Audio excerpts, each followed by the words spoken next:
KO Knives. Yeah, sorry, man. Sorry, man. Only day I can do this. Javier, what's up? How you doing, man? How is it going today? Sorry, KO. Like, if you gotta do a stream, man, knock yourself out. Do what you gotta do, boo boo.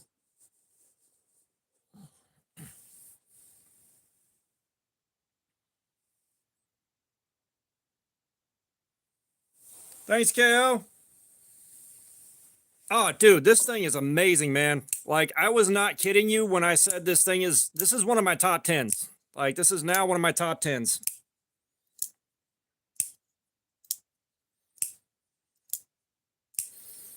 But how are we all doing today?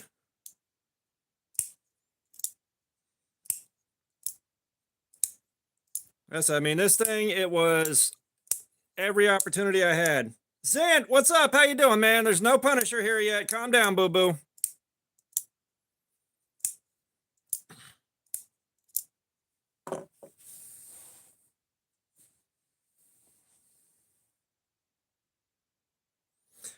Yes, KO, that is a common thing. If you saw my video, medium thread locker. I put probably way too much in there, but medium thread locker fixed.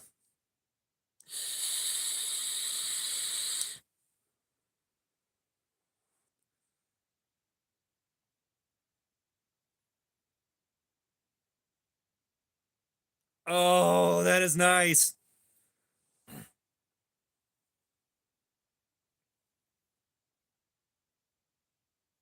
Yeah, dude, it is so good. Like, they are getting so much better at what they're doing. They are getting so much better at what they're doing.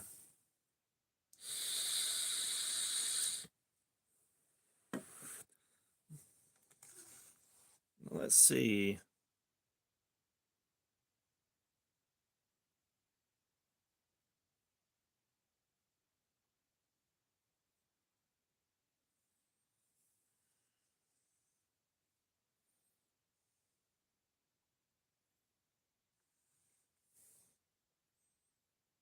But I do have a device. Sorry, I'm like, Jin Knives, Jin, the Rhino.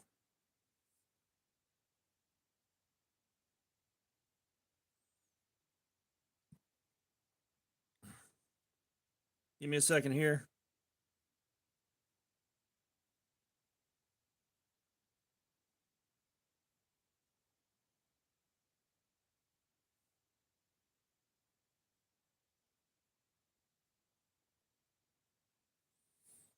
Uh, Sorry, the app on this thing is having a heart attack right now.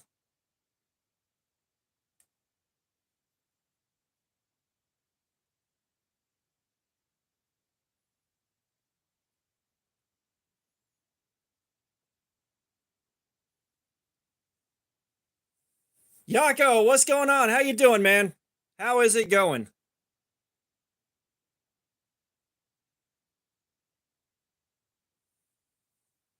Motherfucker, quit having a heart attack. I have a device. I'm already connected to your ass.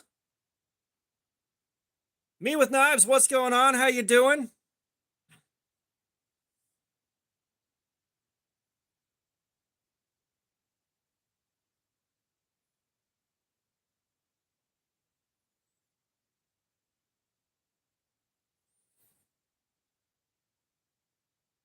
Travis, Team Sprinkles, what's going on? How you doing, man? By the way, guys, Team Sprinkles is for the guys that like tip down carry.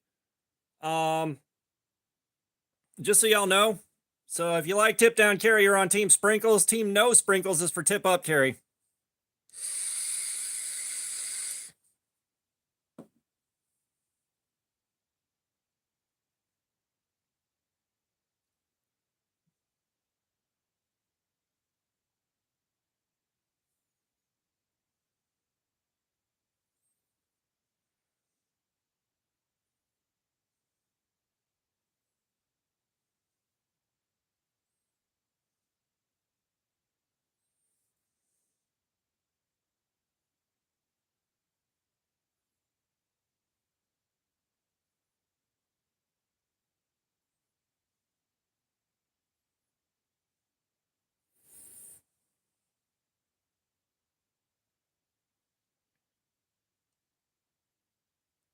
Do you guys, Dan Stan, what's up? Do you guys not realize, like, if you're carrying tip up, the blade is held in place by the hem of your pocket. It doesn't go anywhere. Like, y'all are thinking y'all got those things flipped over for left hand carry in your right pocket.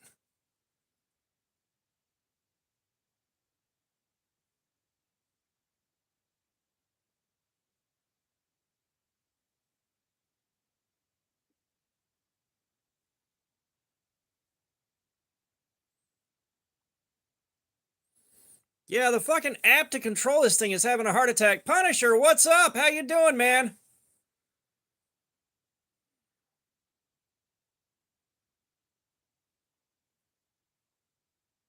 Okay, why is the fucking app broken on this? I have not toted the deca yet. We're getting to that.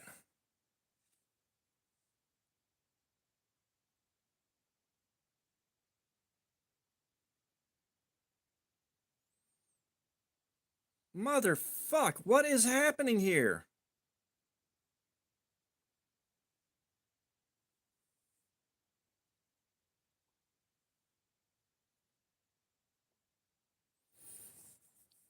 Yep, I got the deca, but like I'm trying to control the lights here and the app is fucking frozen. It will not work.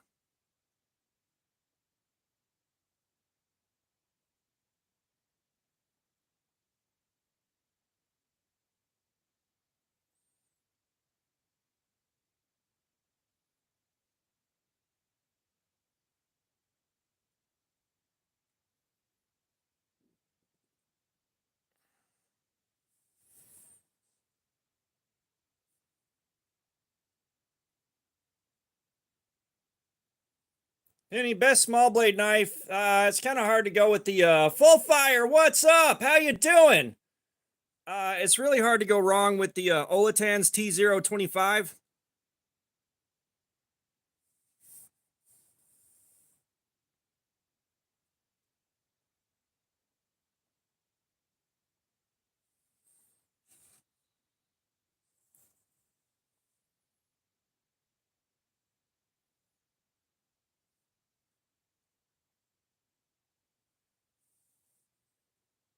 Awesome, Dave. What's going on? I'm not familiar with Fox knives. I know my buddy Michael's a pretty big fan. What is the Delta? What's going on? How are you doing?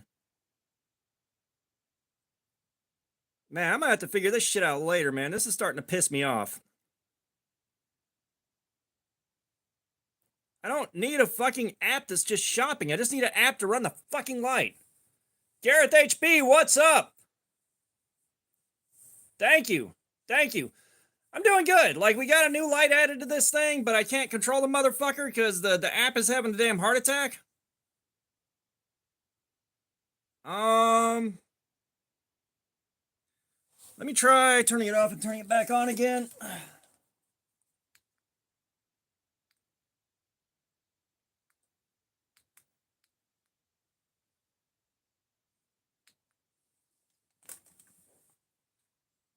All right. Well, sorry guys. We're gonna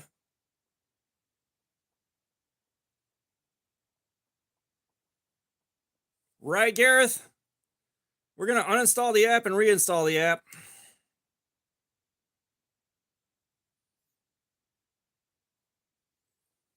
This is pissing me off. Aiden Miguel, what's up? How you doing?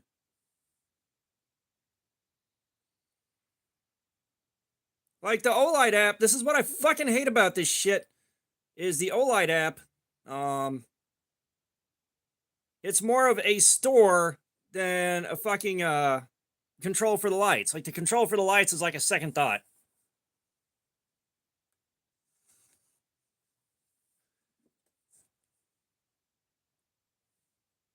Zent, you did not. Full fire. What's going on? Thank you so much, man. I appreciate it. You want to pick a figure out?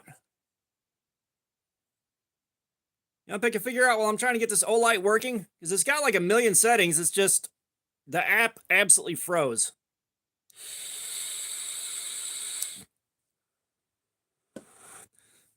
Oh. Punisher and Yako. You're not going to believe this, but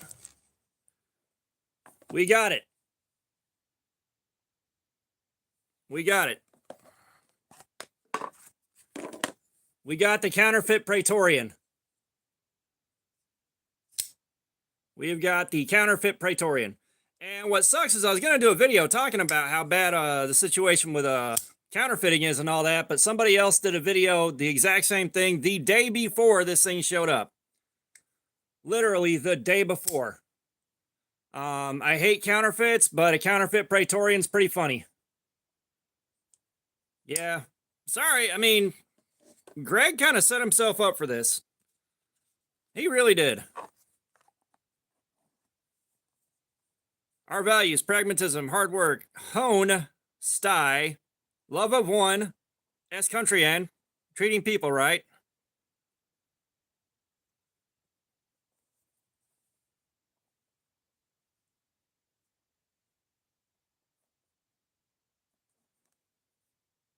Lalo, hey, we got our first beggar. Hell yeah. Beggars are already coming in.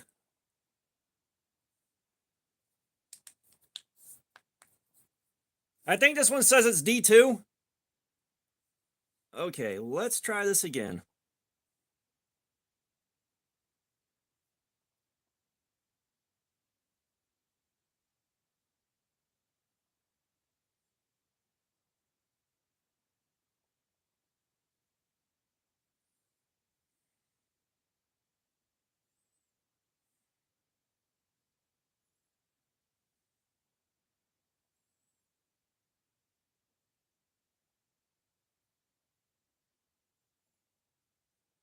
Okay, hang on, guys.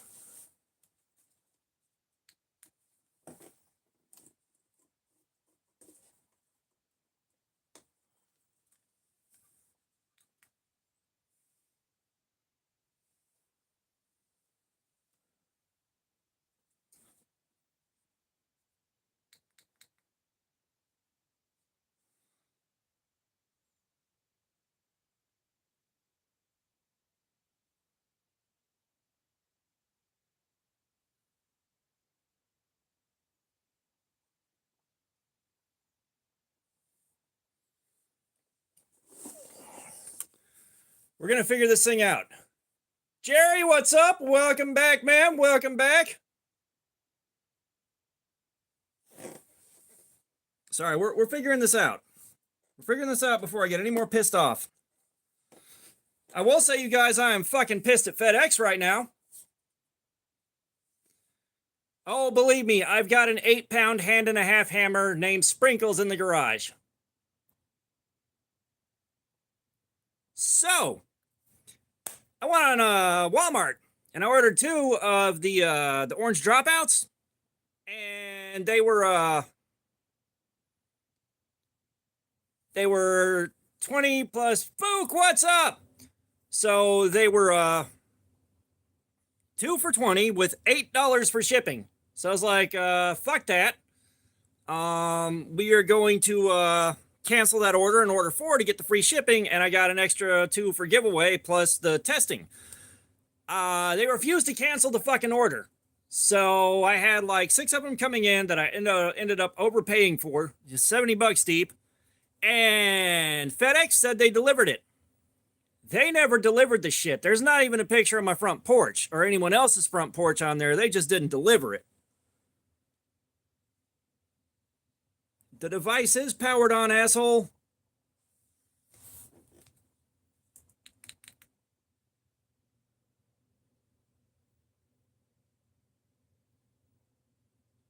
But Walmart, I gotta wait till Monday or Tuesday to file a complaint.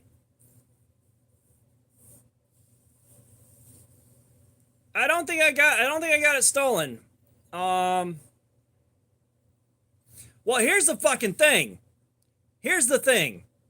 Even if they offer to fix it, they can't replace the order. They can't send me more of them. I am so far out. And I got a feeling trying to get my money back from Walmart is going to be a damn nightmare and a half.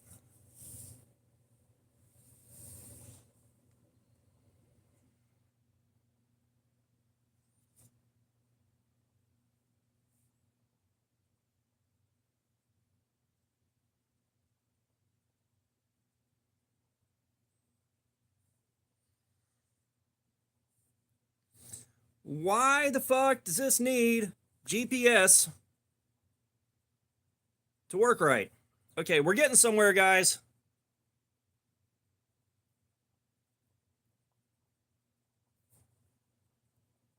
Honk, what's up? Okay.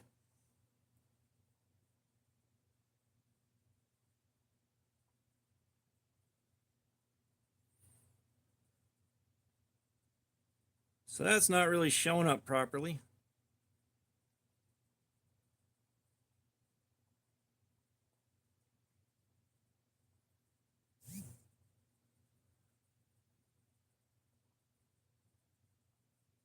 I've had better luck with UPS.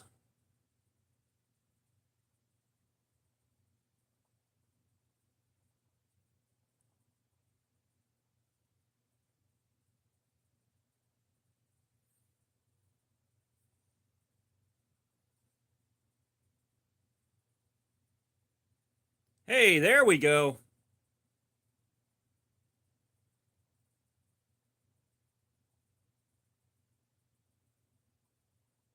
Oh, snap. Do you guys like that one? Um, well, I mean, this is the first time I've had like UPS or FedEx screw up that badly. Okay, do you guys like this light? Because I kind of like it. Clyde Frog, what's up? No, I got the light going. We're gonna stick with that. We're gonna stick with that. Okay. So, yeah, like I'm hoping, I am really hoping that Walmart doesn't give me a bunch of shit about the refund. Um yeah. Like, and I was gonna give some away. I'm probably gonna buy like a Rhino. I'm probably gonna buy a Rhino and give that away.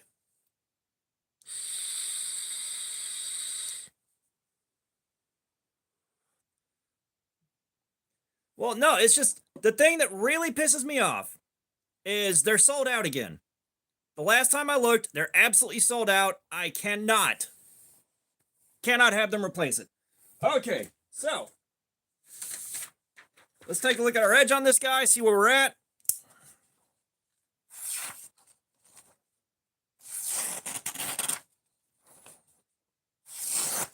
The edge is good, just the blade is short.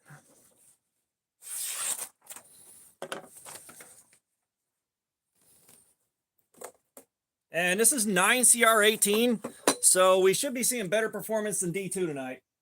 Should. By the way, I did not say hi to you, Toyotas and Tools.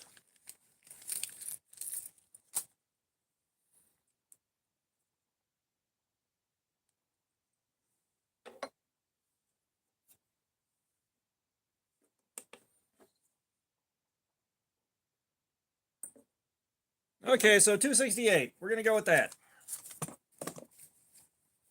Wilderness Bushcraft. Yeah, man. Now, I will say the app is pissing me off because you have to have fucking GPS turned on to make it fucking work. Um,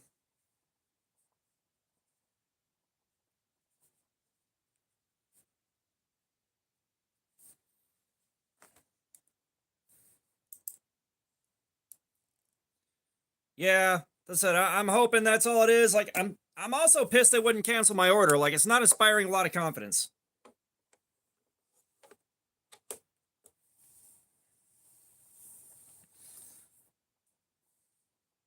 Yeah, well, I did share with them samples of Threadlocker, small samples for like $1 a pop. If they're buying them in bulk there in China, like they should have a much easier time getting it for way cheaper. But that may help them out with future kits.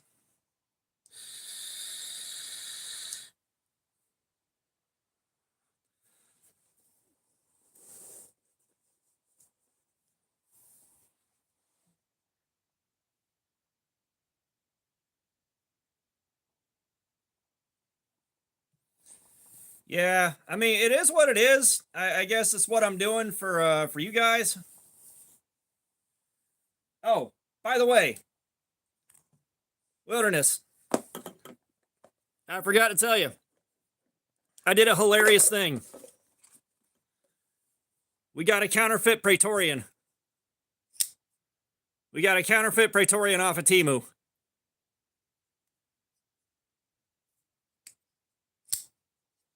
So we did do that. Yeah, like, and the thing is, I really wanted those, I wanted those Ozark Trails, again, to look at and give away, but no. All right, 2 more minutes, we're going to start cutting.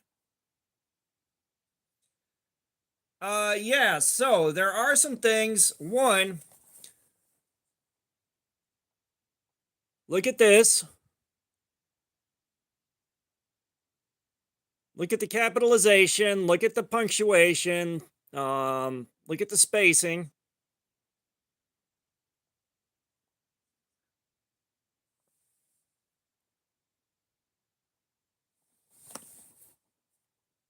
Yeah, there are some issues with the grind where you can't see it so easily. There's stuff going on. There's stuff going on that's a dead giveaway. Yeah. Well, I mean, here's the thing. Like, if you guys aren't familiar with the whole situation, like, Greg did a fucking racist as hell shirt. You know, he has every right to blast counterfeits. I have no disagreement there, but the way he went about it was all fucked up. And the way he did it with the internet, I kind of asked him for it.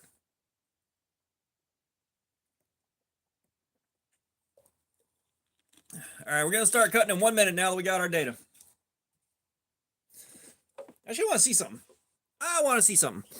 So I fed this a piece of cardboard at work, and I didn't think I'd actually cut the cardboard because the tip went through so damn easy.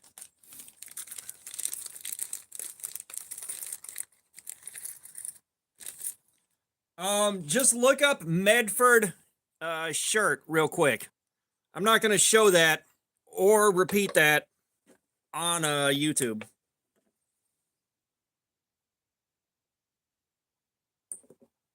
Nah, still 262. All right.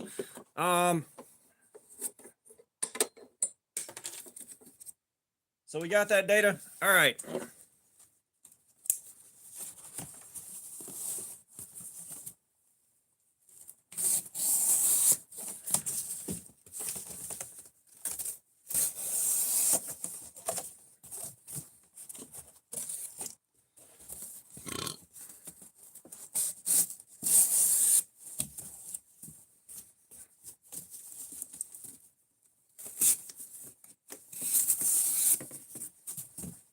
And the sheer quantity of debate.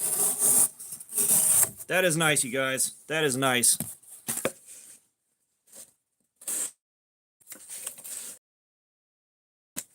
But the sheer quantity of debate that the last live stream we did started is amazing. And a lot of it's just people are so damn heated about that $10 knife. Like, people are either super in love with it or they really fucking hate it. Sorry, Wilderness. Flying to Starflight, what's going on? How you doing?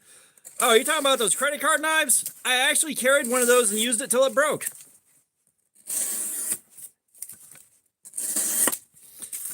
Turns out there were a lot of cuts that thing was really good at that my other knife with a much finer edge was not.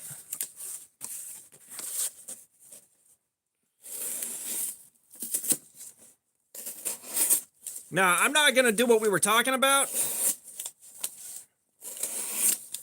I'm not going to do what we were talking about and taking it to Blade Show with me and going up to the Medford table and being like, damn, this thing is awesome, man. How do you guys do it? Like, y'all's quality has been getting better.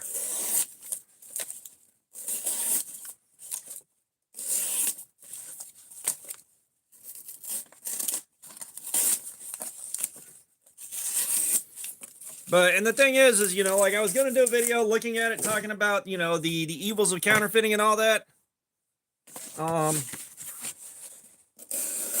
Yeah, Gareth, you see what I mean by he's kind of asking for it? And why a counterfeit Medford is funny now?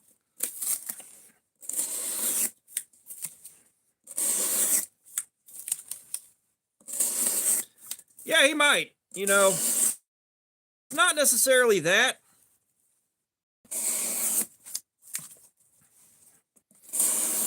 it's just more of, you know, I agree with them about the fact that counterfeits are bad. You know, I agree with them wholeheartedly on that. It's just, that's just going out of my way to be an asshole for the sake of being an asshole.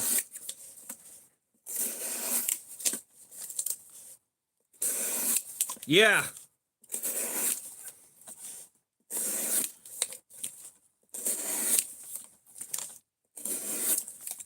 Yeah, bro, normally I don't like really small knives, but this thing right here, holy shit.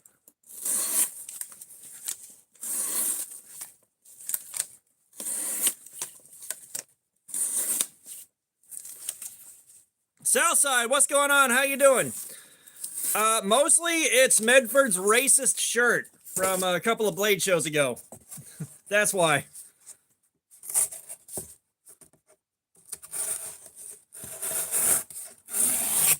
Not too much here, man. We're just doing our live stream, seeing how long it takes to nuke the edge on this thing.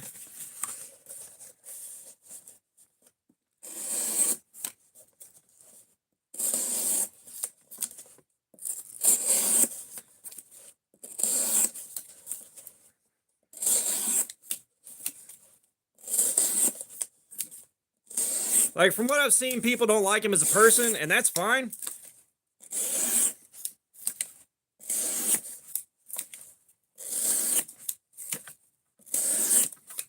But that was out of pocket as hell.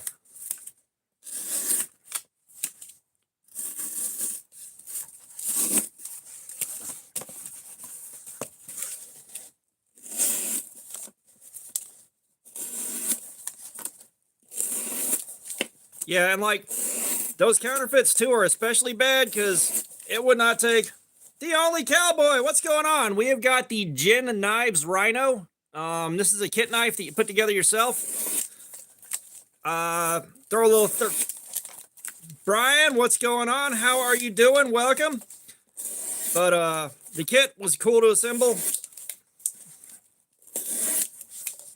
And just carrying it for a week, this thing's fucking excellent. But, you know, just the whole counterfeit thing, it's just like, I shouldn't have to go and wait to buy a Hogue Deca from, you know, like Blade HQ if I can find them elsewhere. Even at the right price. It's like, I don't trust Amazon to not send me a counterfeit of one of those.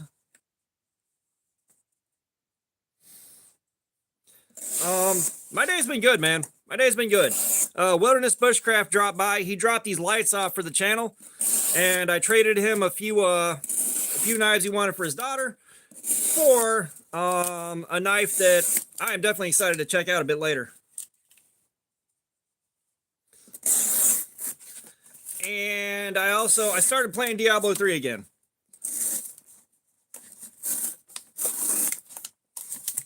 I started playing Diablo 3 again, and that's why I've been forgetting to do my welcome back. I've been forgetting to do my pocket checks in the morning. It's like I'm running Diablo 3 until the last possible second.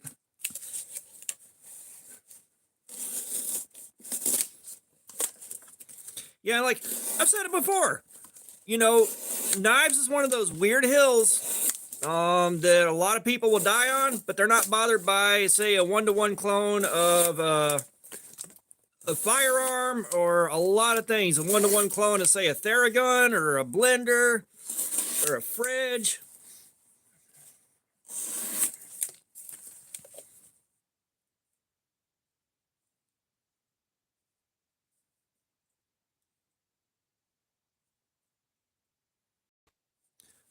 She took the brightly colored blue one. I'm trying to remember. But yeah, Punisher, I'll find something to send.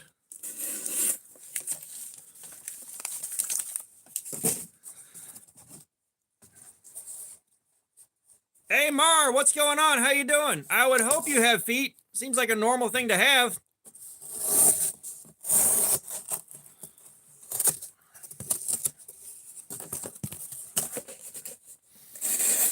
Because I think the blue and black one is left waiting for an appropriate target. I took the red and yellow one.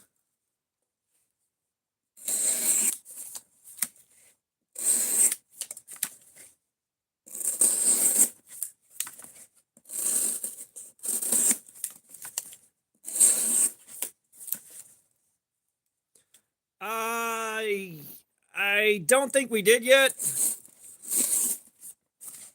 I don't think we did yet. What is happening here, you guys?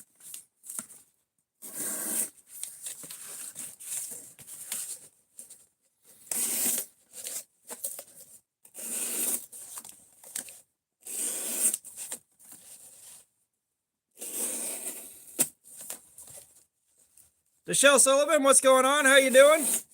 Welcome.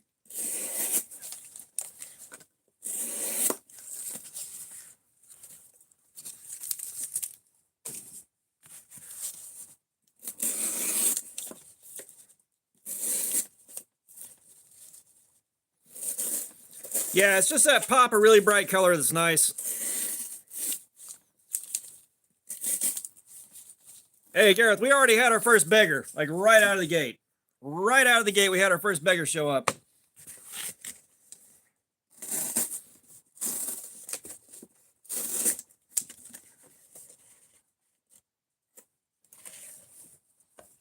Hey, I'll put socks on for $2. I fucking dare you.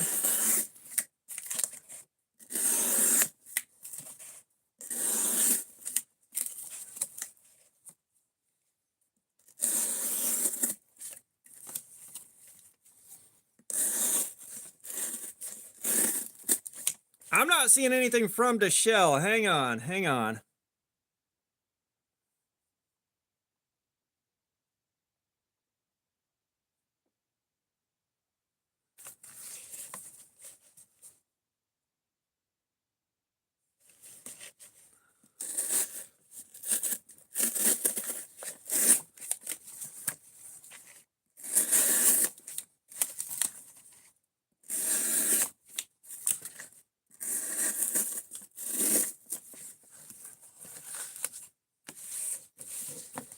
This is weird. This knife should be absolutely zipping through this, and it's having a problem, and I'm not sure what.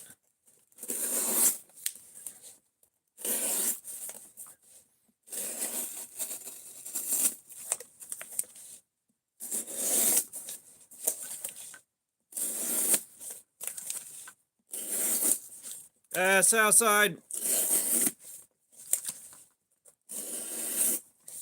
1977, what's going on? How are you doing, man?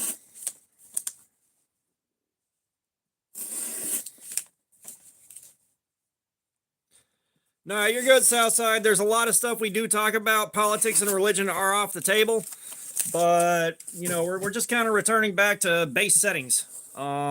Basically.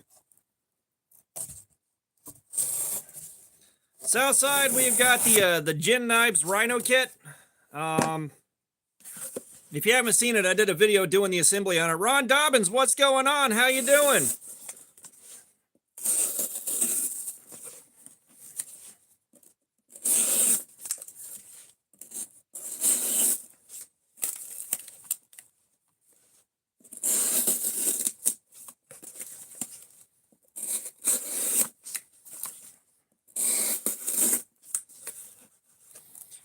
Yeah, we're going to try one more box with this and see if we're still having this issue.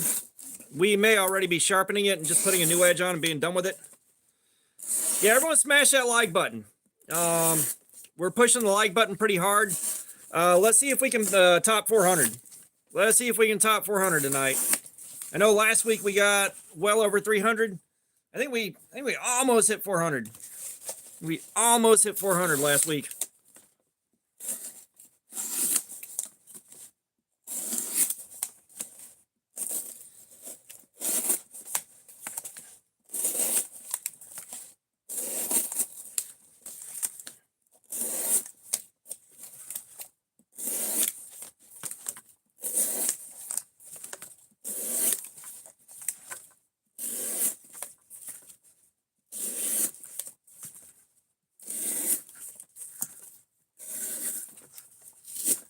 Yeah, I still got to figure out when to schedule the S90V on the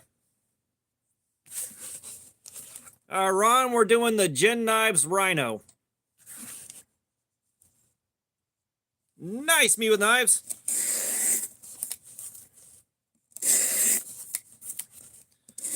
Yeah, that Deca feels really good.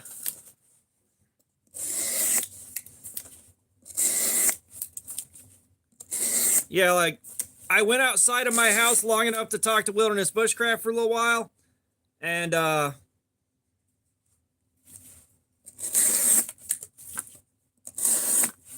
went back inside, and I just been grinding out Diablo 3. 1977, are you looking for something that will run for fucking days on the battery, or are you looking for something small and lightweight?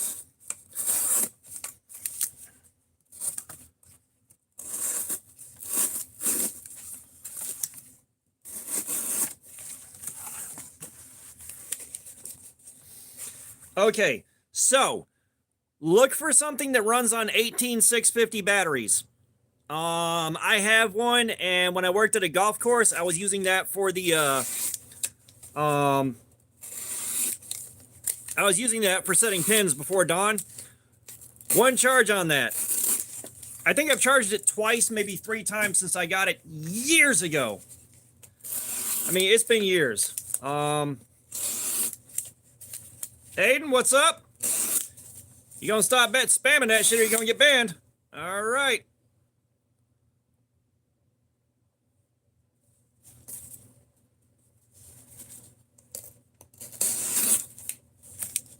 So long, Aiden.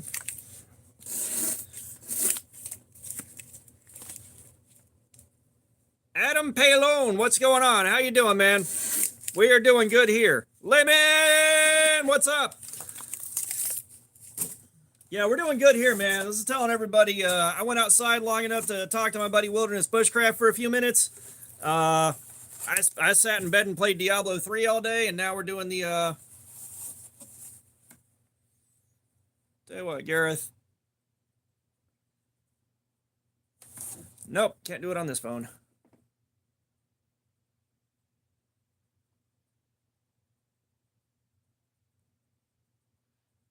There you go. But if you're wondering, the new lights are also a gift from Wilderness Bushcraft.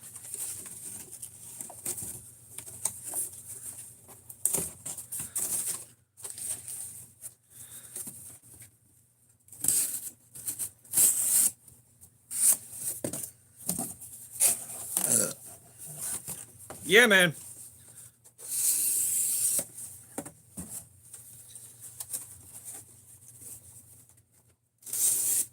But I said, if you're looking for the ultimate in longevity, something that runs on 18650s. Lemon, yes, you see them? Got new lights. Lemon, you want to pick a figure out? I know Full Fire didn't pick one earlier.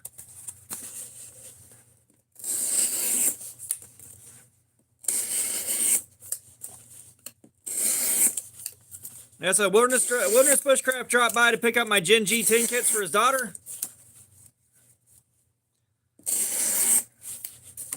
Ninja it is. He gave me the lights as well as traded me a knife from a company I never heard of before. All right, what is this shit and why is it happening?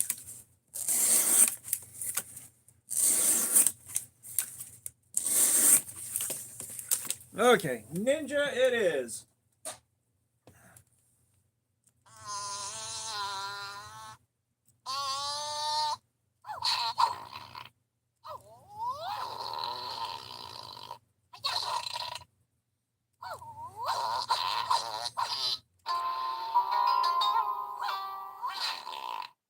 Thank you, Lemon.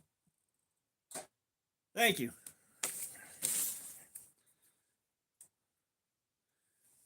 Yeah, what is up with the edge on this?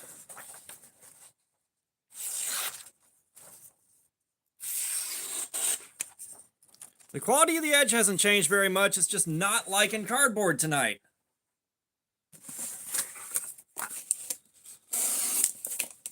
If you like the lights now.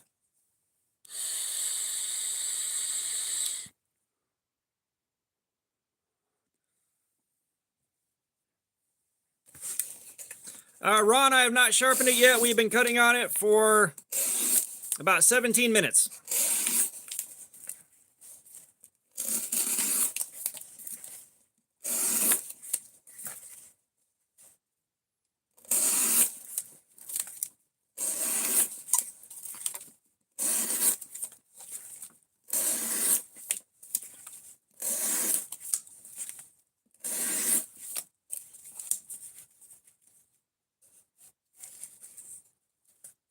What are you talking about now? The steel is 9CR18. We haven't done 9CR18 in a long time, and I think on that one the streams were shorter and not quite as like our process wasn't as established. So the steel beat me on that one.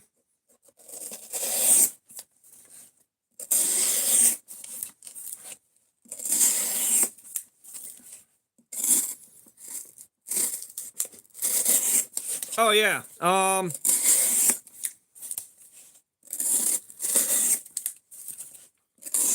Wilderness can tell you what knife I traded for. It's not here with me at the moment.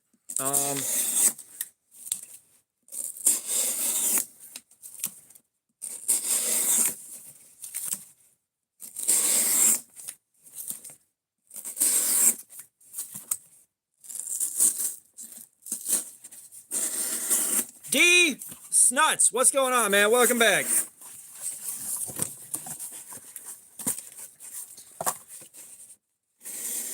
Y'all remember to smash that like button. Let's see if we can hit 400 tonight.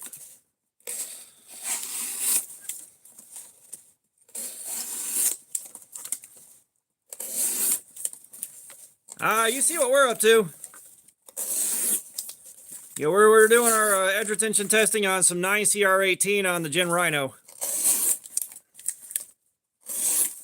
And I have been doing Diablo 3 with every free waking moment since Thursday.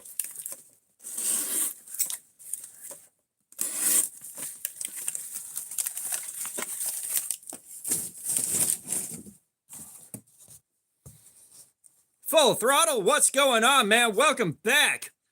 I'm not sure how long it'll last. I know we did 9CR18 on the Civivi Mastodon, and I think I didn't actually finish that stream off. Just the knife beat me. That was when we hadn't been streaming for very long yet, and I figured 4 hours was going to do it, and then we ended up at 7 hours.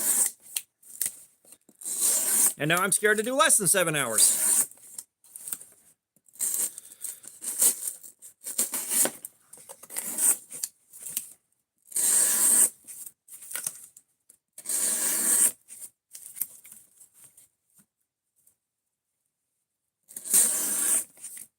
George Bramlett, what's up? Welcome, man. Ron, I appreciate the kind words as always. Yeah, it's a Holtzman.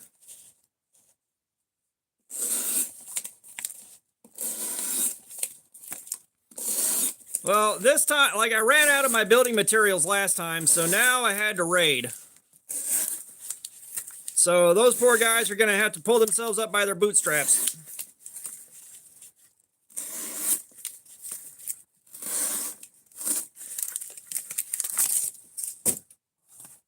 Oh, Zent's just been here being a troll.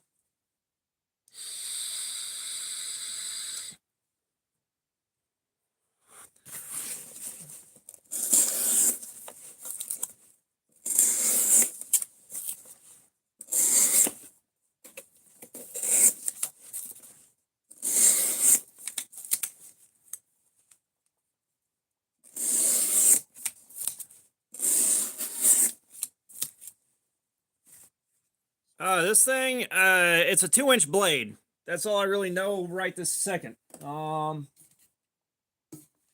is it? There she blows.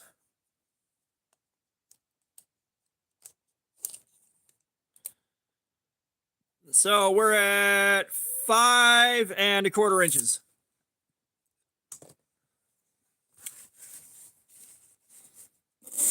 Yeah, I had some Orange Ozark Trails ordered, and FedEx said, nah, fuck you, we're not delivering this thing. So I don't have them. I wound up because Walmart wouldn't cancel one of my orders with 6 of them that were supposed to be here. And FedEx is just like, nah, fuck you, man. So I've got to go through and get a refund because they're fucking out of stock again. So they can't replace my order, even though I want them to.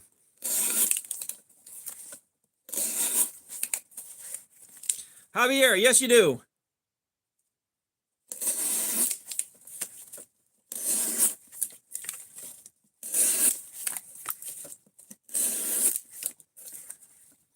Nah, it's a flat into it's a flat grind up to the grind at the top. Flat to flat.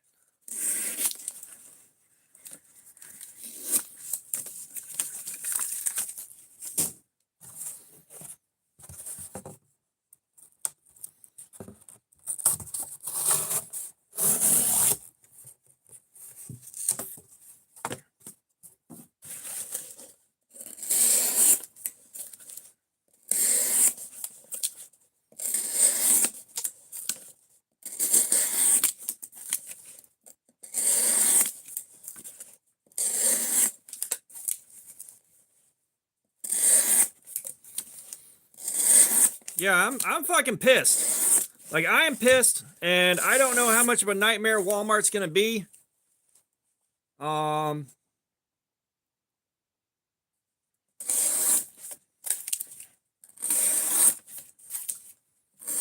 don't know how difficult Walmart's gonna be about replacing them.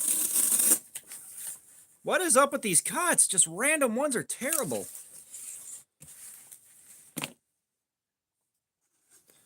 Well, let's take a look.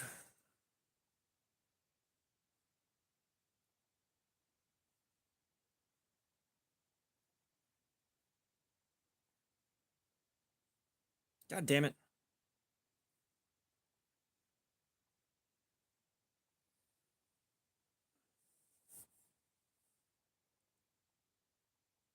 Ron, I do not have a little chip in the blade.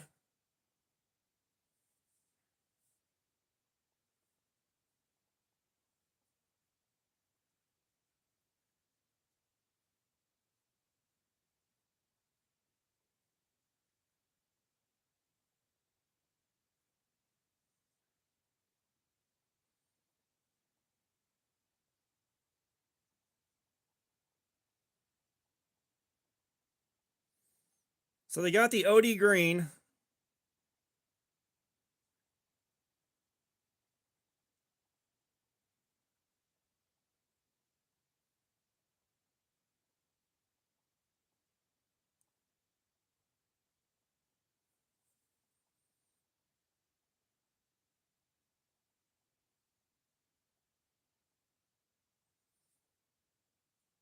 Give me a second here, guys.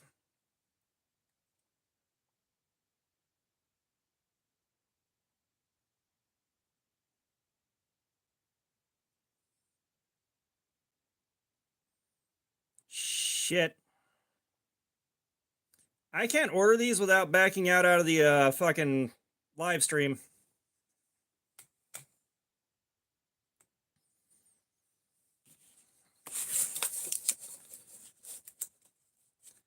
Yeah, it is. It is. It's a dropout with a different color handle. Like, I'm just trying to get the new ones so I can test them out for you guys.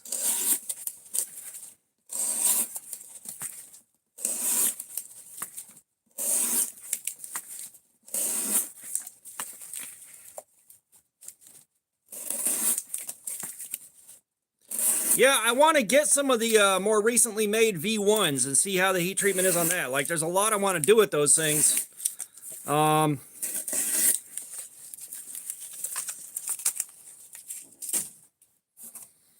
Yeah, that little Civivi's nice.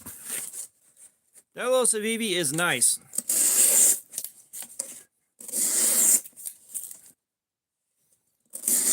Yako, what are you playing Diablo 3 on?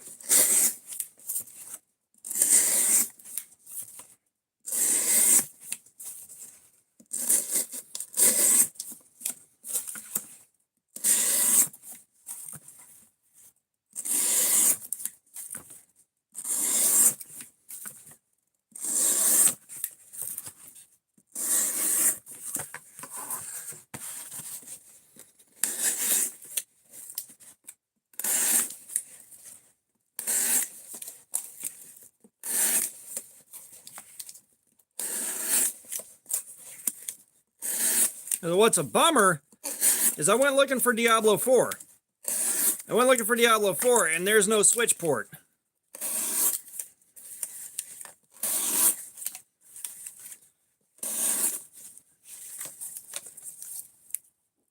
Just a guess, what's going on? I'm not gonna lie. This thing is now one of my top 10. This thing is now one of my top 10.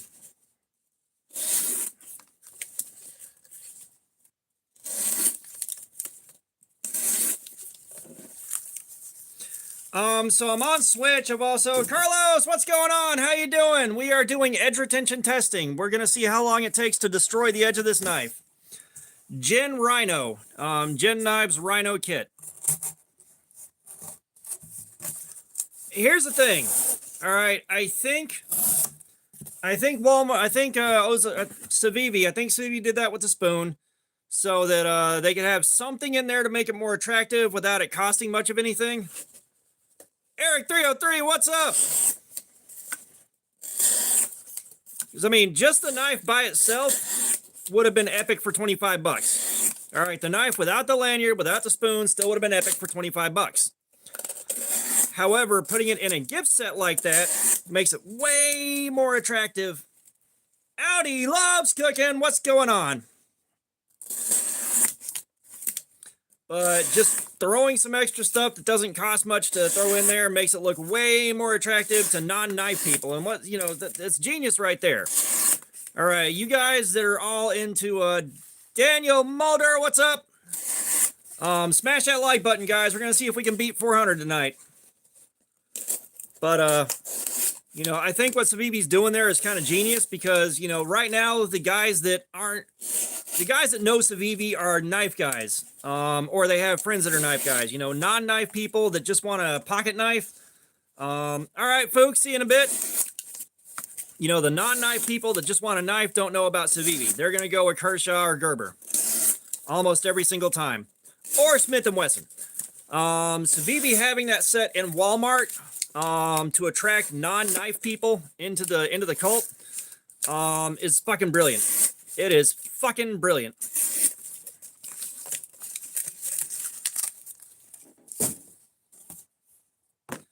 Drew Maynard, what's going on? But yeah, like on Diablo 3 on my PS4, I've just got a ton of modded gear and I've ruined the game for myself there. There's nothing to grind for.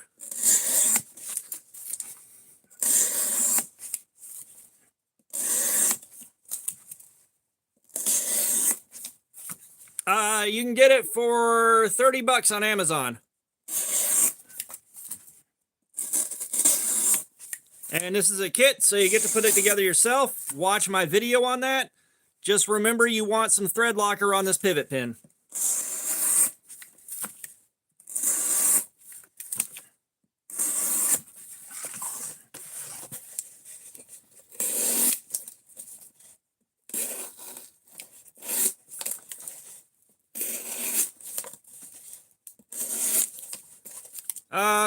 Really, any of the Civivis and 9CR18 are going to be good. I don't like the Civivi Cogent. I'll say that right now. I don't like the Cogent.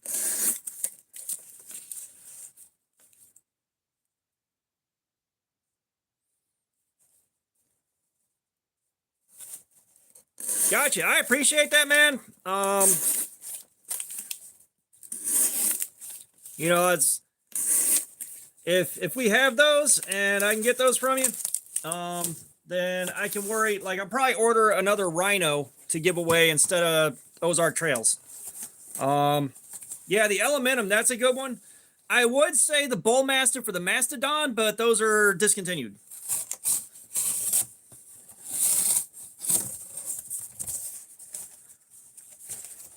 Luther Marshall, what's going on? You are watching the occult ritual of edge retention testing while we make vegan steak strips for fajitas and take away building supplies from the homeless.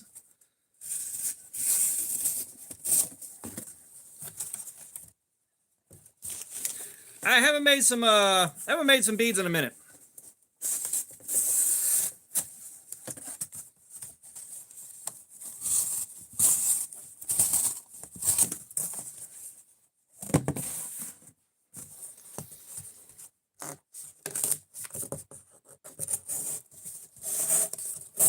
Why, thank you, Luther.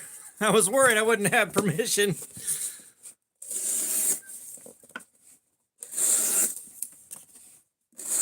Yako, I'll leave the bean making up to you, brother.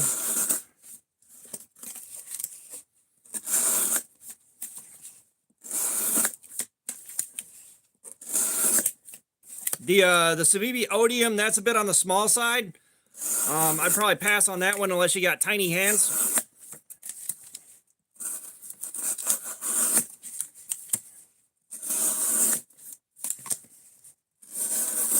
Everybody, Yako's making beans, although he probably has them in his freezer right now. What is the deal here?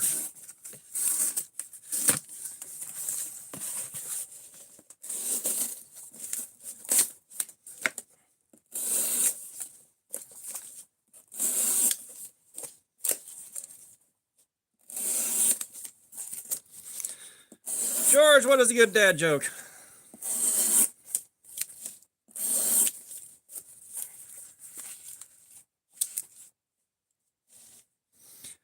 This is the Gen Rhino. I'm going to see real quick if I can post Amazon links on here. If so, then I can share the link whenever we get asked, which is going to be a lot. What the hell is this? Gabriel!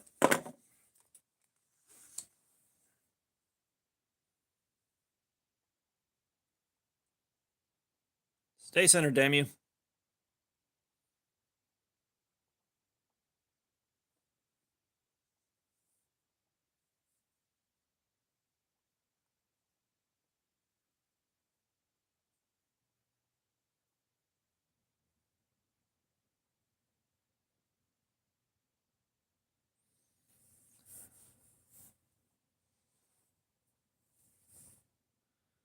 All right, share.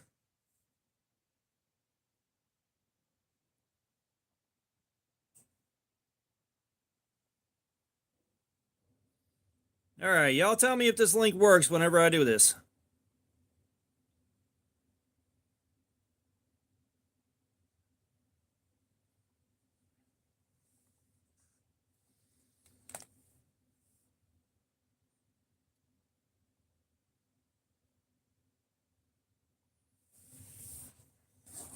Yeah, it works on my primary that I'm recording this on. Like I can see it on mine.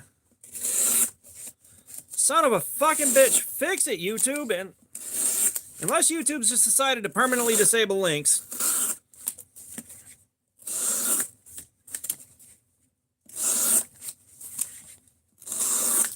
Let's get Bean in the chat, everybody. Let's get Bean in the chat. We're gonna get enough beans to actually make me not hungry anymore.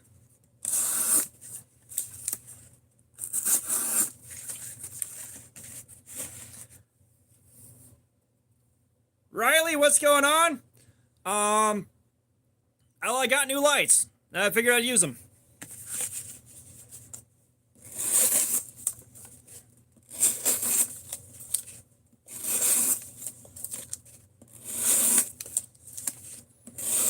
Very briefly and gloriously, there was a Facebook page called Beans Full of Things That Shouldn't Be Full of Beans. It was great.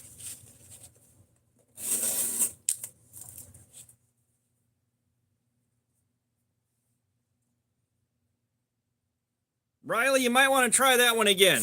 I do not understand what you just typed. Hi, Al Hugh is that knife.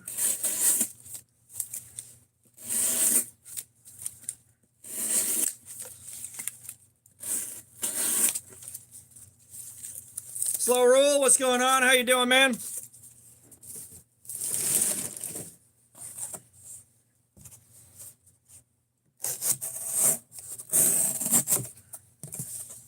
How much is the knife? G-Tear, what's up? You can get one for 30 bucks on Amazon.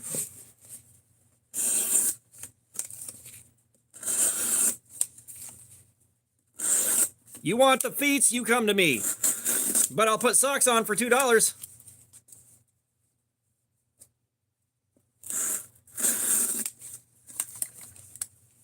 Love you too, what's up? Riley, I'll put socks on for $2.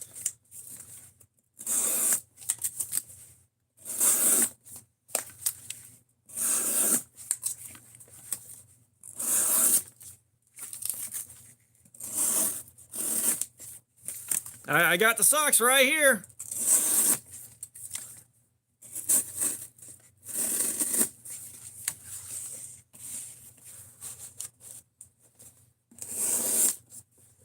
Riley, I just said it's 30 bucks on Amazon. And I said, it's donut socks every time.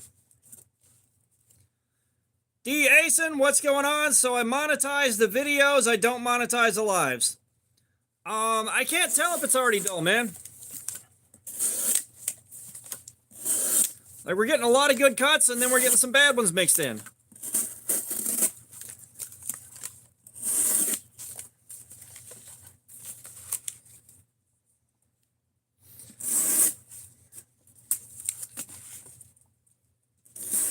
So, yeah, you do have to put it together yourself, and you're going to want some blue medium thread locker for the pivot pin. All right, so we're going to take a look at this edge.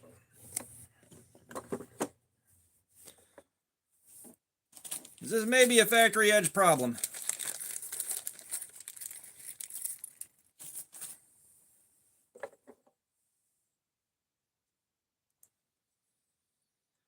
Just a guess. Nice, Jerry. No, so here's the thing. The game with the socks is to help support the channel. That helps bring in stuff to buy stuff to give away. Things of that nature. Like, it's to help the channel out.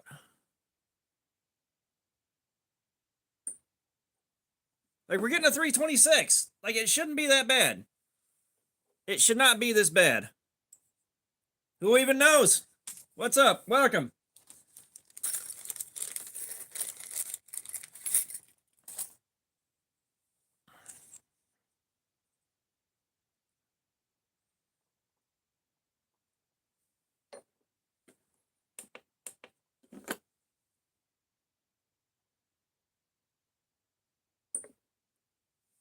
Got a 417. I don't know. Maybe the edge just isn't happy.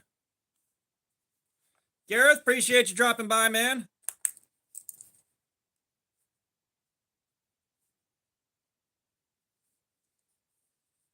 Just a guess. Thank you for the 99 cents. You want to pick a figure out?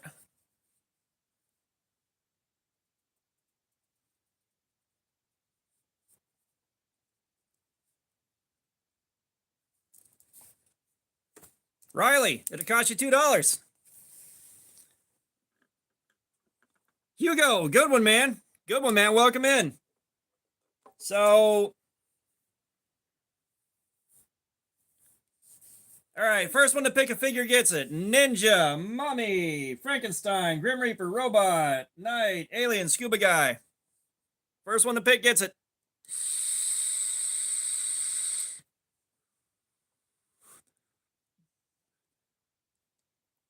Riley, what? Well, we got Reaper. Matt, it's not a foot fetish show. We're doing edge retention testing on a knife. And we got the Grim Reaper. All right.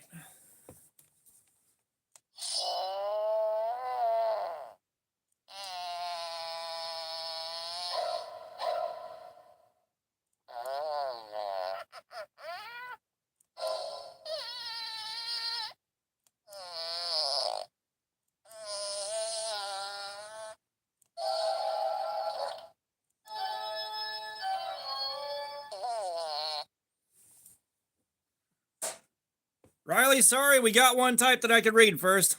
Ronaldo, Secret Channel, what's going on? How you doing, man? So we'll push this to the hour mark and see how far we can get with this.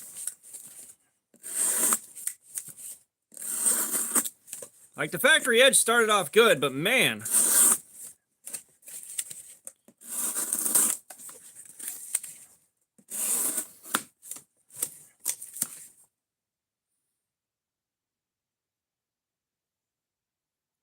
Yeah, I'm not feeling a chip of the blade or anything. Honk, what's up? Thank you so much. Are we doing socks, Honk? Shooks Kebab Sugar, what's going on? How you doing? Welcome. So we started. Coroller, what's going on? How you doing? All right, Honk. We started off at a 268. So it wasn't the sharpest to begin with. The factory edge did all right, but it started kind of mid-range.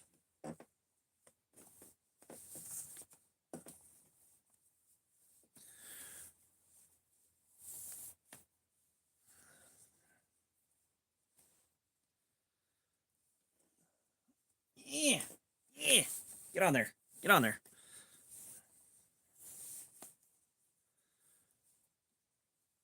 Okay, folks, we got socks.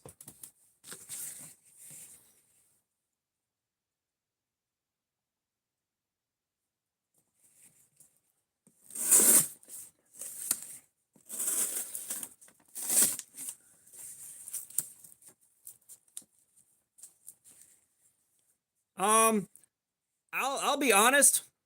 I'll be honest, Corler. The jank is baked into the channel. Like the jank is on purpose. Ron, I'm not doing one sock again. No, we're gonna sharpen this thing.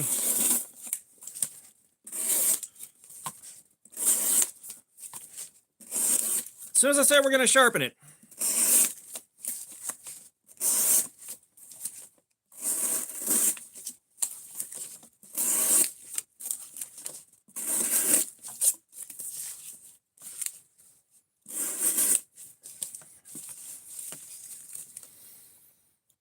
Tell you what, I'm gonna strop this.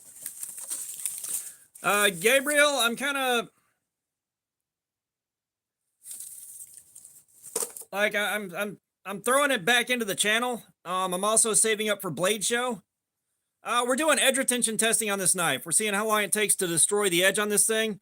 It's not doing too good right this second. I'm gonna strop it, and we're gonna see how stropping it helps. I'm wondering if there's not a little bit of a burr left on there from the factory. Get the tape gunk off of here. Got the Forbidden Moonshine out. Hey, Woodinator, what's up? How you doing? Who started a new job? I'm missing something.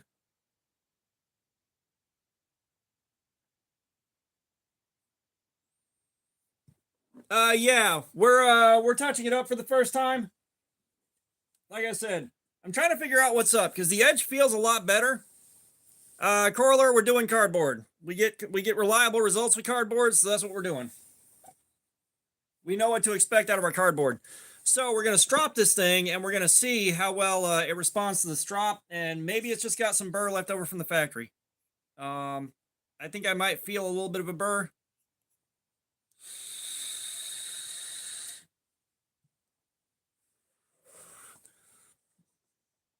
It's a strop, Riley.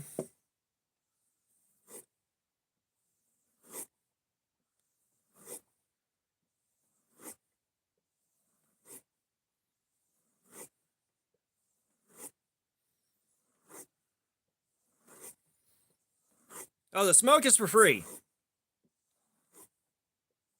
You don't got to pay for the smoke. Yes, Honk, they polish edges. They also get rid of burrs.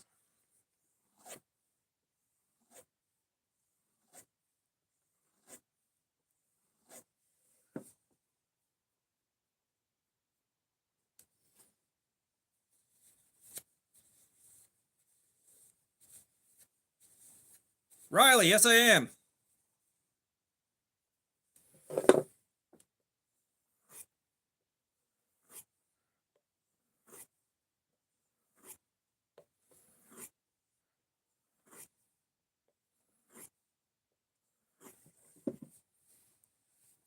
Let's hit that like button, guys. Let's see if we can get to Hugo. No, sir. Nothing combustible for me, sir. I mixed up a batch of blackberry and vanilla custard. I'm messing around with that to see if I can make something I like out of it.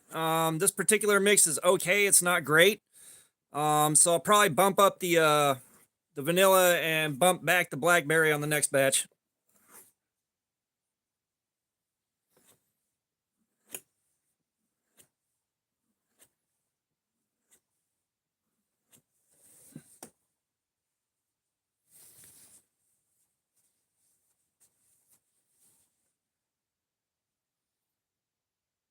That edge is starting to look really good, guys. Oh, it feels a lot better too. I think we might have had a burr on there.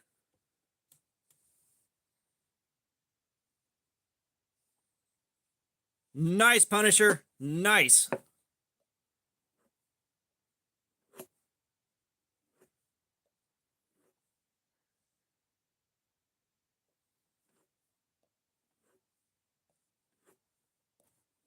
Oh, who is that? I was just thinking about that. The guy that was talking about sending in the ZTO 350 at some point. I was trying to remember his name because I was just thinking about that the other day. I was like, I wonder where that guy went. It's not like I'm begging for a free knife or anything, but I was wondering how he was doing.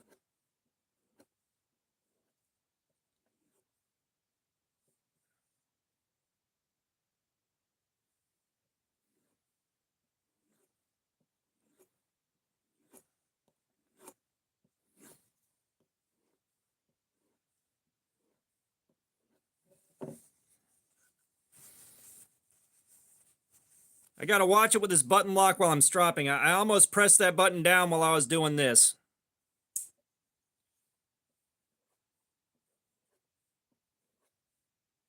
Perspective Shots, what's up? So this is an edge retention testing live stream. We're testing the edge retention on this. We had what felt like a burr on the factory edge, so we're solving that before we start cutting again.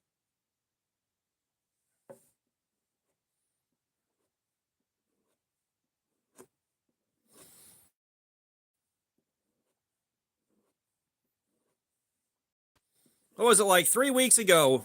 We sat down and we figured out with the supplies I have on hand how to make Sinin pivot lube.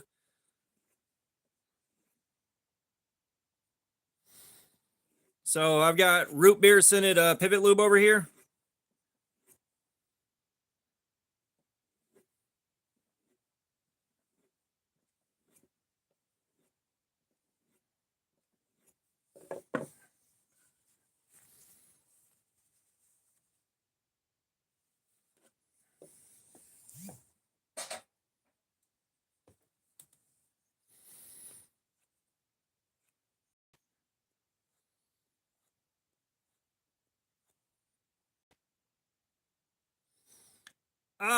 So the SOG knives I have, they keep doing useless stuff that ruins the knife. I do like the Terminus XR, the updated version with the fixed pocket clip, but we went in on the Flash AT, and my God, the blade steel is pretty good. The build quality's there, but the safety they threw in sucked. The assisted opener on the axis lock also sucked. I deleted both the safety and the spring on the assisted open, and it still doesn't work. Yeah, it still doesn't work. Those are the only SOGs I have. I've got an SOG multi-tool. It's kind of disappointing, but the build quality's there. Yes, actually. No, so I put that in my chainsaw so I could take care of something a while back because I didn't have any other bar and chain oil. And I forgot. I forgot that I had done that, so the whole yard starts smelling like vanilla, and I'm like, wait, what the fuck? What is this shit? Oh, yeah.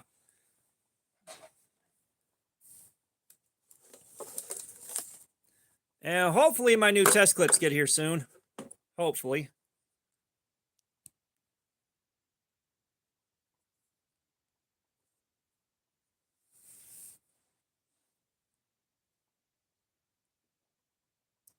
Sorry, guys. I'm trying to get this adjusted after I bumped it.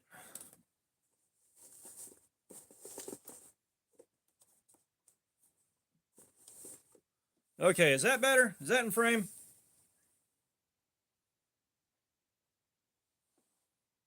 Not quite.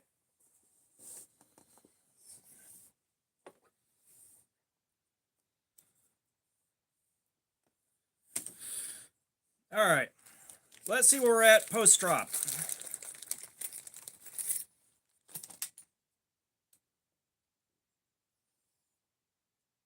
And give me a second. I just dropped a test clip over here, and these things are in short supply.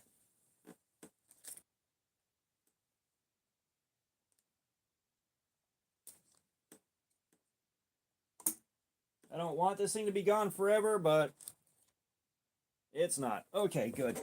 Good.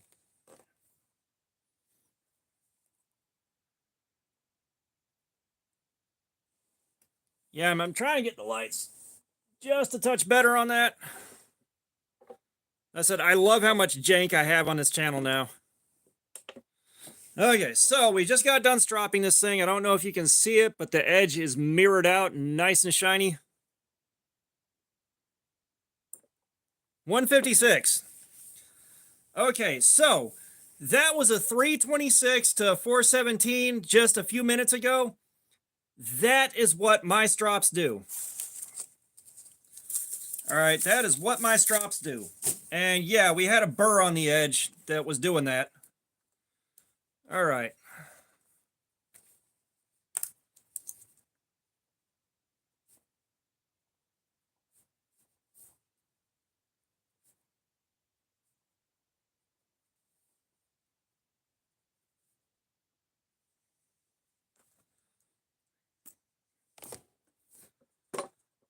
No, this is about this is a bit lower than average for the sharpening. It's just that was a decent factory edge that had a burr on it. So, at least as far as I can tell. All right, we might learn more as we go.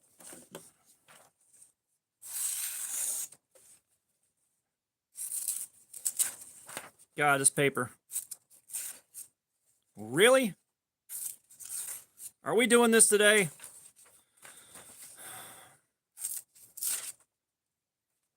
For fuck's sake.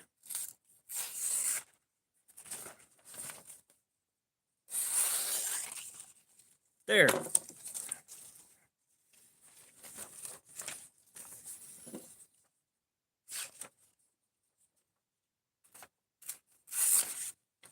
What the shit?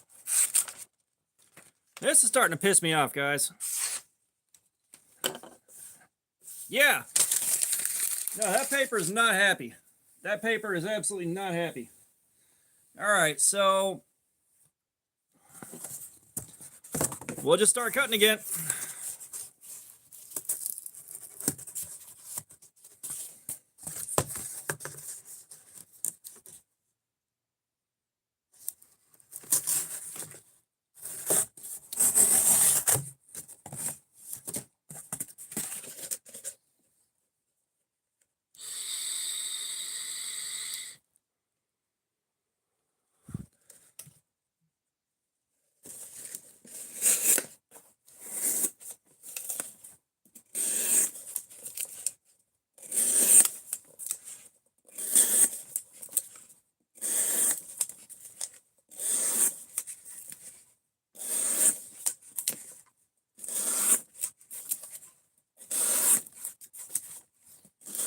Yeah, there we are. That's the ticket.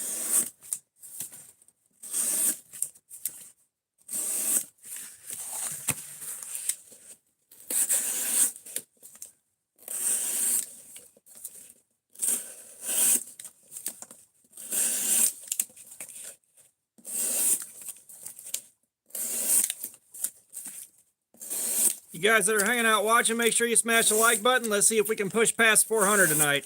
I think last time we came so close to 400, it hurt. Almost hit 400.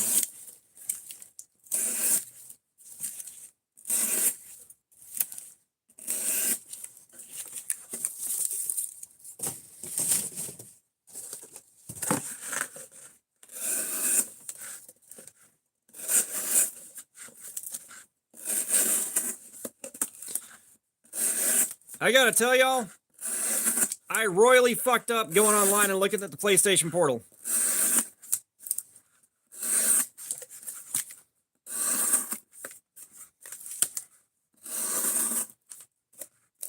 Like, I was sort of interested in a Portal, and then one of my coworkers brought one in, and I was like, oh, now I kind of have to have one. I don't need it, but I need it.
Yeah, if you do mac and cheese, you can't go wrong throwing a can of decent chili in there.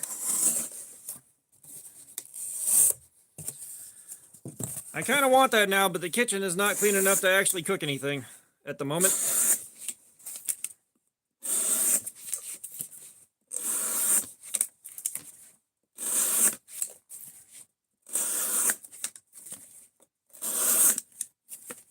True Alpha Noob, what's going on? How you doing, man? How is it going? Welcome to the stream.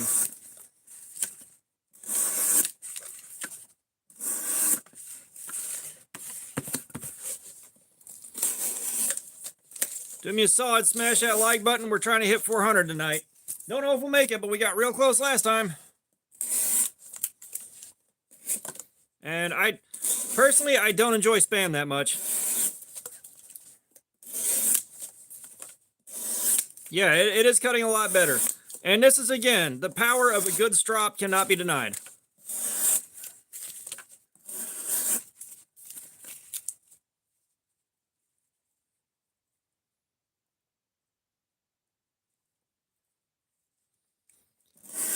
Yeah, well, you came in on doing edge retention testing on this guy. We're seeing how long it takes to destroy the edge of this thing. And, I'm hanging out with you guys. I was talking about wanting a PlayStation Portal, and these guys are talking about food. So we're all in different places at the same time.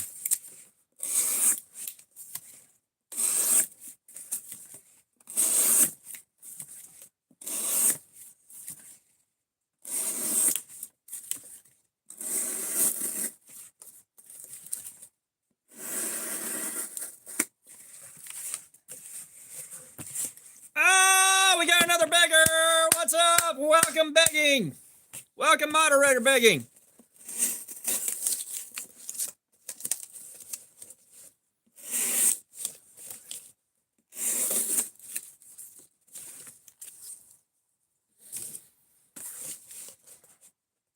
Brando, what's up? How you doing?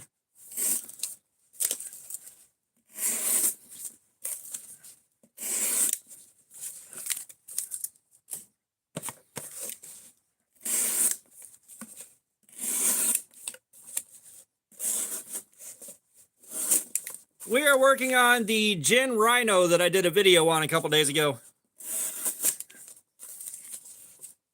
Watch me win VR. What's going on? How are you doing? Welcome.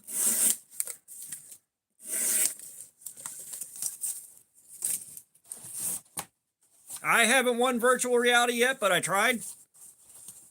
I think my reality wasn't virtual enough.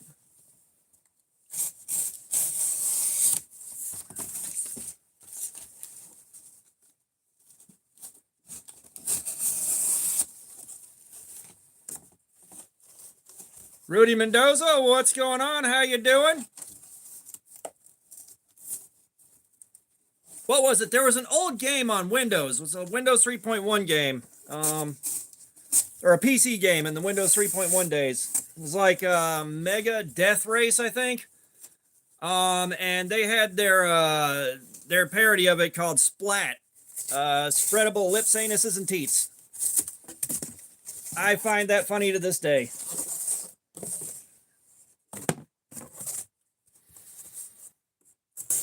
I wonder if there's a term for like almost complete virtual reality. Like, is that just virtual reality?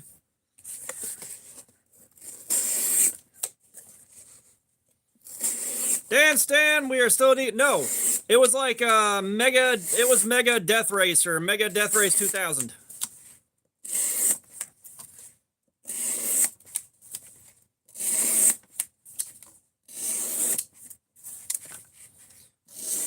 Nice, Brando. I tried to order some more. For you guys and get either the reversible pocket clip or the what you call it? The second run, see if the heat treatment's worse. And FedEx is like, nah, fuck you, we're not actually delivering to you. We're gonna say we did, but we're not actually delivering it.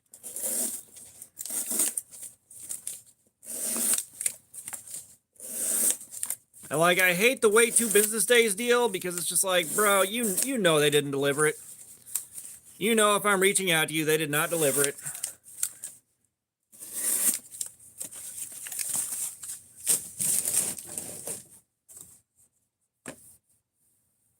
Bro, that's not even helper. That's live-in caregiver.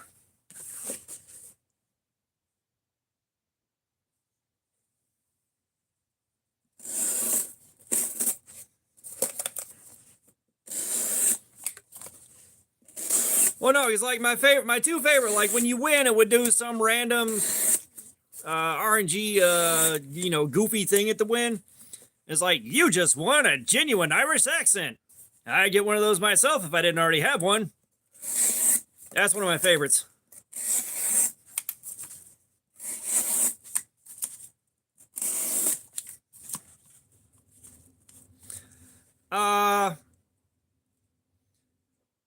Wilderness Bushcraft. He said he picked 4 of them up today. 2 for him and 2 for me.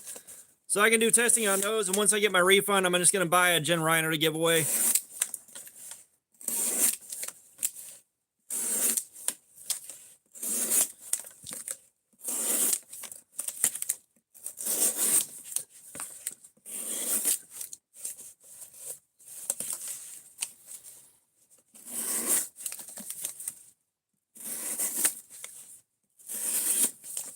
You know, because Walmart wouldn't cancel my first order, I wound up with 6 of them that were supposed to be delivered, what was it? I think Thursday? Wednesday or Thursday? Yeah, 9CR.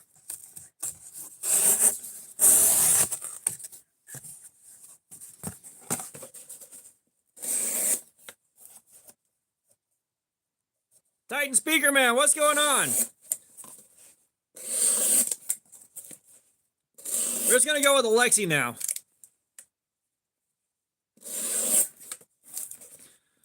But welcome back, man. How you doing?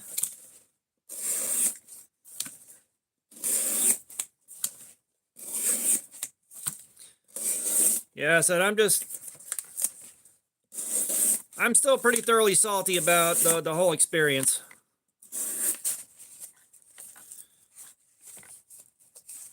You know, it's not like I can really afford to lose $70 on the back of that shit. Couldn't really afford Walmart to decide they weren't going to cancel an order I placed 5 minutes earlier. Jay, what's going on? How you doing, man?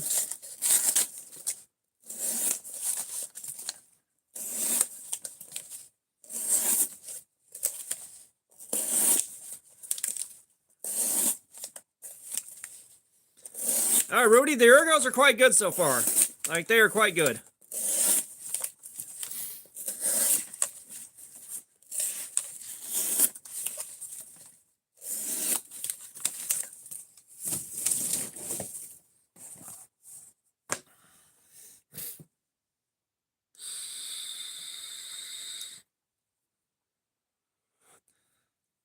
Gravy Seal, I don't have a Halo 4. I don't even know what a Halo 4 is. I don't think I've ever seen one.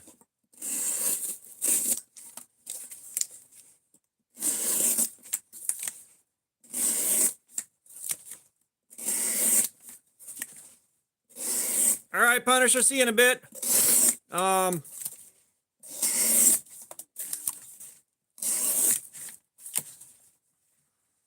Who makes the Halo 4? I'll look it up online.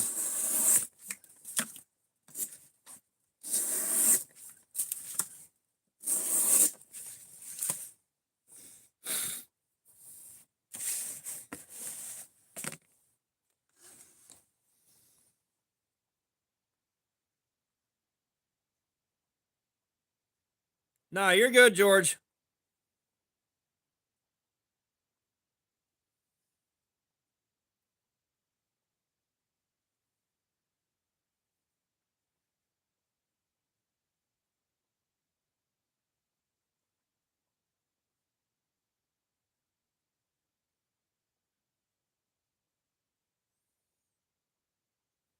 An MTech Halo 4 fixed blade.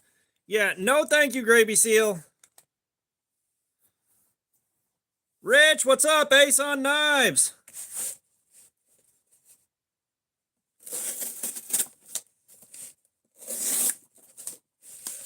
Hang on. So, like, I look up Halo 4, and all I get is a big-ass fucking MTech fixed blade. Oh, okay, I see it. I tell you what, you guys buy me a fucking Halo 4 out the front automatic knife, and I will edge retention test it.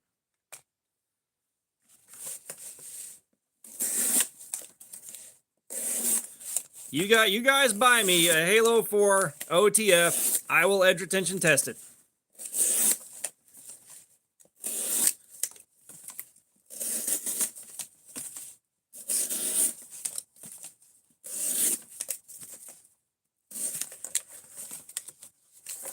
Oh, I like how Gravy Seal comes in. He's just like, you should buy a $1,300 knife for this. I would do this with a $1,300 knife. If I had one.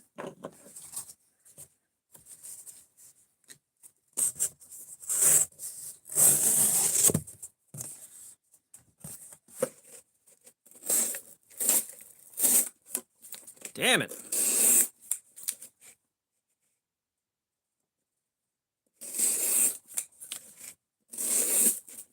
My mother's maiden name is soiled beyond belief. She sucked. Perspective shots, it did. However, it's not too happy about it right now. Like, I'm not sure what's happening with the factory edge, and it also might be just too blunt of an angle for this.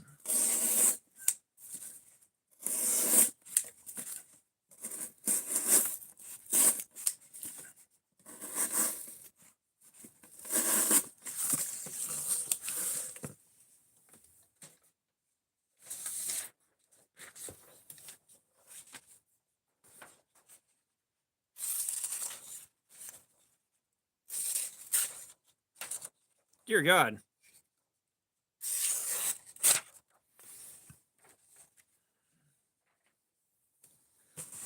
Brando, Lightning OTF.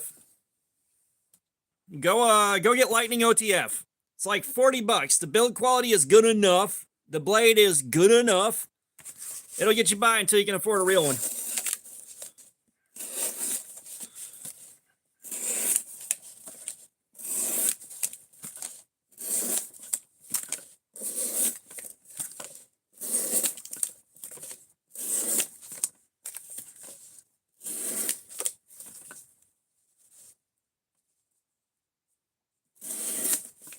Knives and Pizza, what's going on? We're doing the Gin Rhino that I did a video on a couple days ago. The factory edge is not in love with this process. I'm also wondering if the edge angle is not just a little bit too blunt. I'm wondering if the edge angle might be just a hair too blunt. I wish I had a good way to test that out. Arthur, what's up? How you doing, man? Welcome back.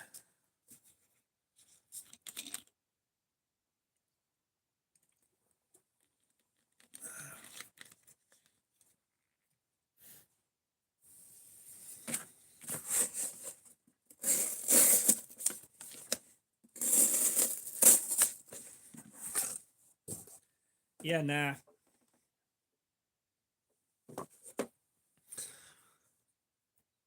It's really not thick blade stock. Yeah, I don't have an electronic angle finder. I don't.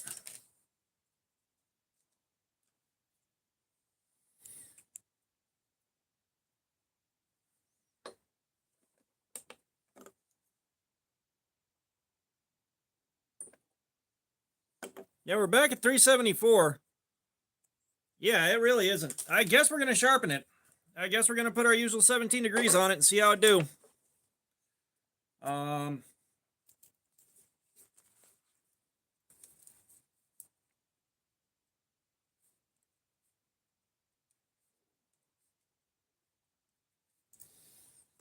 hoping their OEM doesn't have massive heat treatment issues.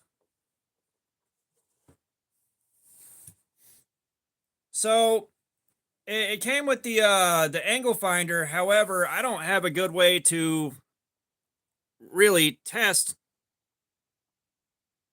I wouldn't be going to know how to test that on something this small.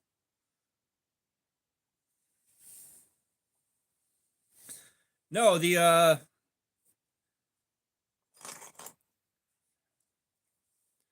The professional Work Sharp Precision Adjust did indeed come with the edge finder. I forgot I had it.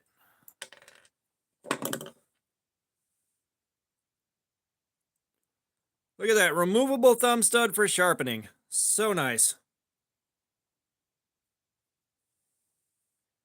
We're gonna put that right here where it's not getting lost.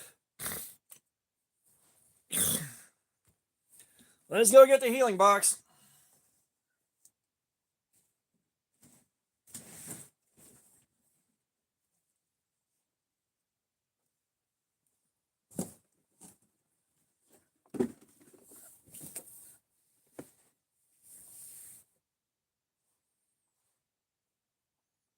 Hey man, if your Lansky works, it works.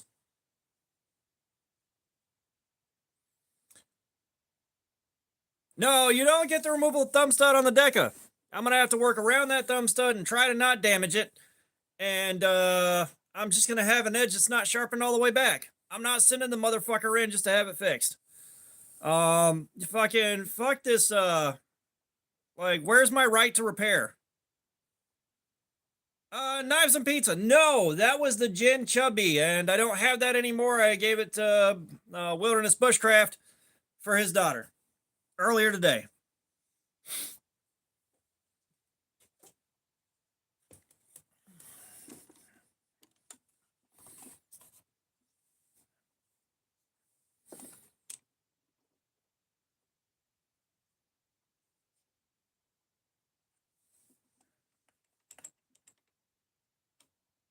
For his daughter?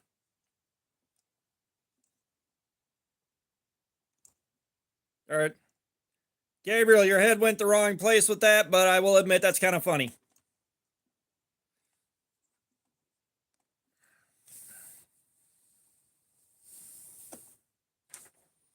I said he also brought me the new lights. Zint, you've been here long enough to know you don't have to announce the fact that you have a fucking question before you fucking ask. Come on, dude.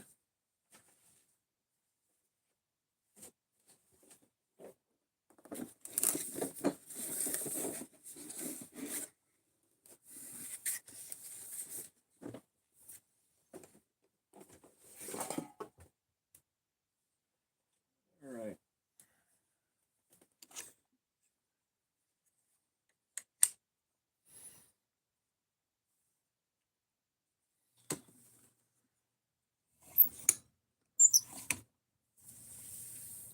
Go with 18, Zint. Go with 18.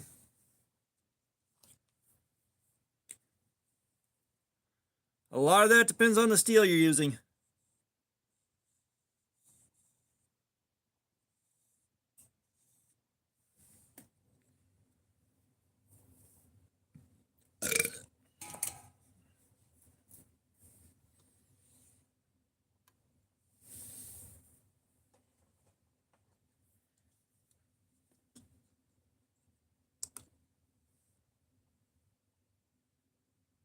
Hey, we're at 0 already. Hell yeah.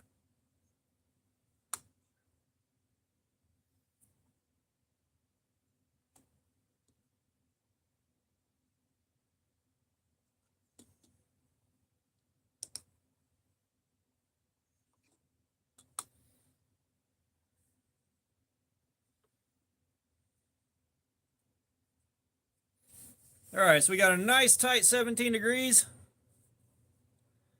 George, appreciate you being here, man. Thank you, sir.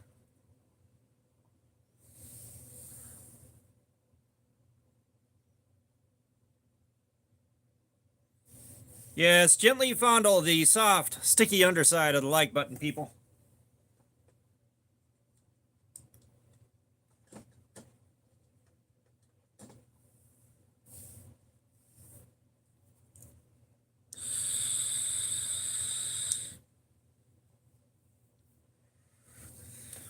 Yeah, I like 17. This is 9CR18.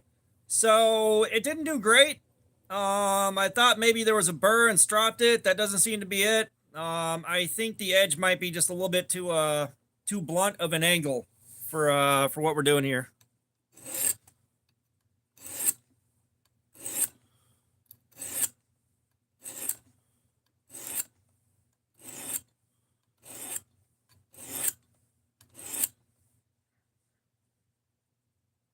I think it might be a little bit too obtuse. Dude, this thing is awesome.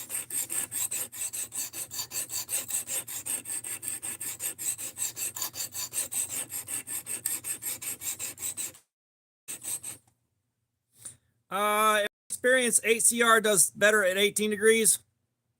Well, Angel, you better look busy.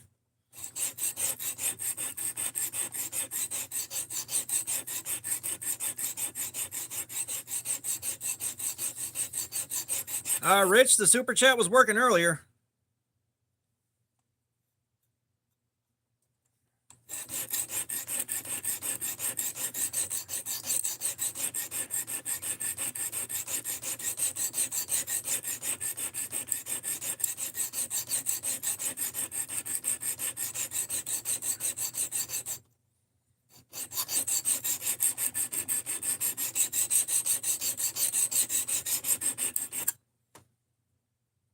If you know what my mom looked like before she died, you know more than I do.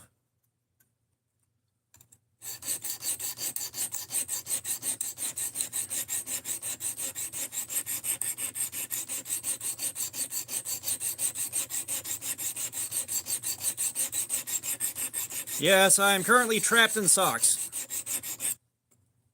Rich, thank you for the $1.99. Do you want sock removal or do you want a figure?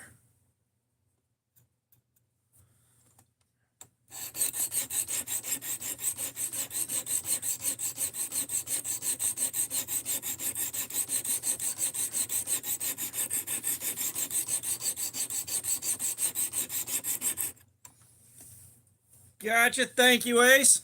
Finally, freedom. This is probably a polyester blend, if I had to guess. Freedom. Sweet, blessed freedom.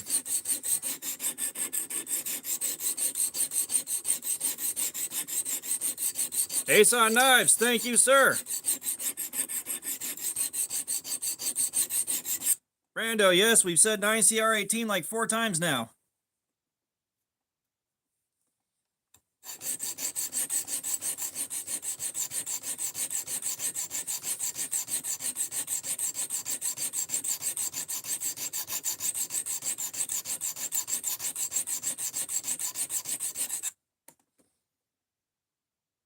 This time Ace on Knives let the dogs out.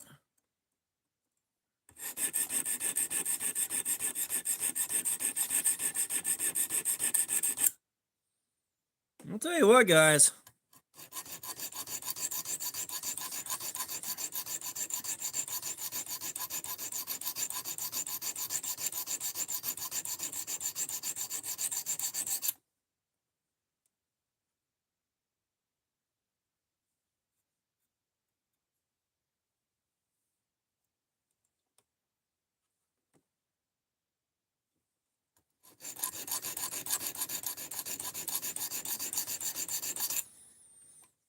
So I usually sharpen most of my stuff at 17 or 18.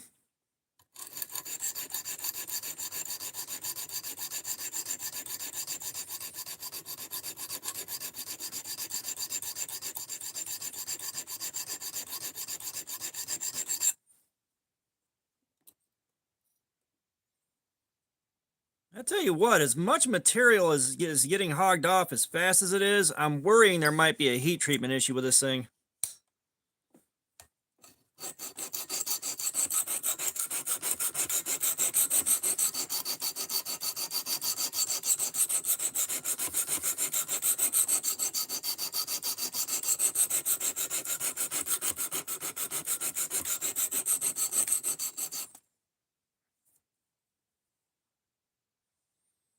I mean, if you got 90 bucks, I'd probably buy a $90 knife, especially if you're going to carry it for a long time.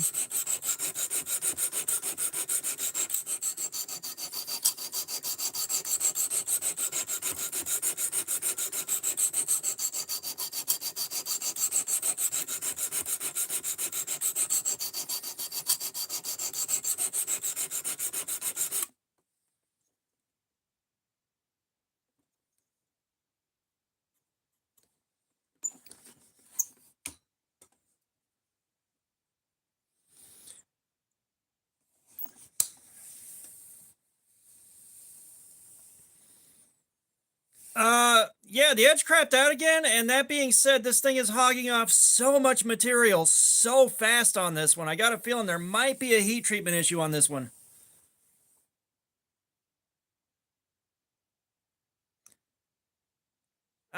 Knives, you're good, man. Knives and Pizza, you're good. I am happy with the way I got this right now.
Yeah, I am hogging off so much material so damn fast that it's hard to stay in control of the bevel on this thing.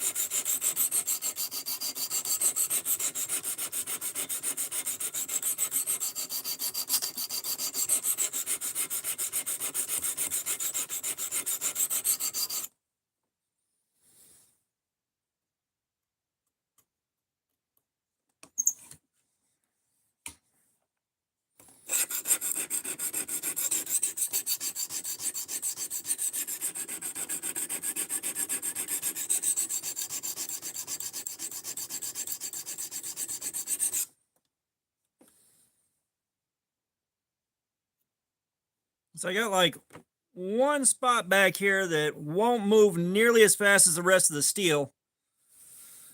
Yeah, Brando is probably around 20 per side.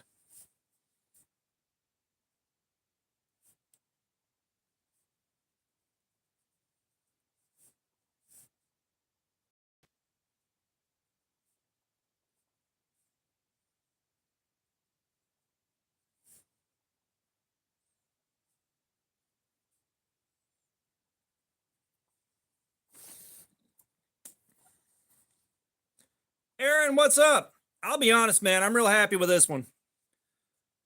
I'm real happy with this right here.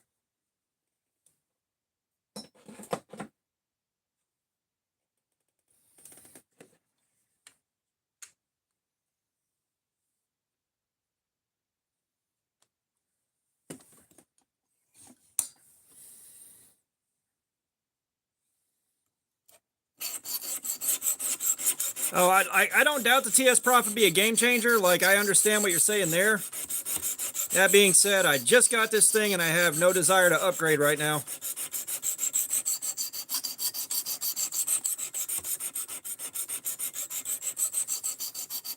Again, Brando, this one is having some problems.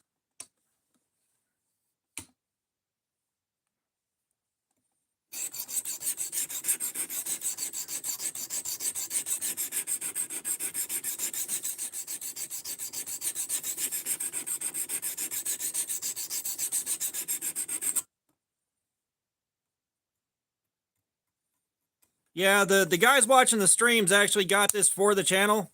Between the super chats, the ad revenue, and all that.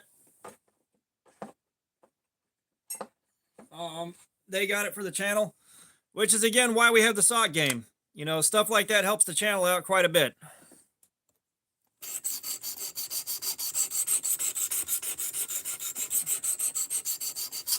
I was using the Precision Adjust Elite. You know, it does the same job, but way slower.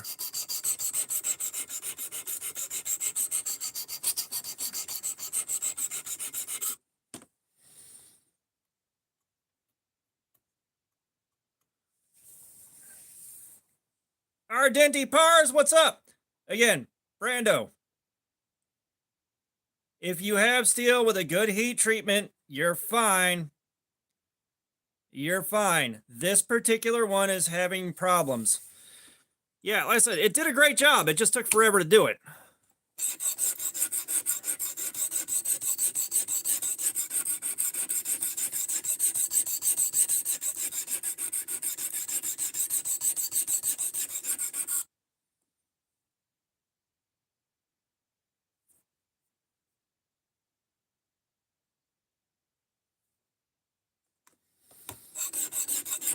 Hey, Woodinator, I am still on the hunt to find a good Camillus.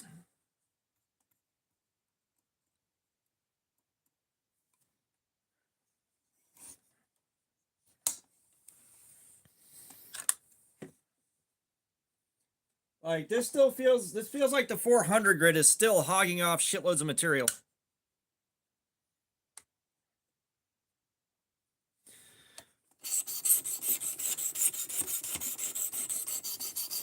Yeah, I'm just saying, we haven't had anything have this much material get hogged off so fast that I couldn't control the bevel while it was being formed. This is crazy.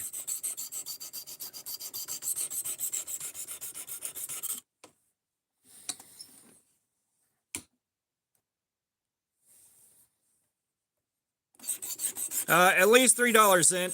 At least $3.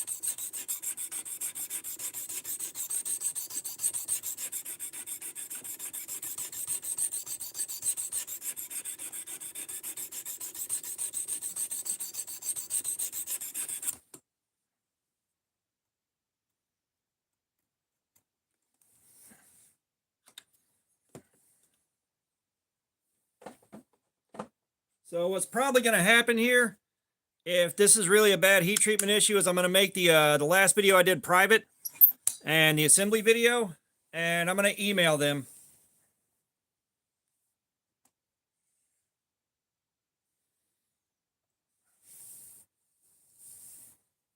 Oh, nice, Punisher.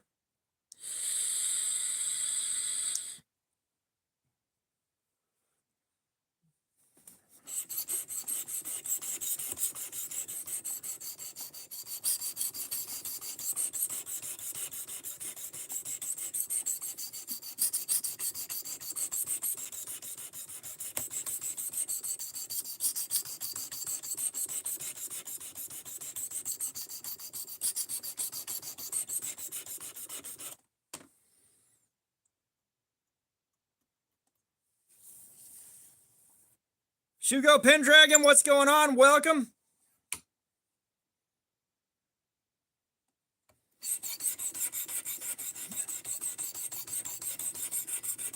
Trust me, I am not a knife sharpening I am not a sharpening god, but as soon as this is sharp, we're going back in on testing the edge out and seeing how long this edge holds up, especially with the results I'm getting while sharpening this thing. This is a weird case.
No, you're good, Shugo, and it took me a second to process what you wrote too, but I am distracted right now.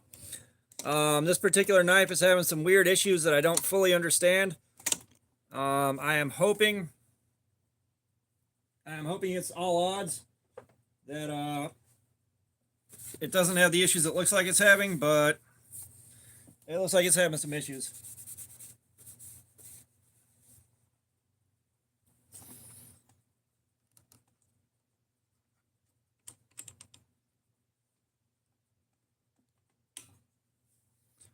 Like, can y'all see just how much material that hogged off right there?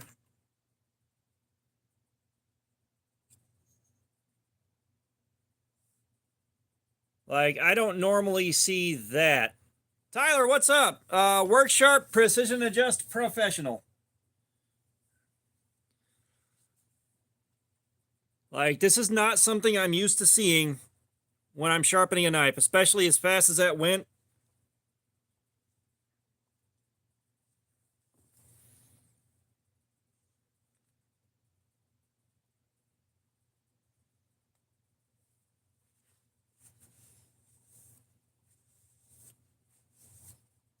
Yeah, I don't know.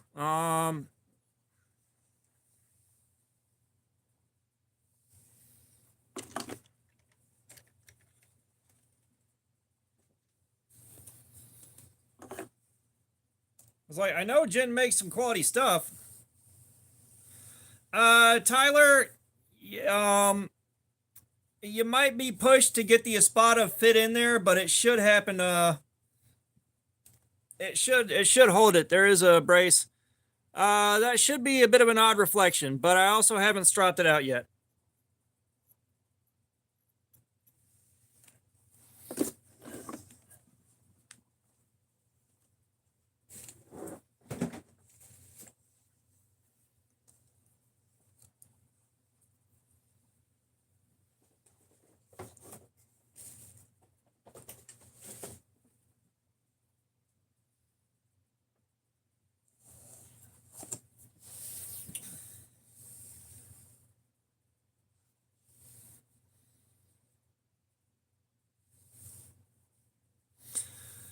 Tyler, better option is kind of hard to describe. Like, a cheaper option is a Precision Adjust Elite.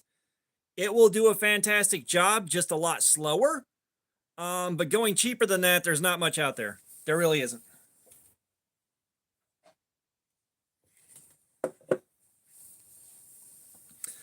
The diamond plates are working their way in. However, we've already sharpened a bunch of stuff on that. Like, it's already sharpened a few good ones.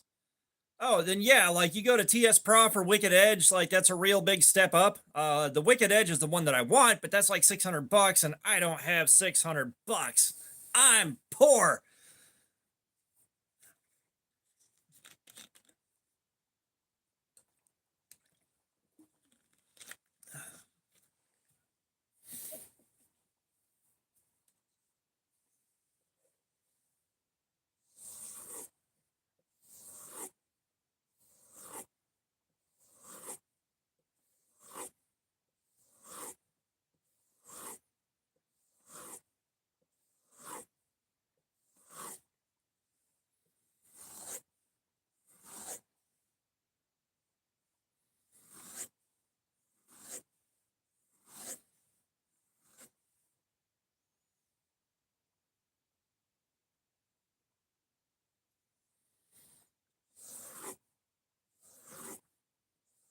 Yeah, like, I've watched the Wicked Edge in use, and those things you can buy aftermarket stones for, which is also a huge plus. For the Work Sharp, because Work Sharp, it's proprietary bullshit, so you have to buy you gotta buy a fucking, what's the word? You gotta buy an aftermarket stone holder for your blades, for your stones. Oh, nice. Yeah, that's it. I mean, the Precision Adjust Professional for me is really, really good. Like, really good.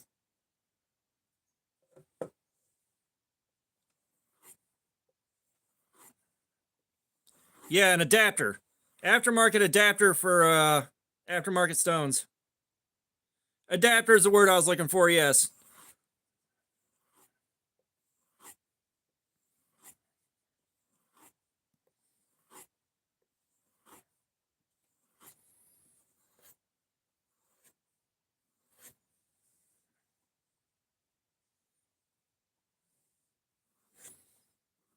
Brando, you do realize I do not have a Menards within like probably 300 miles of me at the closest.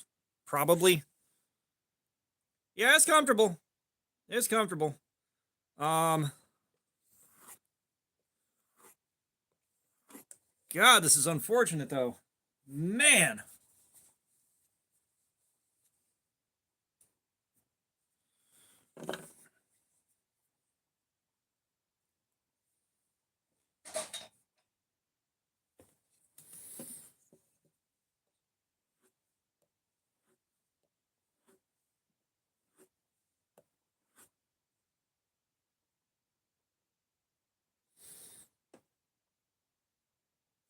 Yeah, that's one thing worth noting. Punisher is exactly right.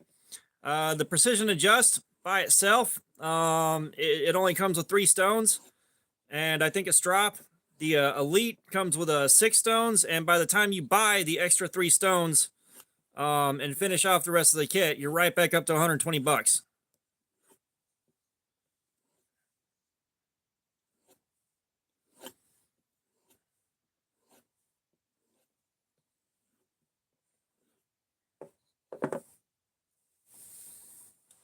I'm no longer trying to get my hands on a storm pooper, dog. I think I still got 3 of them unopened.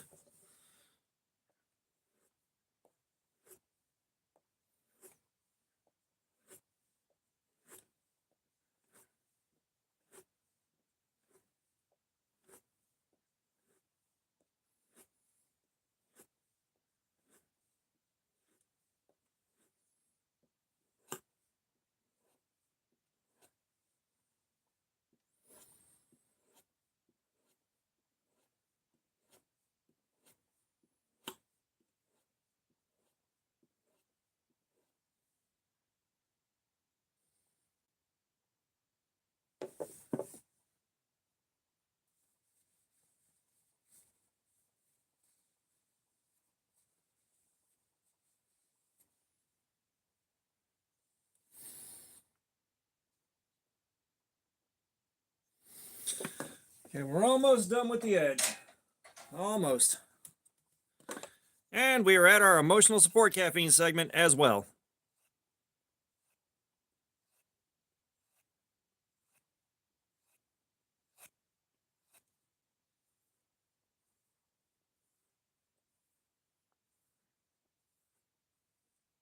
Sergio, what's going on? It's the gin knife, and I think we may be running into problems with it.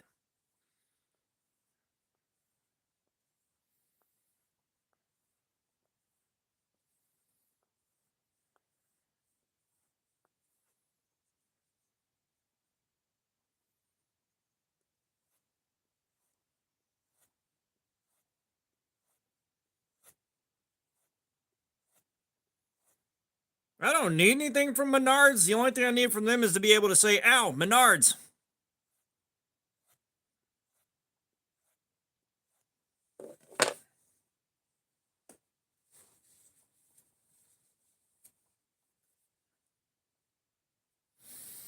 Okay.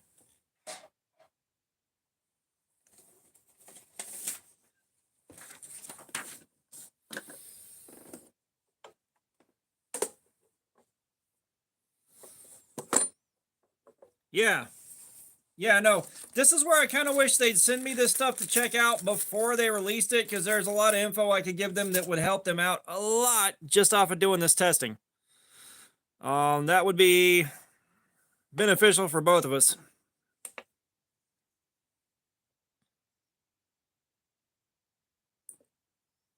Okay, so we're down to 120. Everyone already did that joke, Jerry. Alex Kerber, what's going on? How you doing? So it's just if I'm going this way, it's easier for me to go tip to handle, and then coming this way, just going handle to tip. It doesn't really matter that much. Okay, so that got us down to a 120.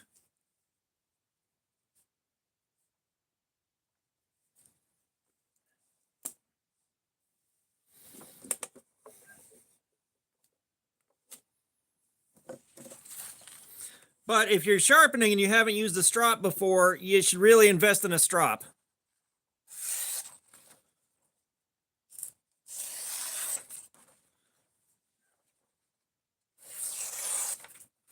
Okay, I'd say we are happy with this edge now. Do we agree? Any suggestions? Just go on Amazon, order a strop, order the cheapest one you can get that's like 6 inches long, like a 6-inch by 2-inch. And, well, the edge is now no longer shaped perfectly because I couldn't control the bevel while I was sharpening it. The material was getting hogged off too fast. So we have got a somewhat uneven bevel all the way down. But yeah, so you can get a diamond paste.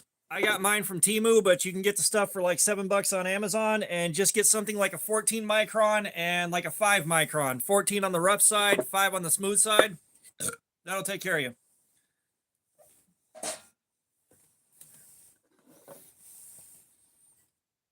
All right, we'll start cutting again in a minute. Emotional support caffeine for the night. Yeah, I did answer you. So I didn't do anything specifically to break them in, but we've already sharpened a bunch of stuff on them. Like, we've already sharpened a bunch of stuff on them. They're doing fine. They have done a great job on all the other steels. I know what you're talking about, knocking off the grit contamination. And the grit contamination should mostly be gone.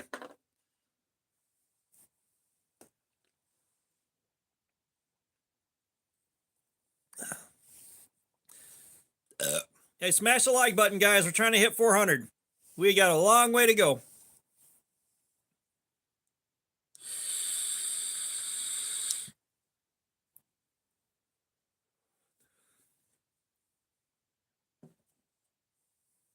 Nah, KO, like we've sharpened a bunch of knives with it. We know what we're looking at. But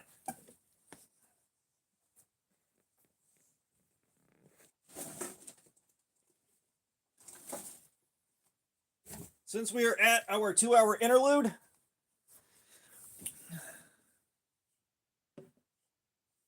Sergio, I appreciate it. Yeah, it's like last time we tried pushing it, reminding people pretty regularly, and we got up to like, what was it, 389 or something like that?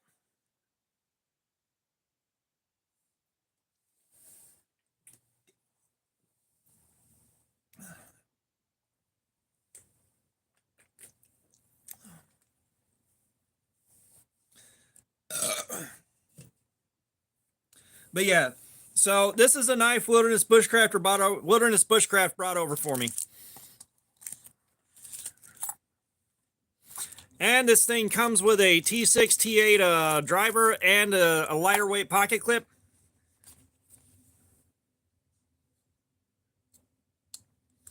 The multi-tool, I don't know. Like, if it doesn't have like a sheath or a pocket clip, I'm not gonna, I'm not gonna bother with it. Yeah, or a baboon or something like that. But we have got this beast right here. We can get the oil cleaned off of this bad boy.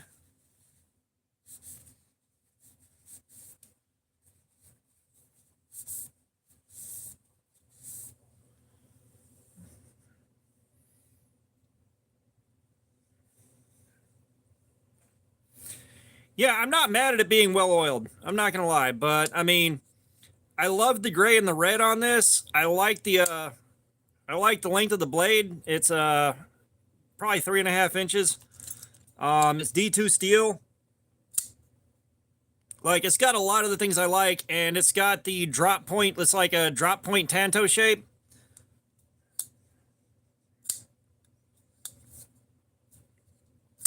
And you can reverse flick it. I wonder. Nope, no centrifugal. Nope, but reverse flick.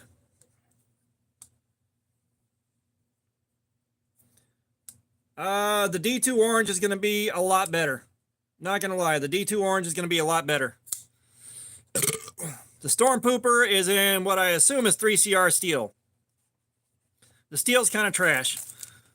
But this thing also comes with a double-sided sharpening stone. Do we know if this thing is going to be a water stone, or is it good to use dry?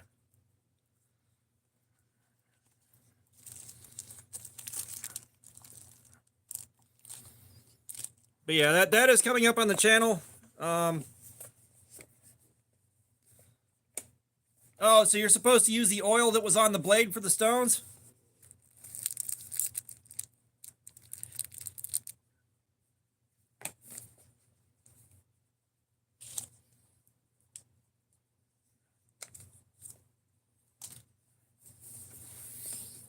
Yeah, I don't know if I want to mess with something that takes oil, but I may have to try this just to say I did.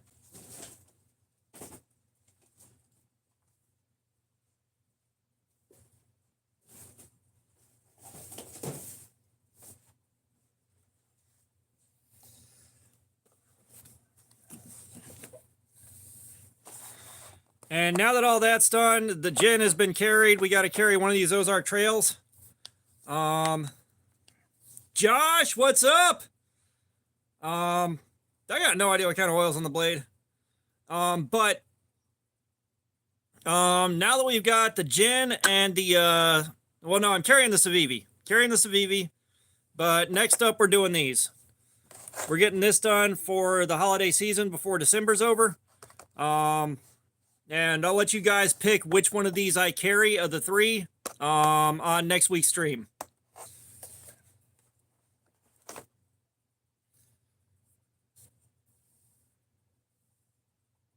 They're not all tip down, Brando.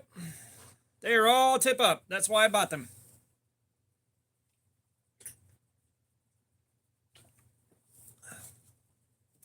They are all tip up. They have G10 and 3CR13 steel. Alex Kerber is on Team Sprinkles. All right.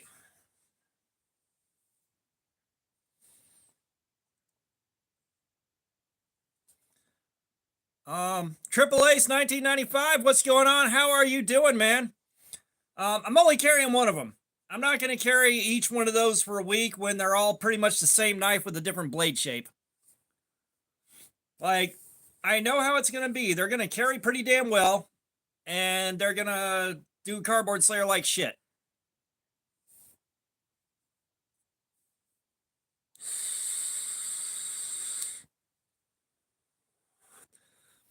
All right, Team Sprinkles is showing up today.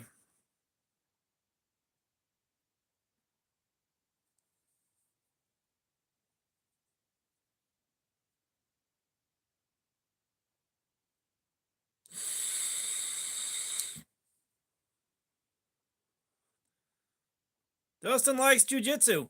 Actually, somebody sent me a link for that. I threw it on the list.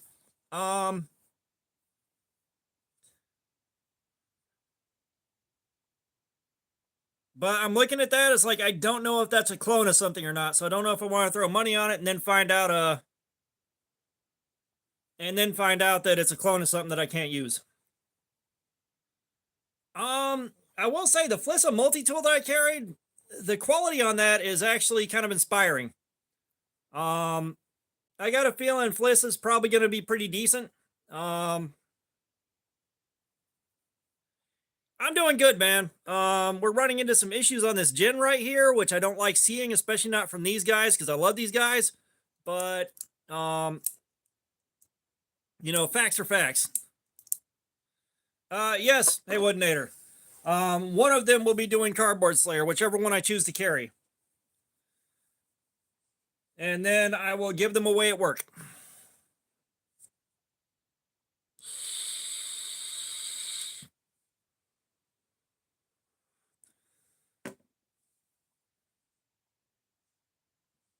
Carlos, what's going on, man? How are you doing? Carlos, thank you. The knife is dope. Hopefully the heat treatment's not as bad as it's looking like. But yeah, that's the knife's dope, but they may have to fix the steel, which I hate saying that because I love the company. They support the channel. They are awesome. The one that I like the best, honestly, out of these three is probably going to be this one right here. No, you guys are going to get to pick next week. You guys are going to get to pick which one of the three I get to carry. Gabriel, all right, brother. I appreciate you. We'll see you next time. But I like the blade shape on this one the best. Just the basic drop point with the Scandi on it. Can't go wrong there. And then when we do the live stream, we're also using this sharpener. This pull-through sharpener.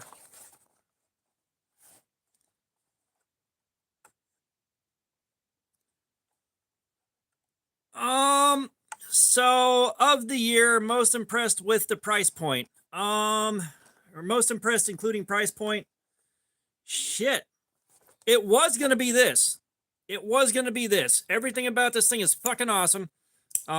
This is like now a top 10 knife. However, between sharpening and cutting with it, this thing right here, I think the heat treatment may be a problem. The heat treatment might be a problem. But shit, like I've cycled through so much stuff. I will say the Cold Steel Mayhem. Yeah, the dropouts are sold out. That's why I'm so pissed off at FedEx. Like that, and I knew because I couldn't get on my other phone and order them because all my information saved on this phone right here. I knew they were going to be sold out before the stream ended. I already knew it. But the Devo Xtasa 23 Fireball, that is one of my favorites by a long shot. But the Cold Steel Mayhem, I think that dropped last year, but I got it this year. That is probably right up there with my all-time favorite knives I've ever fucking bought. Ever.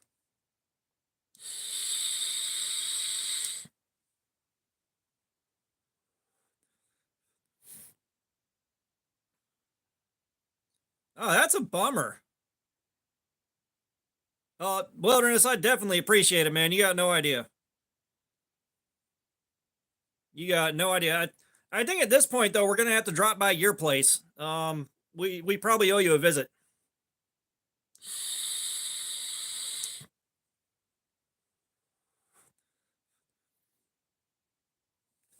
And for those of y'all that don't know, the fancy lights right here, those came from Wilderness Bushcraft. Let's see.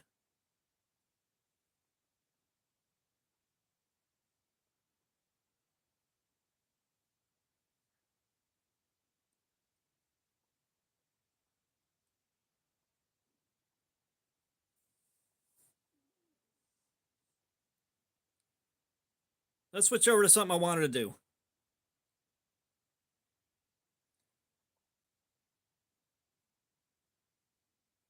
Yeah, no. So the one in the center, the green one, that was something I either got on Amazon for next to nothing or at Five Below. I don't remember, but yeah, Wilderness Bushcraft brought me the O strip. Triple Ace, man. Thank you, sir. Would you like to pick a figure out? We have got the Ninja, the Frankenstein, the Robot, the Grim Reaper, the Mummy, the Knight, the Scuba Guy, and the Alien to pick from.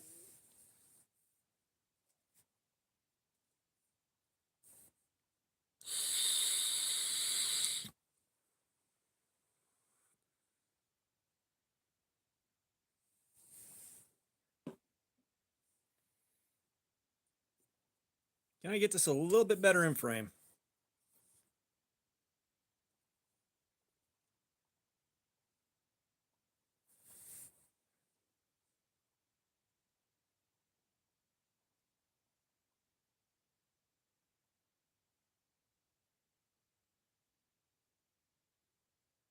That's kind of better.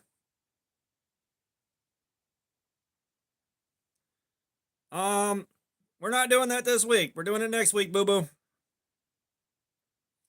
Trust me, I am enjoying not carrying Ozark Trail folders for right now. Triple Ace, you still get to pick a figure out, man. Like I say, you get to pick from the Frankenstein, the Ninja, the Robot, the Grim Reaper, the Mummy, the Knight, the Alien, or the Scuba Guy.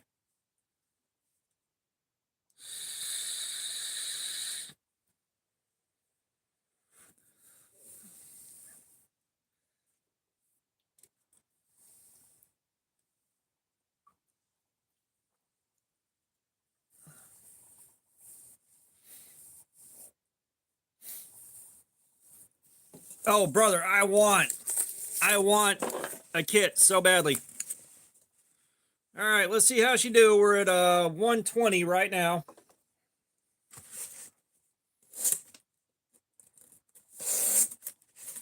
God, that's a good cut. I love cutting right after I sharpen something.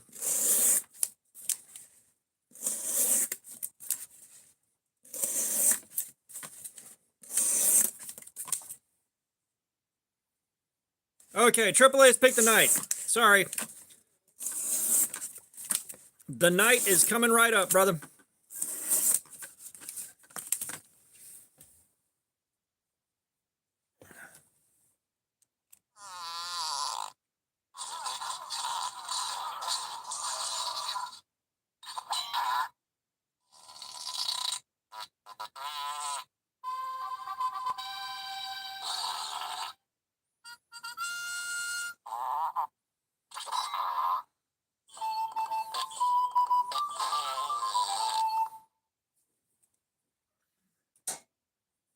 Thank you for the super chat.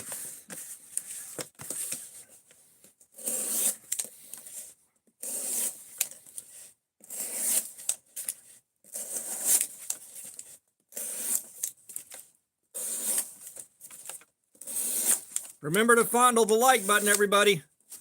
Please, please fondle the like button.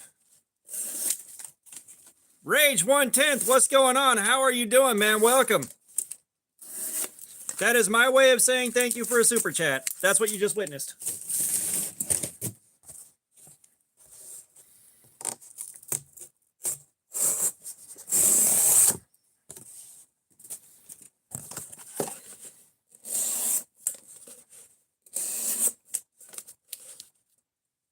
And Kevalian, I'm definitely not a wrestler. I'm not sure why that's important, but I'm definitely not.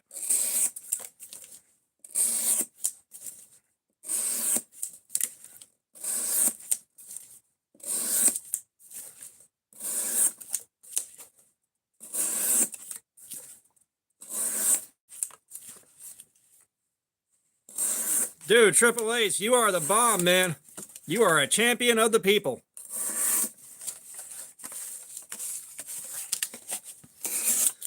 Like we're attempting.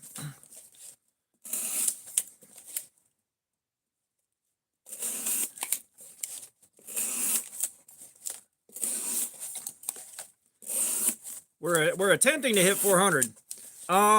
I don't really have a Victorinox to formulate any thoughts on. I haven't had a Victorinox since my uncle's wedding.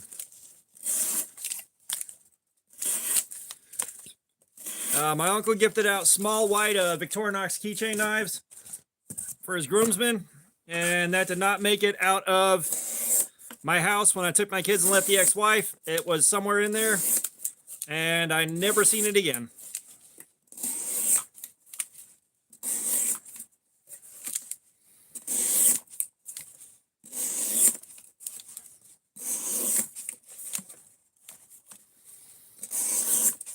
Well, let's put it this way. I took the kids and left the ex-wife at the ass end of 2011. If that gives you any idea. And my uncle's wedding was a good few years before that. Corey Monday. This is the knife. This is the Gen Rhino. Button lock, front flipper, reverse flick, centrifugal open. Love it. Fook, the cardboard struck back, and I'm not sure whether or not we have a heat treatment issue on this.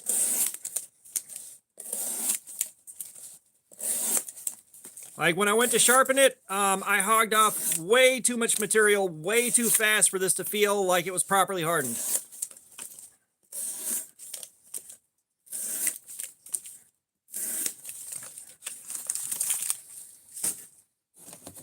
So we sharpened it down and got 120 on the tester on the brand new edge I put on there.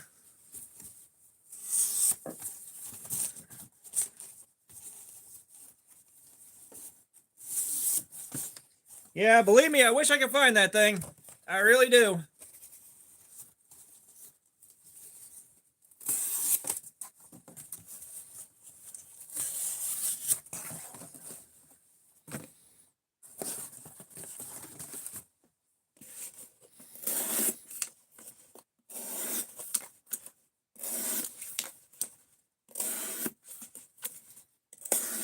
Because my uncle had passed away in 2007.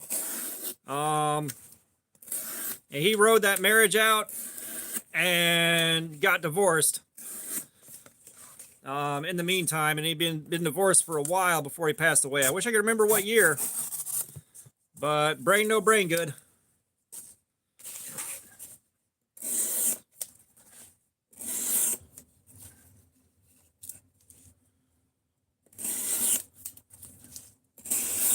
Well, we're gonna see. Like, if this new edge holds up all night,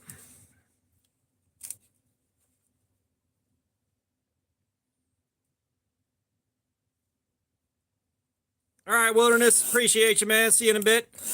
Now, it's again, like, we have used that sharpener several times now, and D2 can be a bit of a headache. This is not D2. This is supposed to be 9CR18.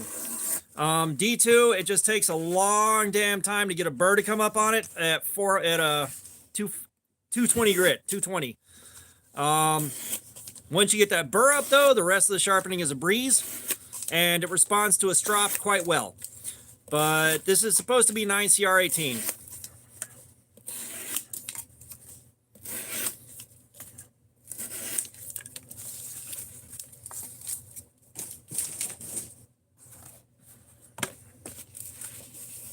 All right, hey, Woodenator, I appreciate you, man. Like, trust me, guys that are watching this from work, I consider to be a huge fucking honor.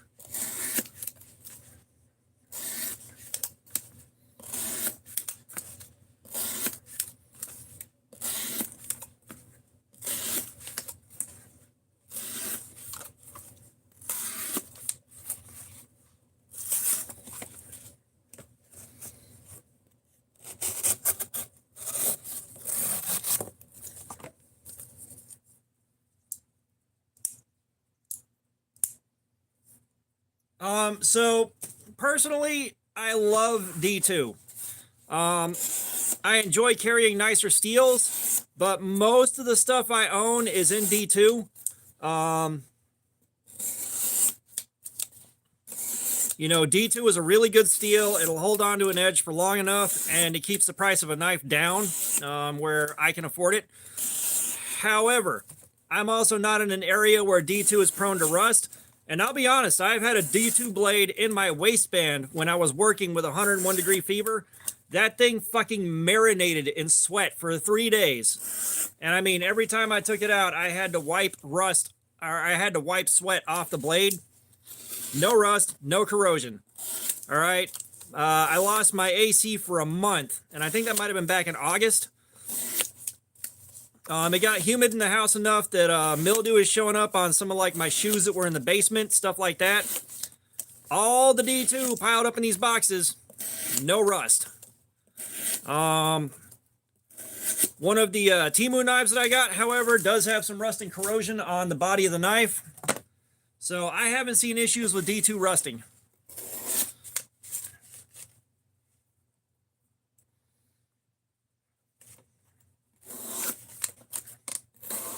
Well, hey, back in the day with the old timers, steel was a completely different beast.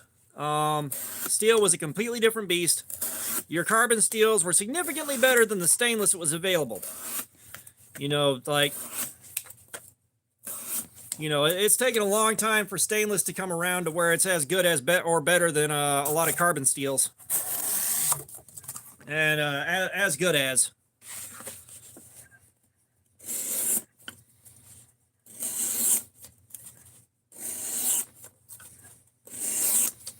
Yeah, it's just like your old timers being like, don't cut up cardboard, it'll ruin your edge. Not anymore, not like it used to.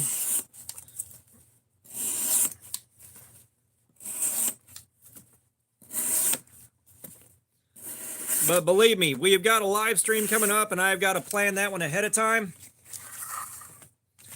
I've got to do some prep work ahead of time for S90V on that Devo Fireball. Oh, that's going to be an adventure.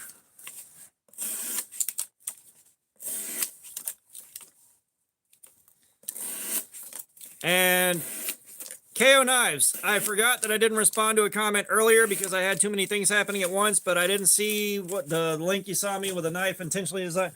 Wait a minute, was that little sparrow knife, that little yellow sparrow knife?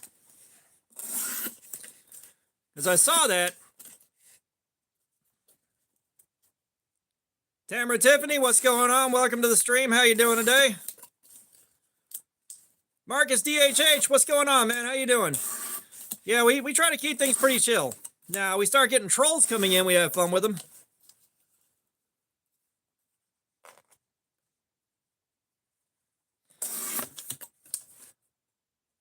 14 CR, that's pretty good quality. Pretty damn good quality.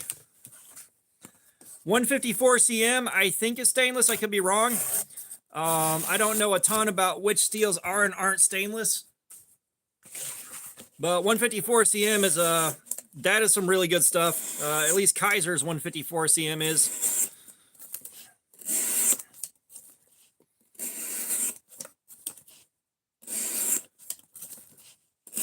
Oh wow, 165 is still very steep for me, but that's pretty cool.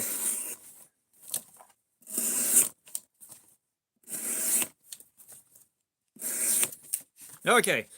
Yeah, it's like, one thing y'all gotta understand, I am certainly no expert. I am learning this stuff as I go. Very much learning as I go, which is part of what I think makes this thing so fun. You know, I didn't start this channel up already knowing everything, which I think, you know, it's kind of like having just your regular people compete in the Olympics after the athletes have done their things, just to get the other side of the story, you know?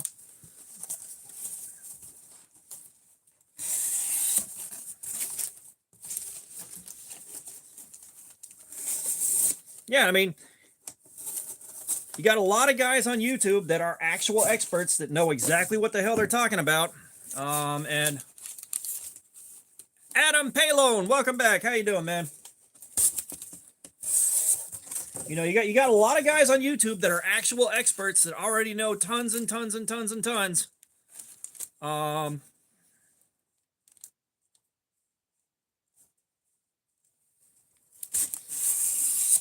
You know, and I'd certainly love to be an expert, and, you know, eventually I will be. Eventually I'll know enough to consider myself somewhat of an expert, or at least, you know, very, very qualified.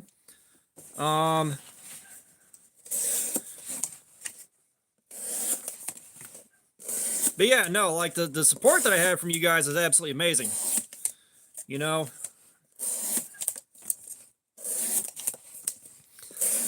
and I think that's part of what I'm trying to do things a little different. You know, you got to set yourself apart. You may have mentioned that. I have not done that, Adam. I get asked that a lot, but I haven't done that yet, knock on wood.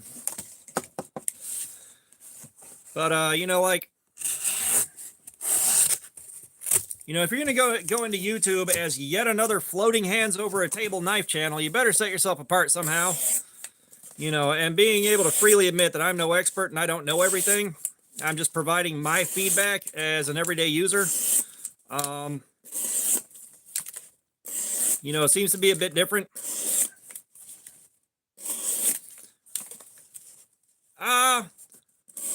I think I'd be as fine as every other average Joe in the zombie apocalypse. So let's be realistic. Let's be realistic for a minute. There's a limit to how fine you can be when suddenly you have no access to antibiotics, you have no access to regular hygiene.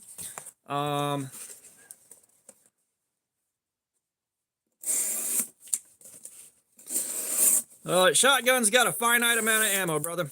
Like, your best bet is to hide until ammo becomes so scarce that only the government has it. Yeah, guess what, Adam? Zombie apocalypse hit. The pharmacy is one of the first places that is getting absolutely raided, especially by guys trying to find OxyContin.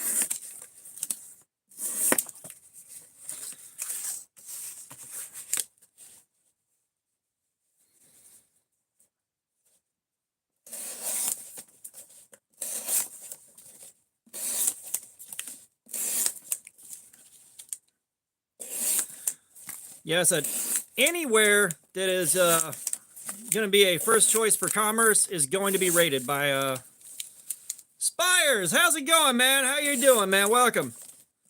But anywhere that is going to be a default center for commerce, malls, Walmart, hell, Kroger, Menards, Ace Hardware, is going to get absolutely annihilated by looters. And your odds of getting out of there alive trying to get something are going to be real slim.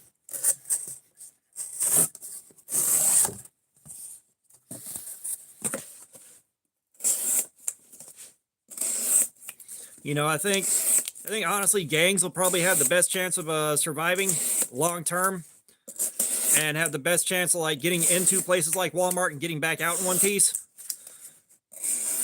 Just because, like, gangs in the military, if guys can break themselves out of prison when that happens, and they're not just left in there to die, they've also got a really good chance of surviving.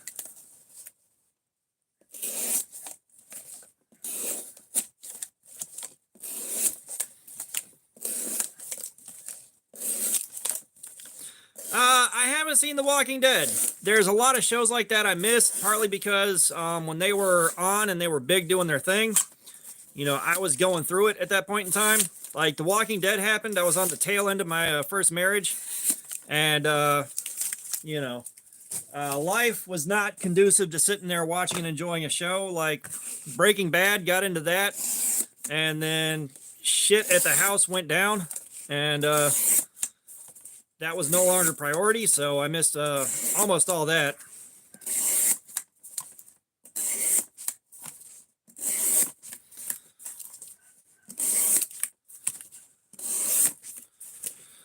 But because I think the last really big culturally impacting show that I watched all the way through was Game of Thrones, and even then I got started late. The last season was about to start, and I paid for HBO Max so that we could just watch the whole thing, and we watched the whole thing right before the last season started, and then watched the last season as it was happening. And God almighty, why, for the love of God, did they have to end it like they did?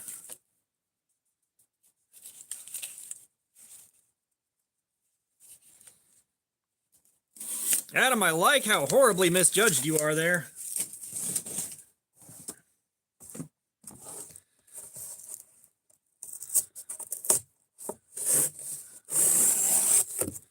Although, I tell you right now,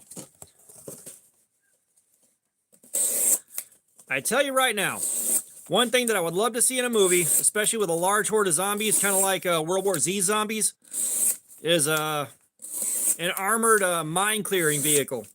Those things that have like the giant flail with all the chains swinging around to like you know, blow up mines from inside the, you know, those things. I want to see that running through a crowd of zombies and just the sheer mess that'd make. Like, if I could acquire a vehicle for the zombie apocalypse, that would be it. It is one of those armored mine clearing vehicles.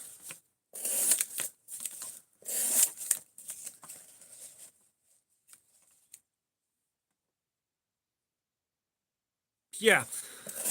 No, so plate armor is not going to be goated for a zombie apocalypse. A motorcycle suit is what you want. Something like that.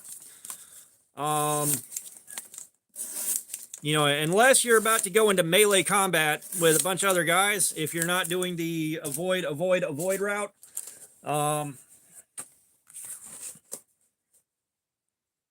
Yeah, it's not biteable, but you're not going to bite through a motorcycle suit. It weighs a lot less. It's breathable, and you don't have that maintenance. Cali boy, what's up? Like, you don't need a second person. You don't need a squire. Howdy, what's up? Welcome back. You don't need a squire to dress you in a motorcycle suit.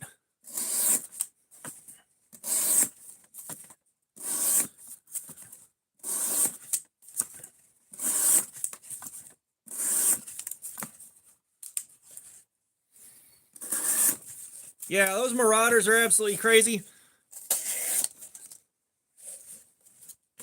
Oh, yeah. Bro, I'd eat whatever it took to not starve if there was an apocalypse.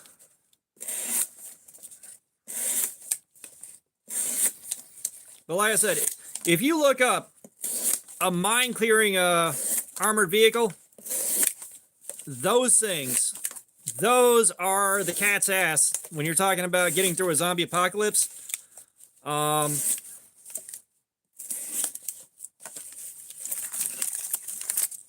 I'll tell you right now, the water in the tank on top of the toilet's clean enough. It's clean enough to get by with in most cases. You can drink that.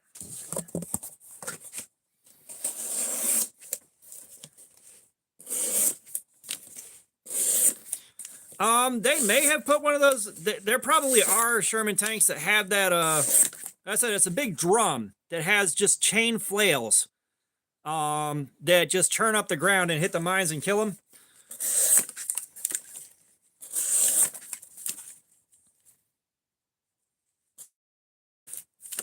But yeah, like just think about that driving through a densely packed crowd of zombies.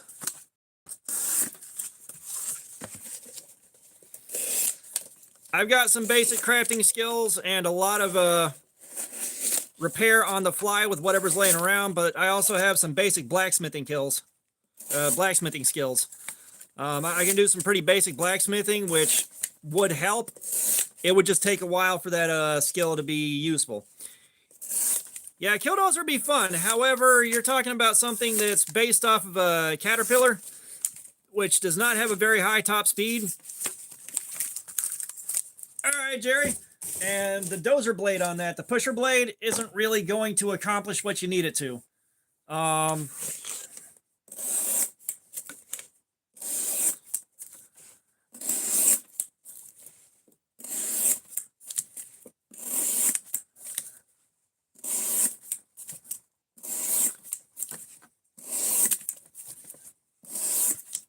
Yeah, I'm good at crapping really hard. I'm not sure how much that'll help in an apocalypse.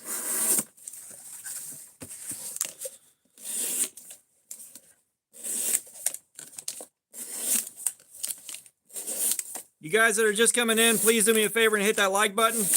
We're shooting for 400. We're trying.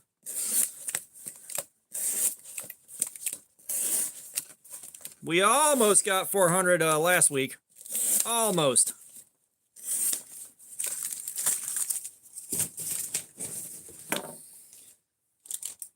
And now, these Switch storage boxes.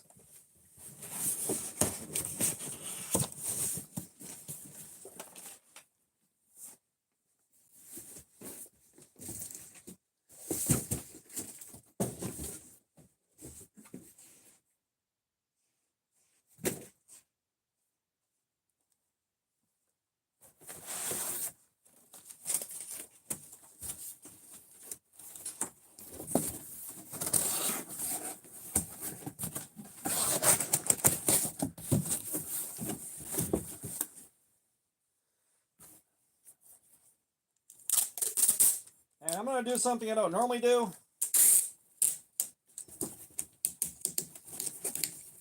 And actually tape this up before I overload it.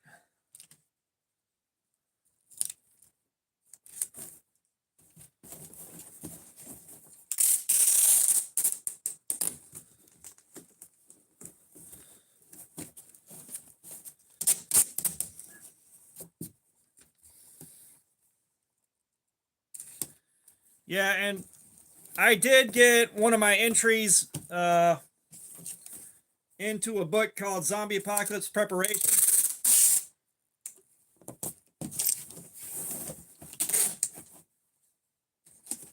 I was just very active in the Facebook group, and some of the things that I suggested were not immediately thought of.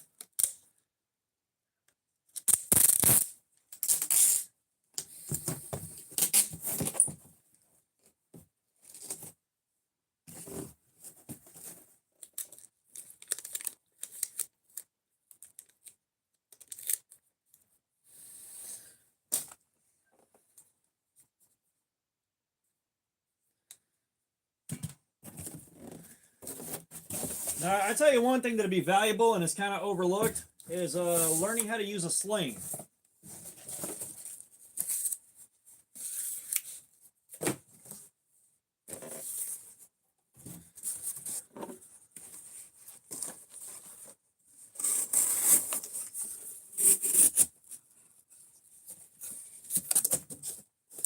Yeah, I can usually tell whether or not the dinosaurs.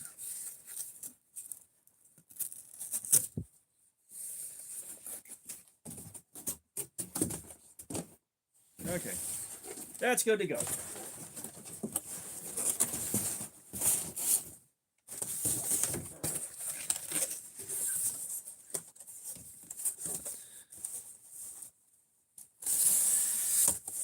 But yeah, I can usually tell whether or not the dinosaurs in a movie are fake from the pixels.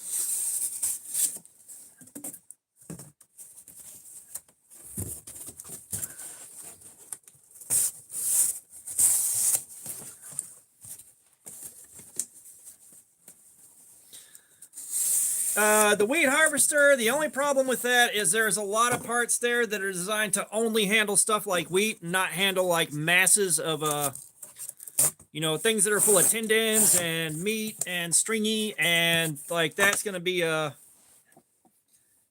major issue.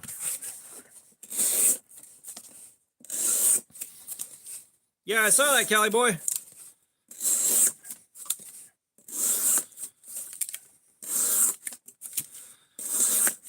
What was I gonna say? Oh, nice, Adam.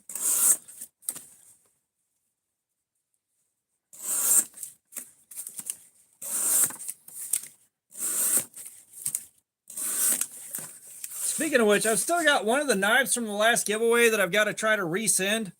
The guy gave me an address that wasn't valid, so the post office sent it back. Like, they wouldn't enter the address he gave me to begin with. They changed the numbers on the P.O. box.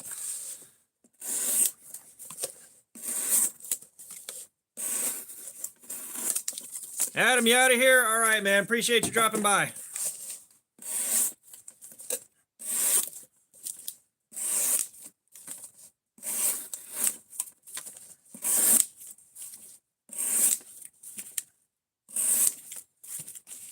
Ethan Perk8, what's going on? How you doing? Welcome.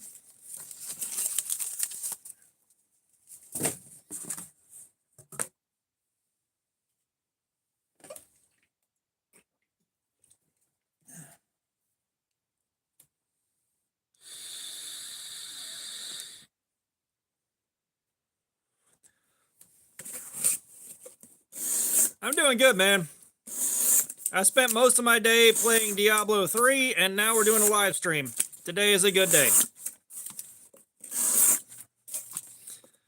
I haven't even heard of the Falling Skies series, sir.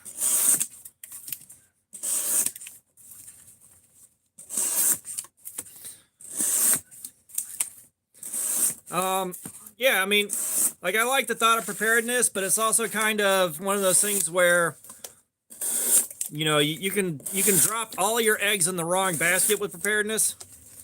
I haven't played Call of Duty since World War II. All right, Cali Boy 77, appreciate you dropping by, man.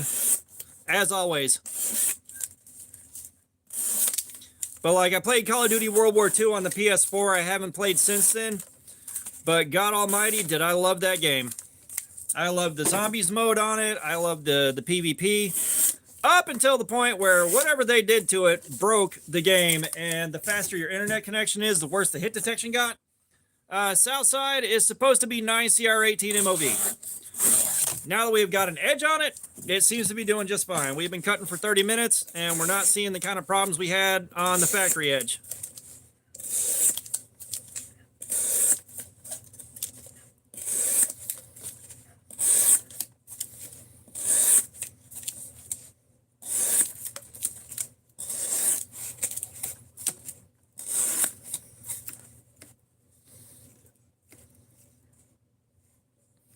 Stream's about 3 hours in.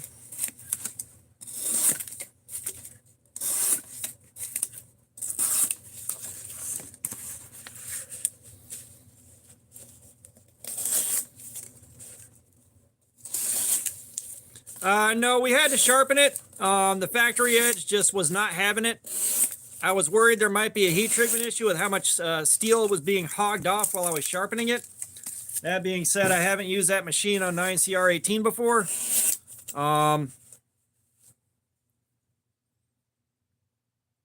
But yeah, it hogged off material so fast I had a really hard time maintaining control of the bevel.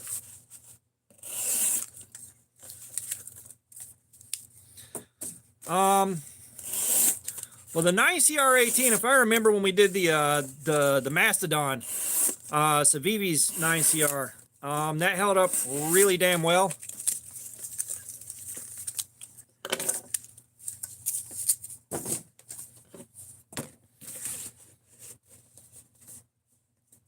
Punisher, you can try to drop a link, by all means.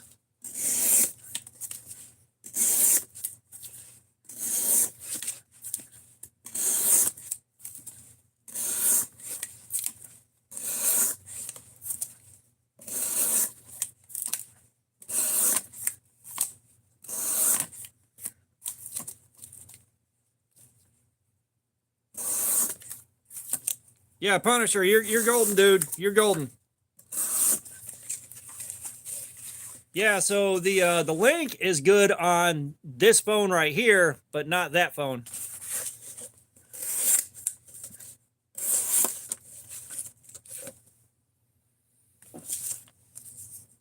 I would click on the link.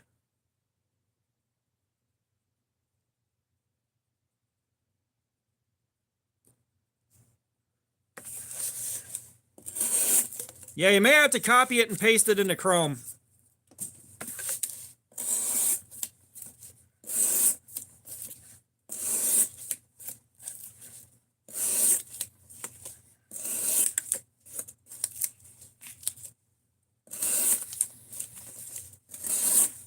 Yeah, I'll run into some issues with the tips, but like again, I'm not an expert knife sharpener. You know, I used that Precision Adjust Elite for a while. I'm just now starting with the Professional. I've only sharpened a few knives on there, but the tips seem to be more than sharp enough.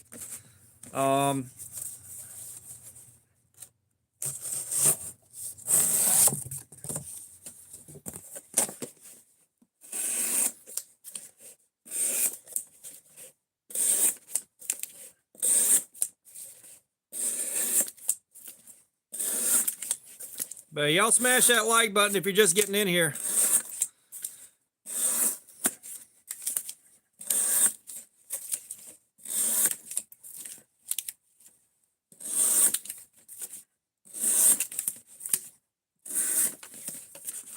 Howdy, everything okay at home there, boo-boo?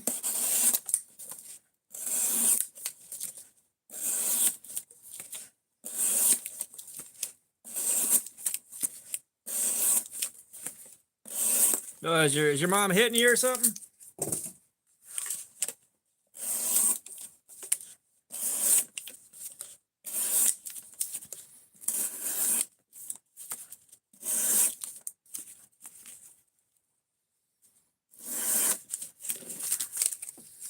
Just trust me, like I'd love to get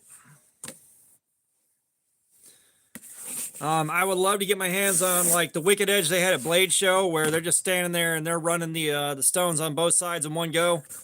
That being said, I can't really sharpen under the camera with that thing. That's way too big of a setup to put under a camera like that. And I'm not sure of another way to justify that cost, because those things ain't cheap. I'm not sure how I would justify that cost otherwise.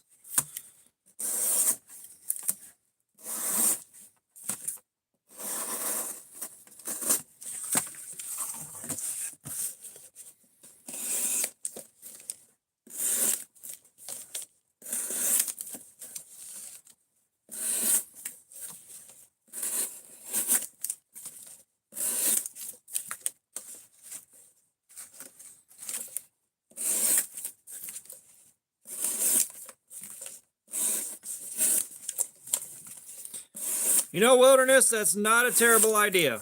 You know, so the only caveat to that is, you know, I would almost never really get to use it unless I was on stream, basically. That's the only time I ever really need to sharpen anything, because everything that I own gets carried for a week and then goes on the pile. So yeah, like, unless I was sharpening stuff on stream, basically, I couldn't justify the cost on that.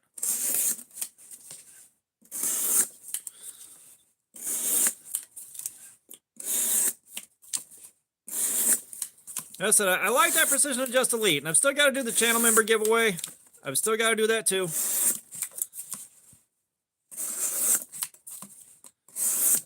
But I believe my Precision Adjust Elite will be given away to channel members.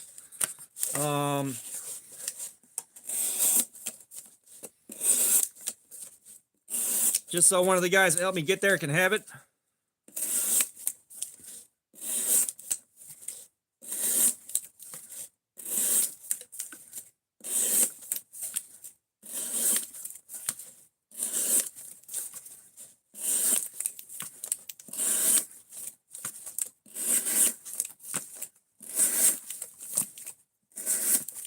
Okay, right now we are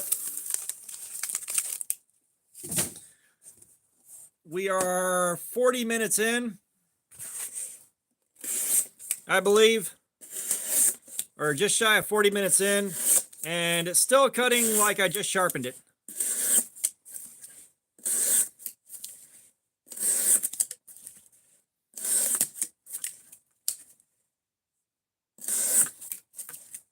Marie Redmond, we are making vegan steak strips for fajitas, and I'm testing out the edge retention on a knife.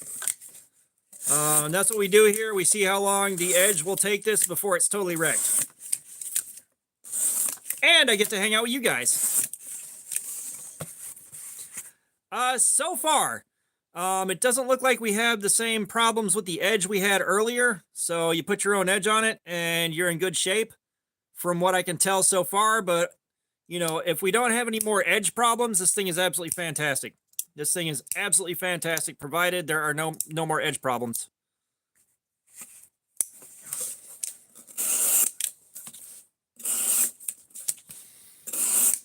No, I went to Homeless Depot and I regret buying their building supplies, so I have to break them down and dispose of them.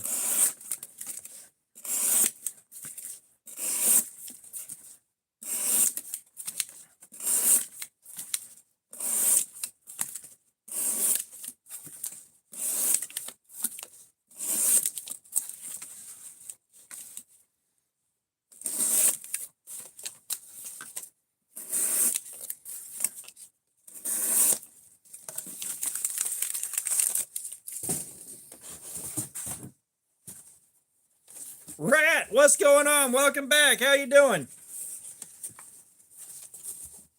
You still never fought your dad, did you?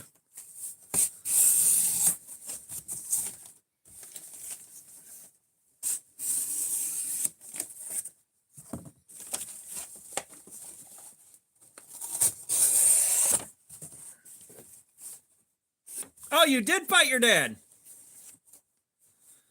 Okay, did you at least win?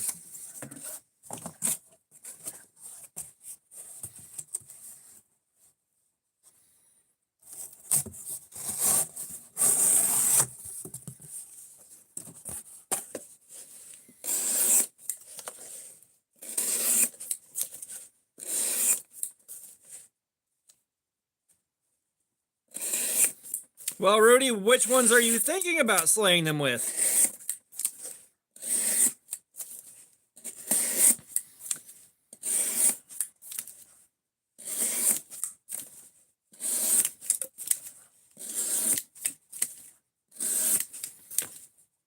It's like, I'm not sure how many boxes I'm going through like this.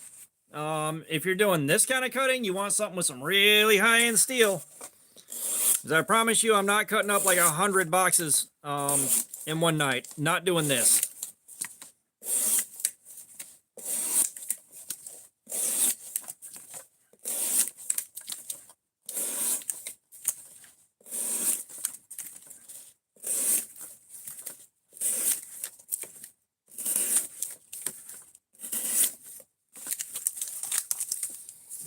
Yeah, but if he's trying to be like me for some inexplicable reason, a fastback might not get the job done.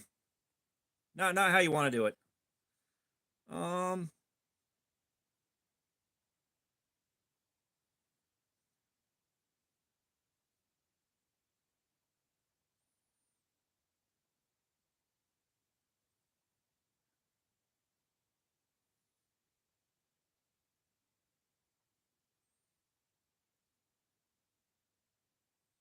Ooh, I like that one. Oh, we're going with that one. Oh, Punisher, what are you trying to do there, Boo Boo? What are you trying to do to this man? On this episode of How Fucked Up is Fucked Up, that's fucked up. All right, Rat, and enjoy your TikTok. Howdy. You may be out on that one.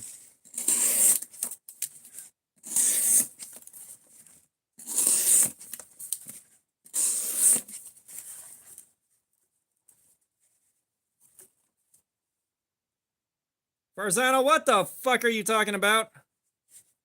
Oh. Okay, I don't understand why it matters that the guy was gay. Please provide clarity.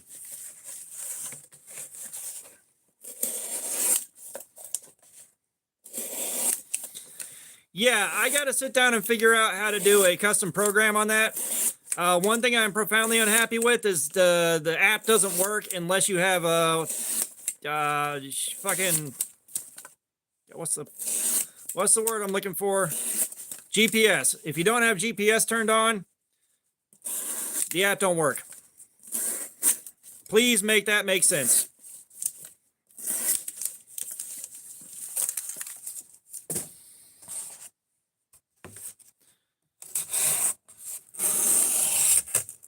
Like, no wonder they were giving them away for free. They want your GPS.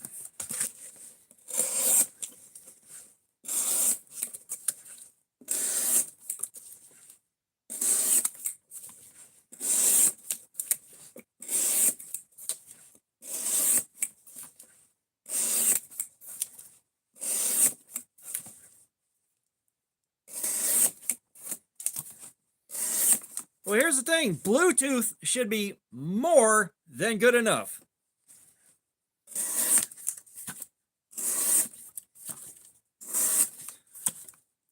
Don't get me wrong. This is fun, and I like what the lights are adding to the stream here. I do. However,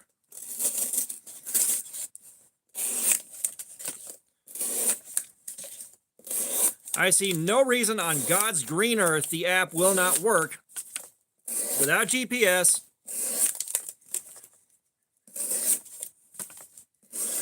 Yeah, no, if you're breaking down Amazon boxes, nothing short of a Cold Steel Mayhem's going to do the job.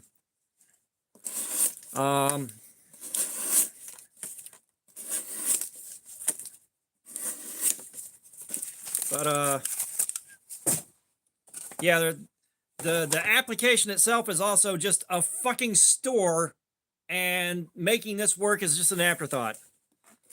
You know, I don't want to open an entire goddamn O-Knife store. No expert, we have Wilderness Bushcraft to thank for the lights. Moshi VR, what's going on? How you doing? Welcome.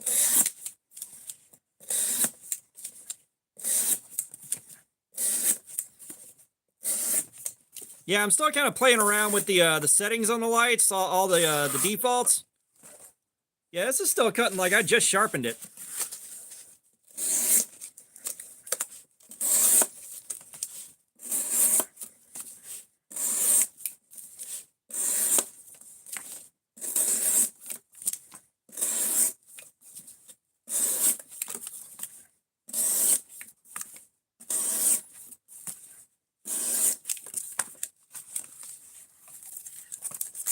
Maxilla, don't come in here with the M-word passes bullshit, dude. You know you're in the wrong place. But hi. I think you forgot which account you're on.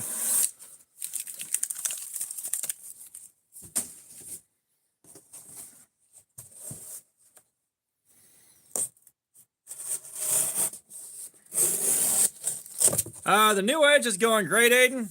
The new edge is doing great.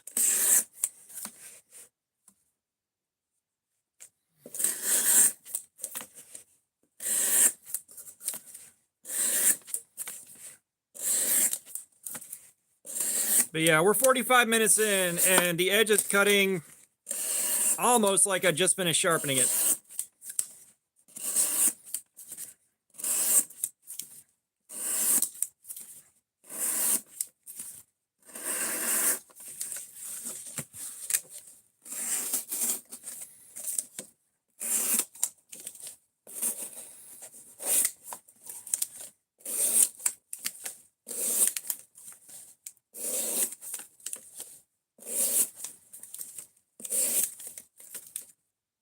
Jin, yeah, man, that's a Jin Rhino, which J-I-N. It took me a second there.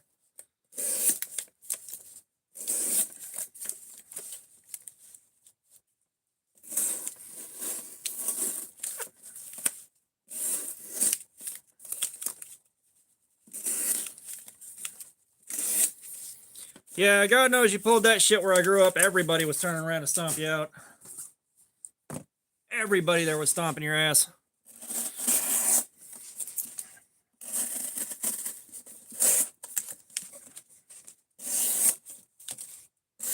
Well, basically, you got to be Quentin Tarantino, but also have Samuel L. Jackson backing you up, and then not say it yourself, have someone else do it.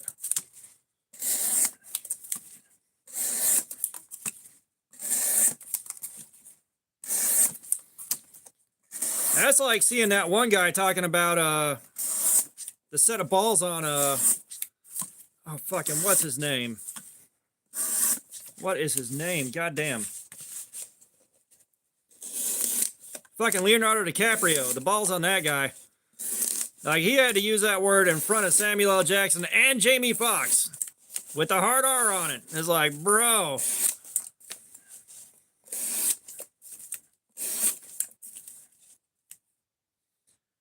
Obvious fake name. What's up? No, I did not get the Roxxon knife scissor yet.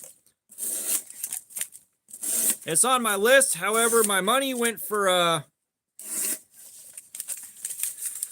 the money I had went for Ozark Trails that FedEx did not deliver, and now I got to deal with Walmart to try to get a refund on something that's out of stock. But if we're in luck, a friend of mine has my back.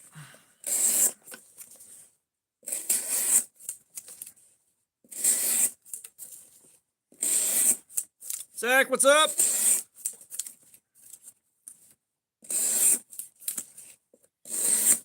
Nice, Rudy.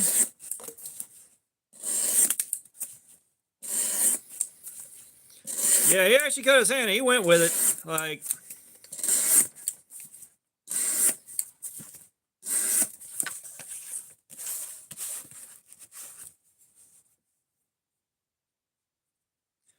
nah, the quick detach scales, that just seems like a royal pile of gimmick to me that I don't really want.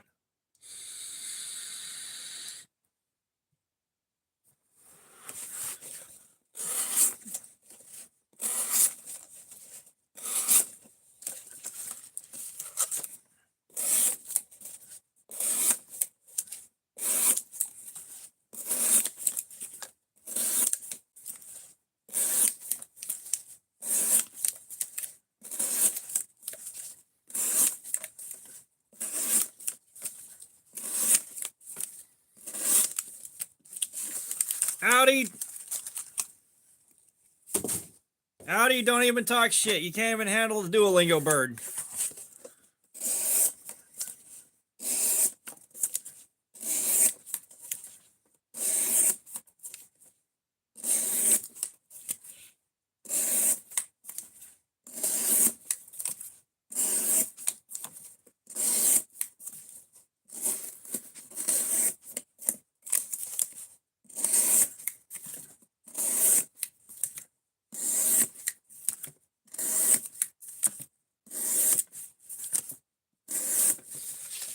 Guys, the next 10 minutes needs to go by fast because I need to use the bathroom.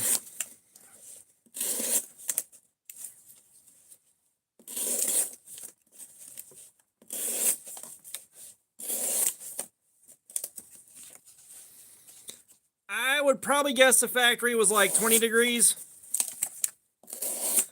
And again, there may have just been some bad steel along the edge.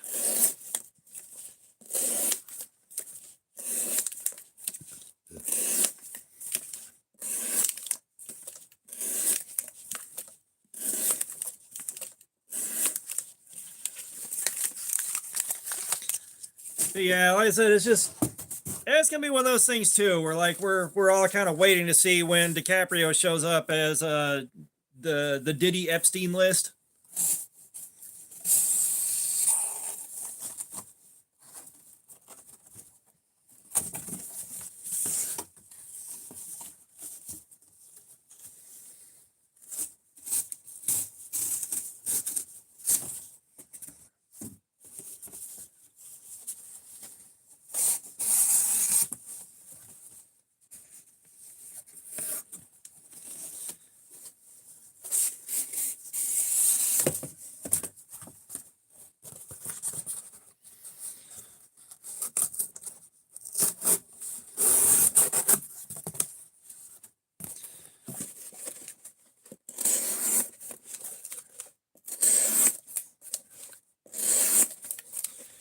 Yeah, so it's not too shocking with stuff like that happening anymore, but it's also like if you've studied your history, you know what human behavior is when it's not regulated.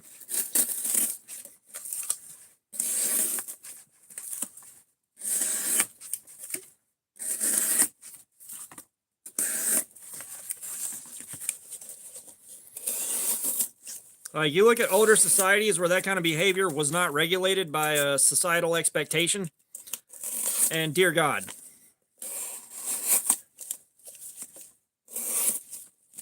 And Scott Bell gave me pink eye.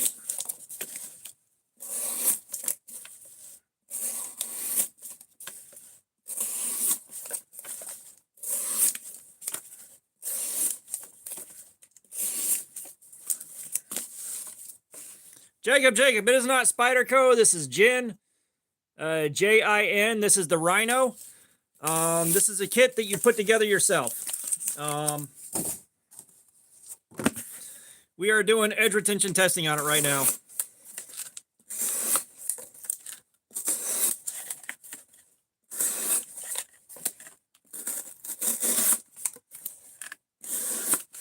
No, Audi, you gotta buy your beans along with your thread locker.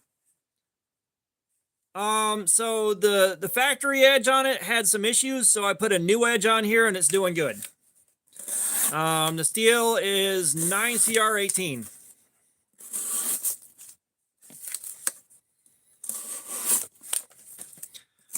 We're almost an hour in.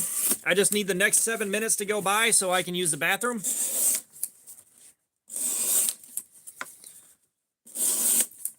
Because if DreamWorks Animation made a movie about what I gotta do, it'd be called How to Drain Your Dragon.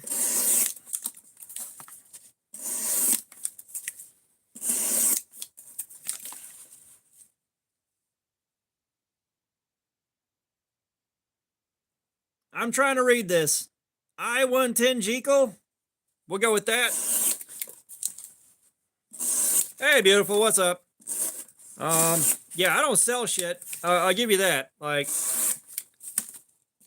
I don't sell shit. I just review them. Oh, Streamworks. I like that. I like that, Fook. Good one, dude. Good one.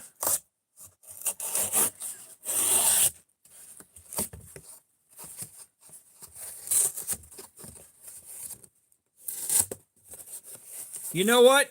You might be right. I bet it is illogical. Brain no brain good. Unfortunately, I do not have Benchmade money, illogical. I do not have Benchmade money. But check out the lights. Check out the lights. Where are we? Here we are. So we got wind chimes going right now. We switch over to spring outing.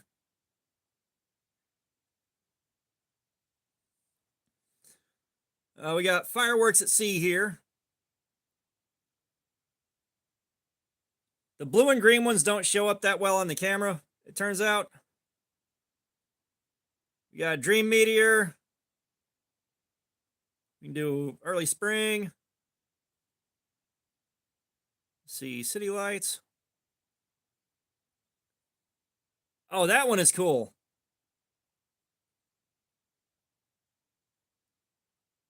That one is cool too.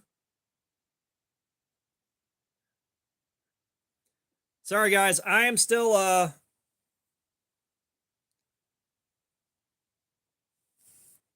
I'm still getting used to this. Like, I had just put this all on here right before I started the stream and got the app installed. We all like that one.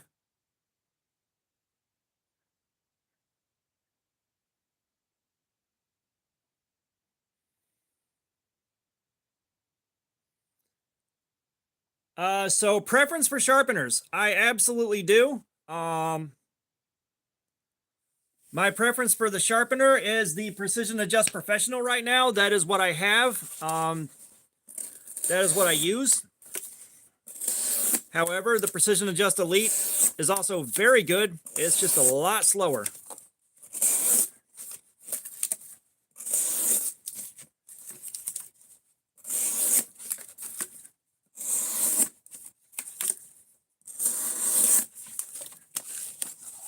Watch me win VR. Welcome back. How is it going?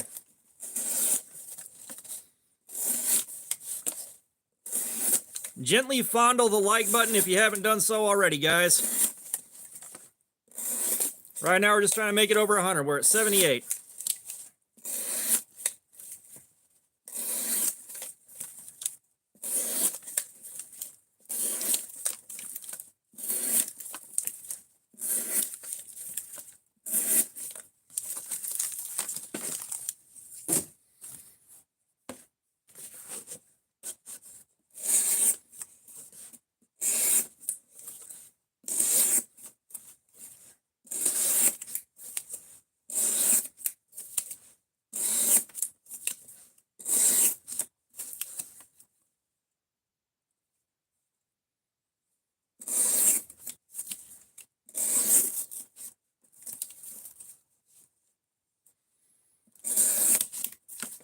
Oh yeah, those lanyards are awesome.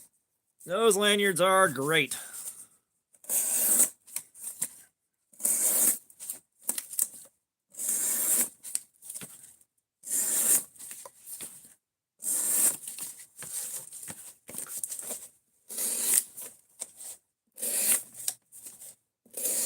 Howdy, have you had your Adderall today by chance? Like, did you take not enough Adderall or too much?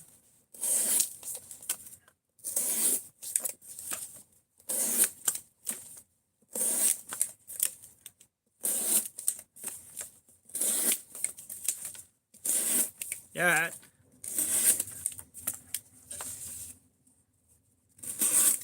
Oh, cool. I wonder how those would do at a yard sale. That is an interesting concept.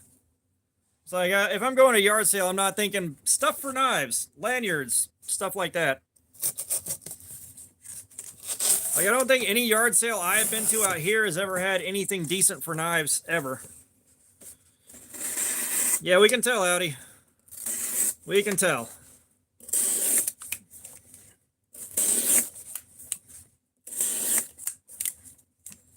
Yes, we are testing edge retention. That's what we do on these live streams every week, is we check out edge retention.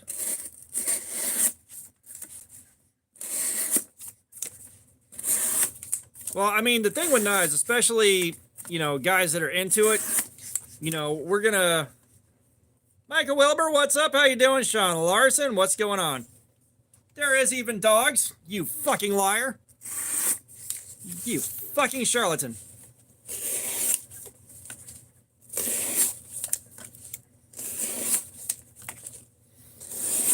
Counterfeit knives, that'd be an issue, but like for most collectors, we're just gonna go online and look at the price on it and then price it close to that, if not at sale price. We're gonna be on Blade Binge, eBay, all that, figuring out what to sell it for.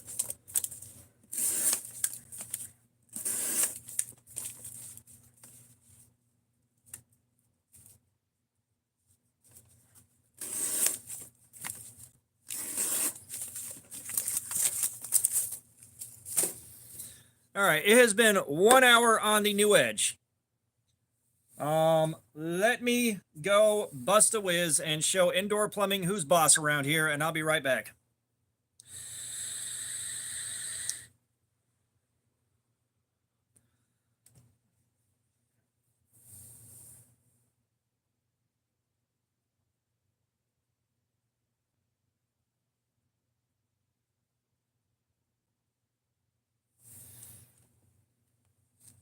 All right, beautiful. I'll be upstairs in a while. You know the drill. Oh, dear God.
Oh, dear God.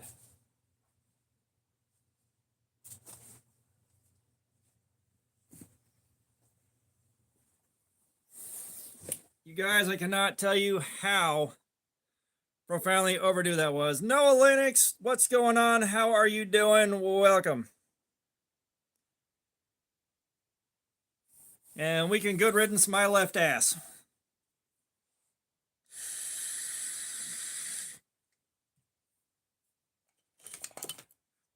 All right.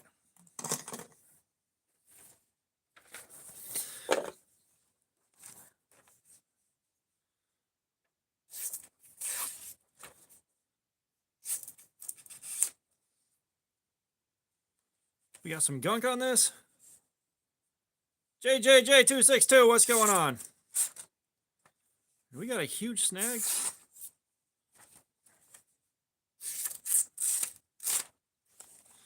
I don't know, let me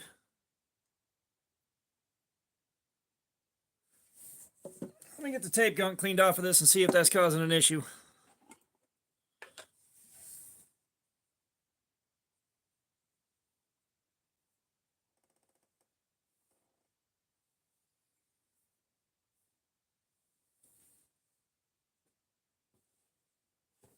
Oh, my old towel for Forbidden Moonshine is long gone. We'll just use this one.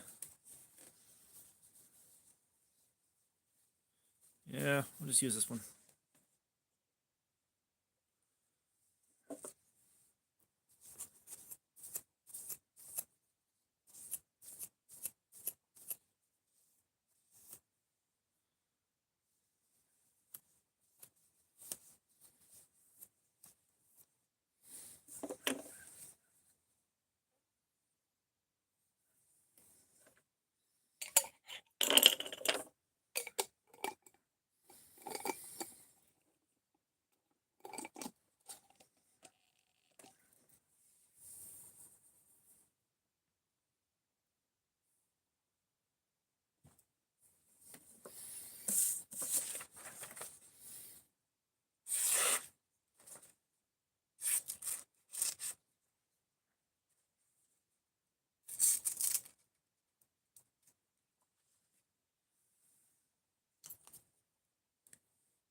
Addicted to Blades too. What is going on? Welcome. How are you doing? All right, so we got a pretty decent sized snag. Well, I know NyQuil. They took the Green Death Coma ingredient out of there. They took the Green Death Coma ingredient out.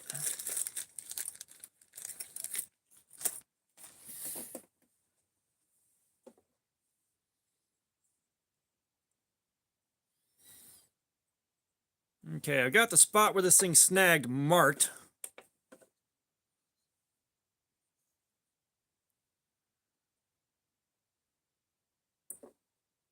So we got a 332 there.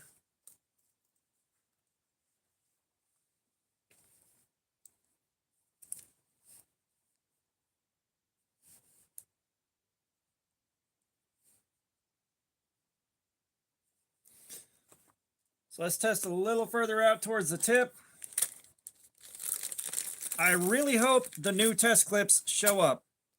Out of the funds from last month that you guys contributed, along with the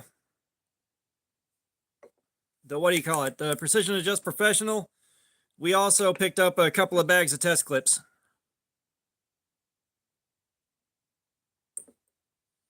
So we got a 313 there. All right, one more towards the back.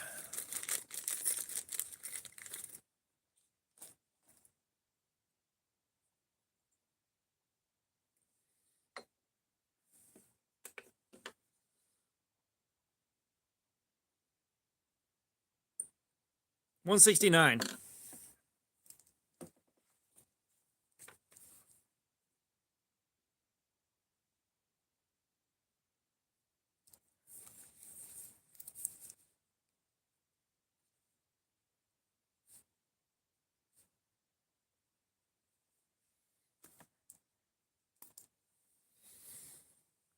Okay.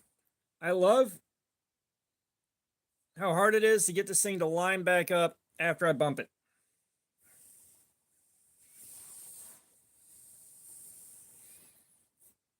Okay, so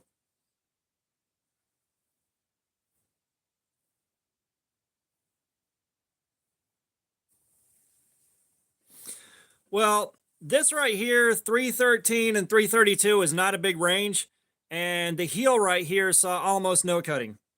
So none of that is terribly surprising.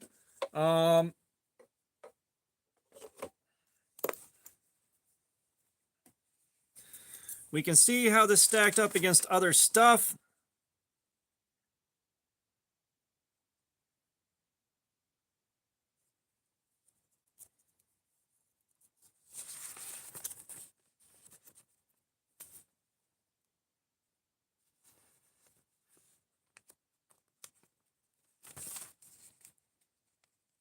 Yeah, so the FK055. Like we've done a bunch of cheap ones. The FK055 and D2, it wore from 216 to 322 in the same hour instead of 120 to all right, Punisher, we'll see you in a bit, man. Appreciate you. Instead of 120 to 330, it was 216 to 322 in an hour. Let's see, what else do I have written down here?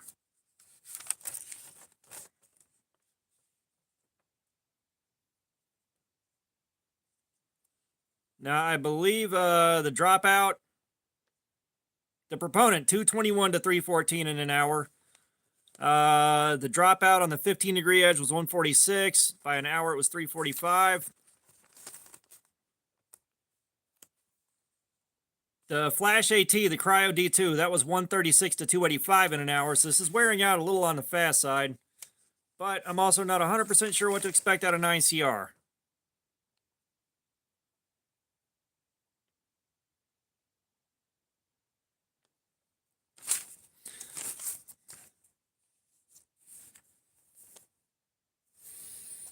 But we'll give it about 5 more minutes and we'll start cutting and work on another hour of stress testing this edge.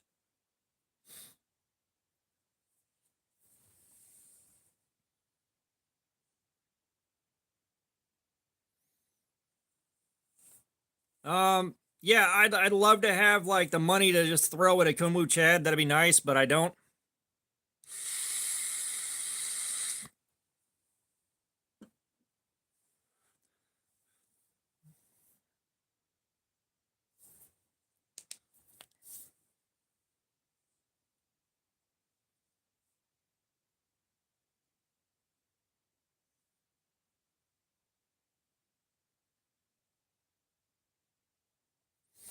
So let's see. I'm gonna play around with DIYing this.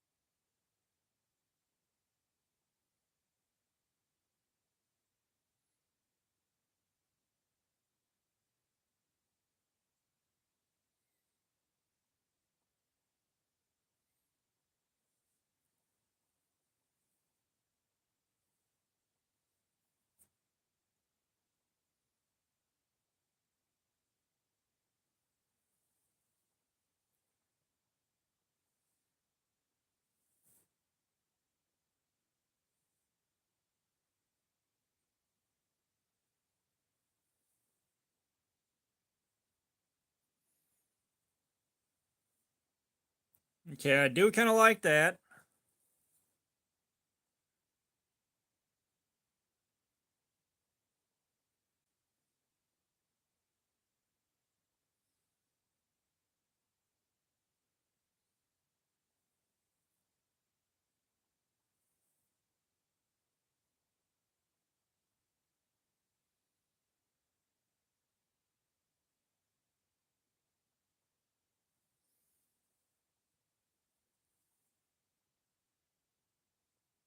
Ooh, I like this too. Greg, yes, it is the kit knife. It is the Jin. I do have a Kaiser drop bear. I'm not cutting a watermelon for less than 500 bucks.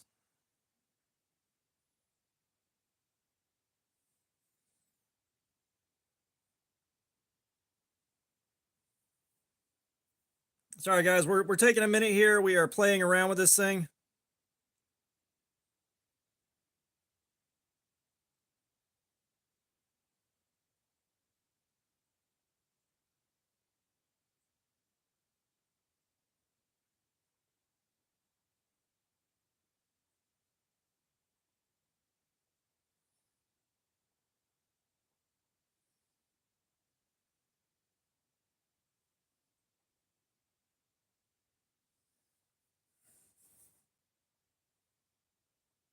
Cole Meal, what's going on? How are you doing? Welcome.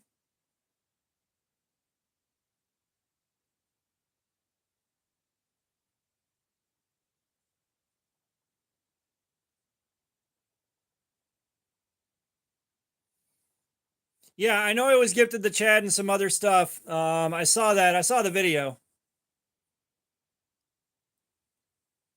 Cole, you're gonna be on Diamond Stones, man.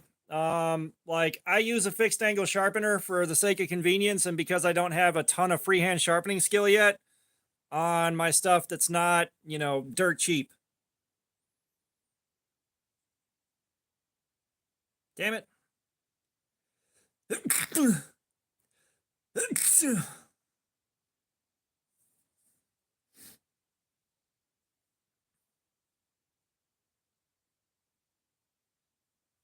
Okay, don't like that one.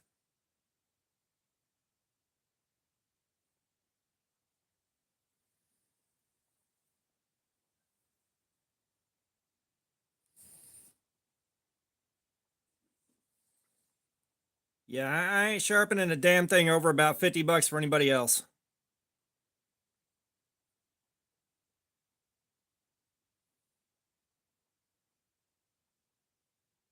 Oh, that one's cool. That one is cool.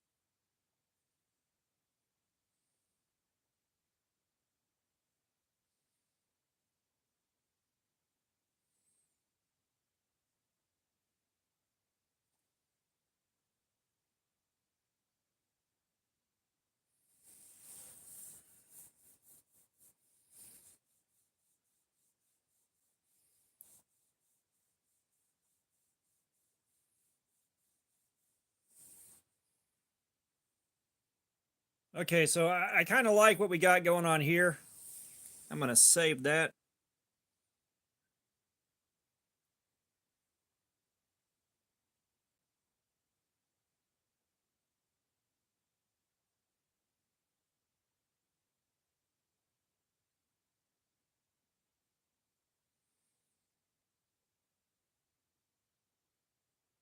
And I think we'll run this one for a little while. Okay.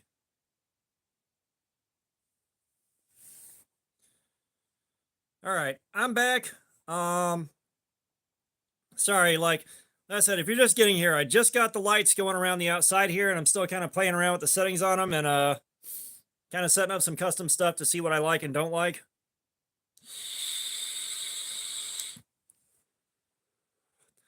And of course, I set them up in the most jank ass way humanly possible.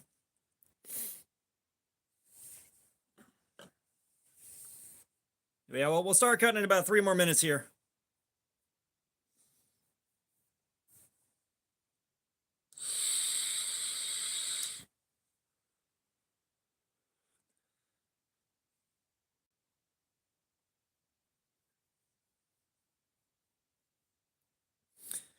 I tell you what, man, I wish I had access to toys like this back when I was in my stoner days, because this would have been a lot of fun to mess with, especially like I promise you, I would have bought like 7 of these and set up like a huge ass wall of them.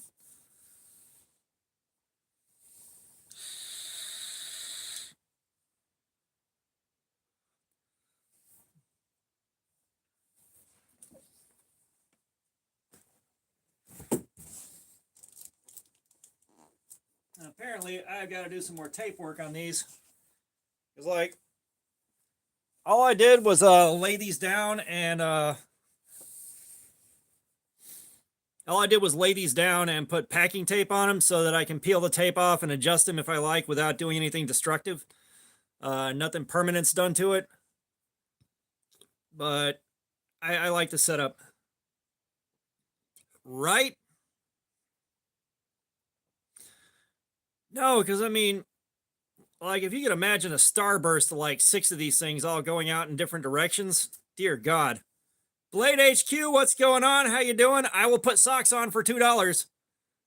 The sock game hasn't really happened that much today, unfortunately.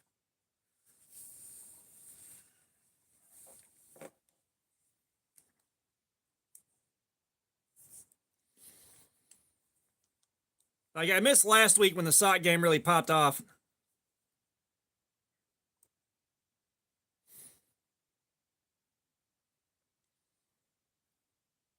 Yeah, I'm not sure I have a way to do a whole lot with 4 more reels outside of just having this thing completely covered in lights. And that's part of why this is around the outside edge. That way it's not on top of the sound reactive lights. But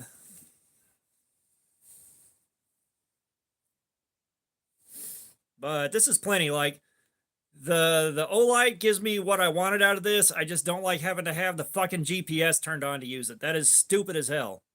Like that is just balls out stupid.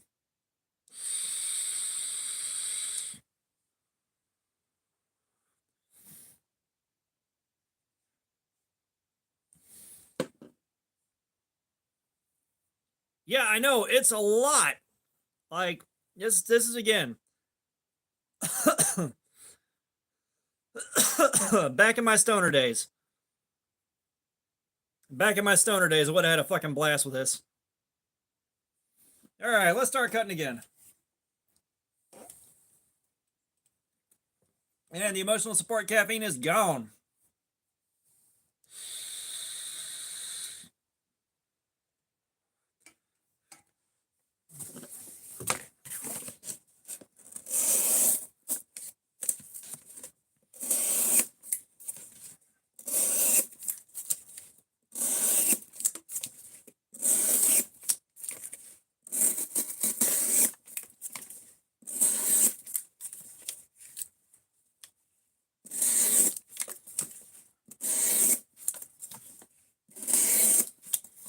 Yeah, now you joke about that, but I will say there was a time in my life where I was trying my hardest to find some LSD.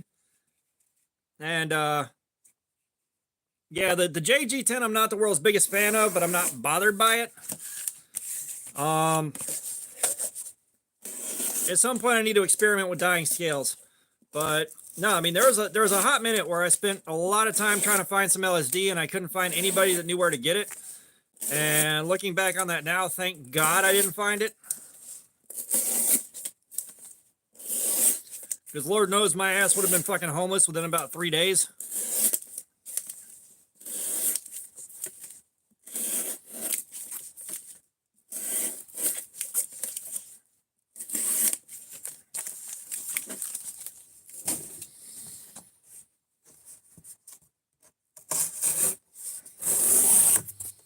Because I will tell you one thing I learned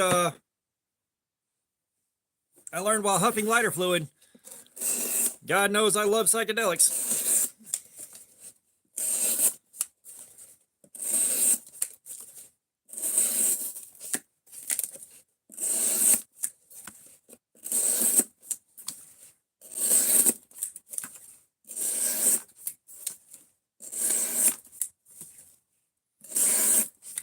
CJ Klaus, what's going on?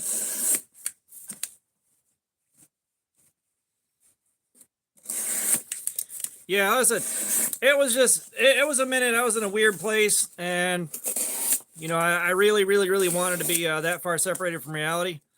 I'm not sure whether or not huffing lighter fluid. Hey, we got another beggar. All right, we haven't seen a beggar in an hour or two.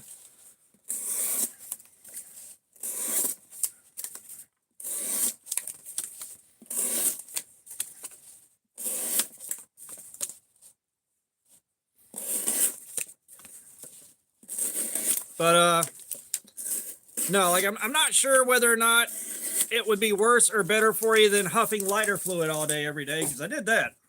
That wasn't good.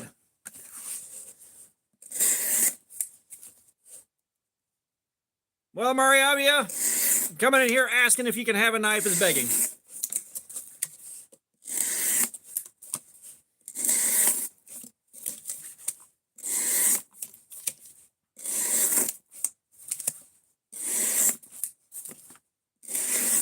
I don't know if that ever works for anybody. Nobody will provide clarification on it.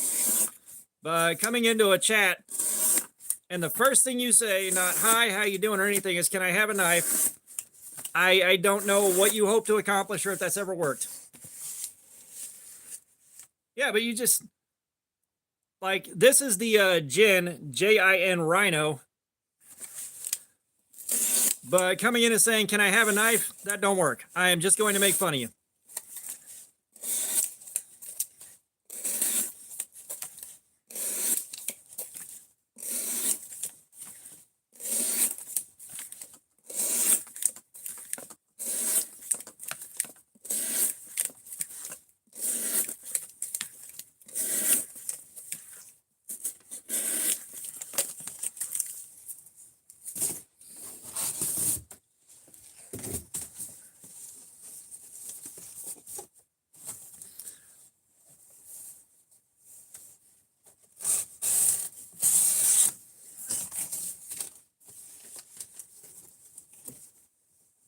Oh no, this is designed to be a small knife. This is a 2-inch blade. Trust me, CJ, I only carried it for a week. I have not had the time to sharpen it down that damn much. Wow,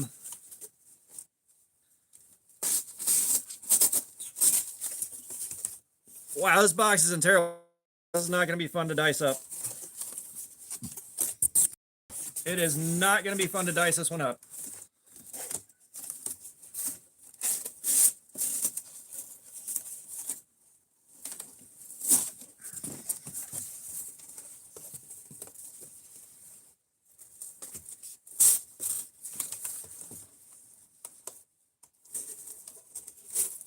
Howdy, you got to make your own.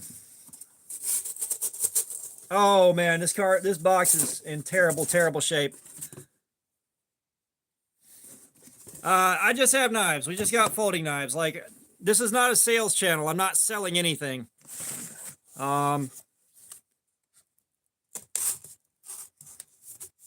If that's what you're trying to ask, I'm not selling anything here. We're just doing reviews on them.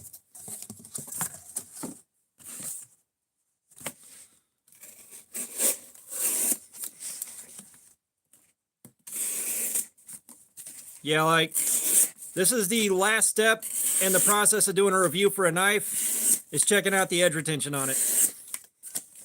I do not own any butterfly knives. They just aren't for me. I'm not interested in them.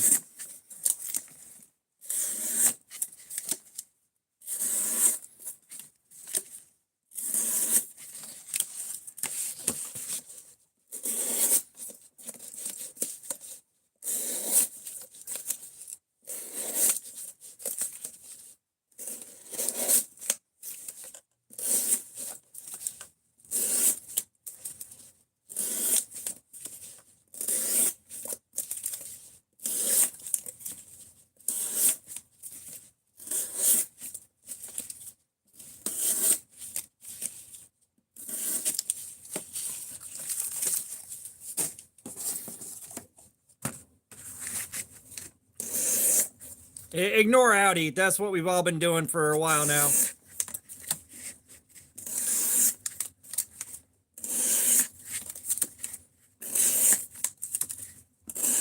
Yeah, we've all just taken to ignoring Audi. That's what we're doing.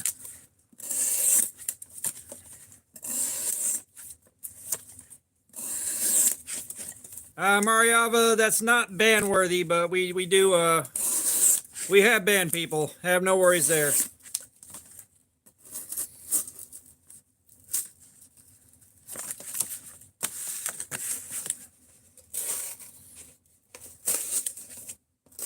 Now, look at it this way: Audi hasn't done anything ban-worthy, but they are keeping the chat rate up, and keeping the speed of the chat up helps the video go out. It helps the live stream go out to more people. Like the number of likes coming in and the chat rate have a big impact on how many people see the live stream.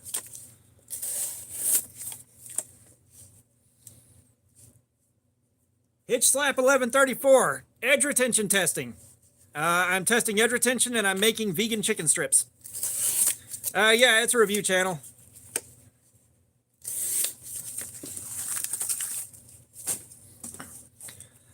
Like this thing here, I did the video building the knife. I did the video after a week of carry. And there'll be the video with how it handled the edge retention testing, and then the reviews will be done. And then I'll be on to my next knife.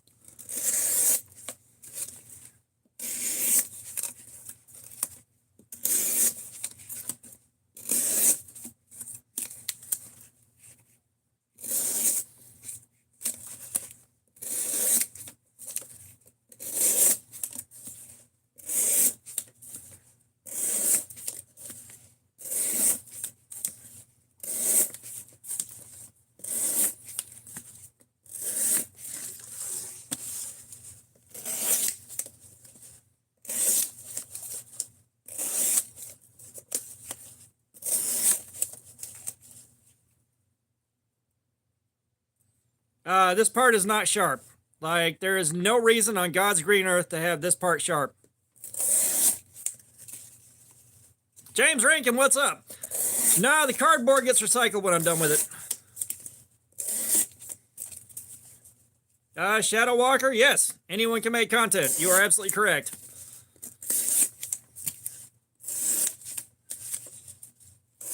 I am sure you are attempting to disparage what I'm doing here, but I don't care.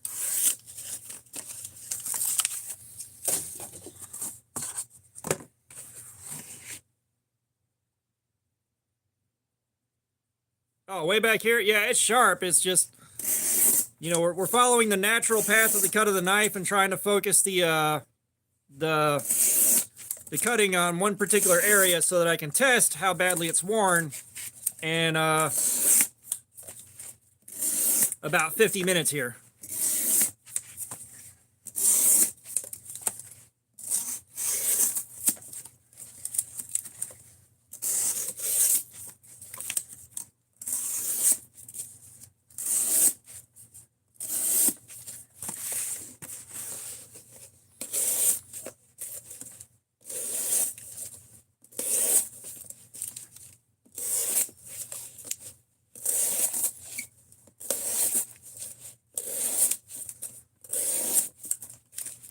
You know, this is why I like Blade Show. Yes, we are testing the steel out, and we are testing geometry. We're testing ergonomics.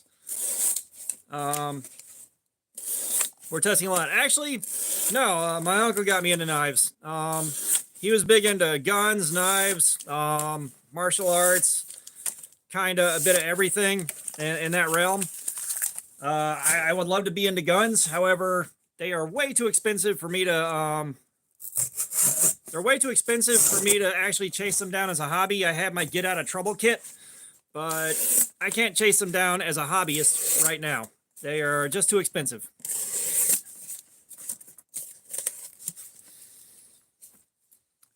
So I do not like the cardboard just goes to work. It gets baled up and recycled, but no, we pretty much focus on knives. I've been looking at multi-tools. However, the multi-tools in my price range, because almost everything that is on this channel has come out of pocket. There have been some gifts, Gin Knives. These guys will send me stuff to check out when they release it to show you guys. But multi-tools in my price range seem to be nothing but clones of other multi-tools. I don't like clones. Yeah, Blade Show just threw that in there too. But we are anti-clone around here. Like clones and counterfeits, no bueno. So after checking out a couple of multi-tools, it ended up just being clones of the Gerber Suspension NXT. And one that I had that's a clone of a Leatherman Wave. I was like, I got to back out of that. I don't want to be throwing clones up on the channel. So multi-tools. Unless I can find something fairly unique that I can afford. Can't really do a lot with multi-tools, sadly.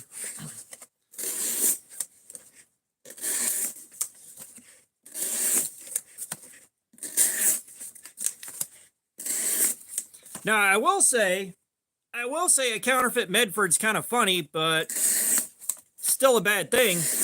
It's still a bad thing. Even a counterfeit Medford's bad, but after Blade Show a couple years ago, a counterfeit Medford's kind of funny.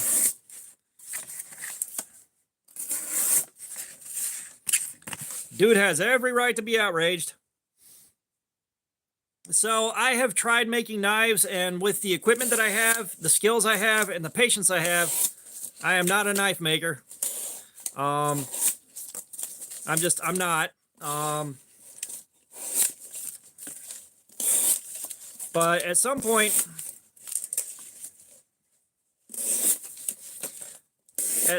I'm actually working with another channel, KO Knives, and he's got one of my designs rendered in 3D. I think he's waiting to get it 3D printed to test it out before he sends it to, I think he's planning on sending it to Gin Knives to actually get some prototypes made so that we can check that out.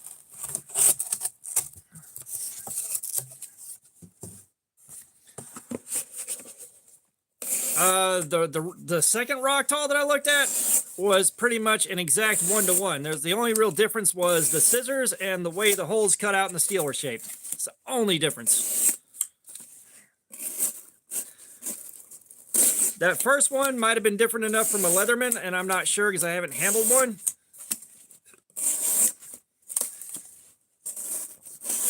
But that second Rocktal, the only difference was the way the scissors are shaped, realistically.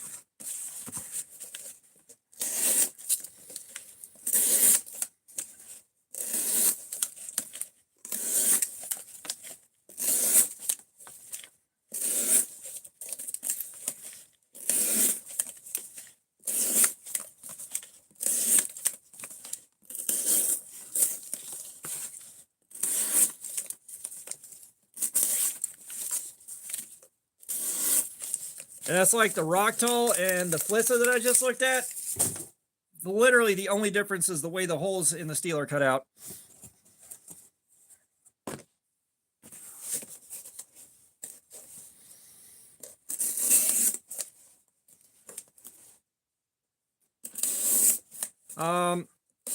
Yeah, like I've got like a full smithing shop in my garage. If I had more patience, I can make my own knives easily. Not easily, but I can make them. However, learning how to make knives is not cheap. You got to treat your abrasive belts like they're free, and I can't afford to do that. Everything is legal for me. I mean, everything is legal for me.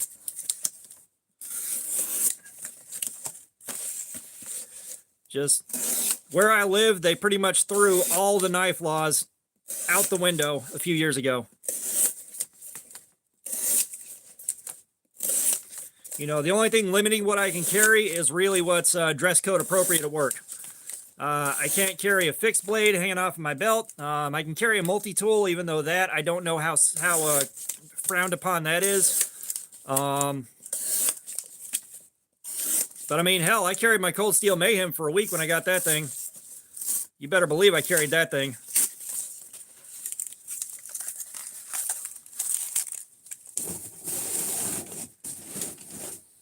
Yeah, well, it's like, you know, the belts, well, the tools you can pick up slowly a little at a time and, you know, be okay there.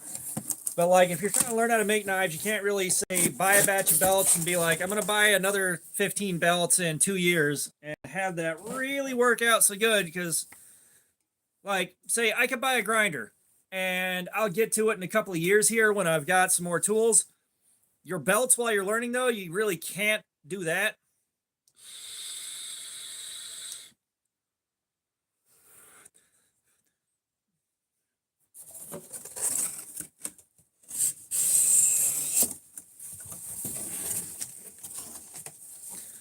I don't know. I'm trying to think of how to articulate the point.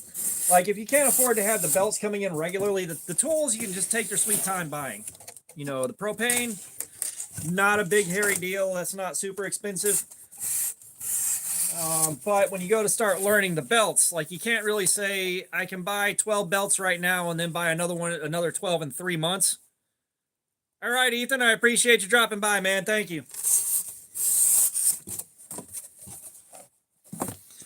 But, you know, if you wait like 3 or 4 months to buy more belts, you know, whatever you've learned over that last set of belts is probably going to be 2/3 of the way out the window by the time you start again.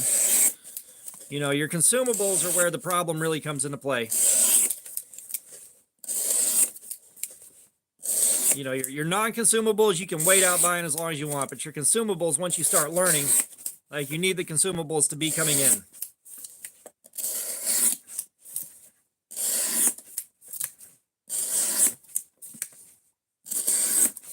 If you guys haven't done so yet, please gently fondle the like button. Help me make the overlord that is the algorithm happy.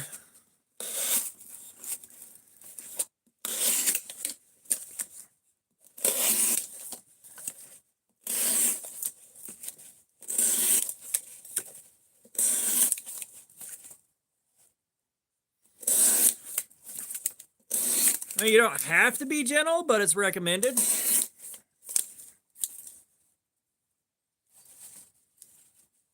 Ben, I appreciate the kind words.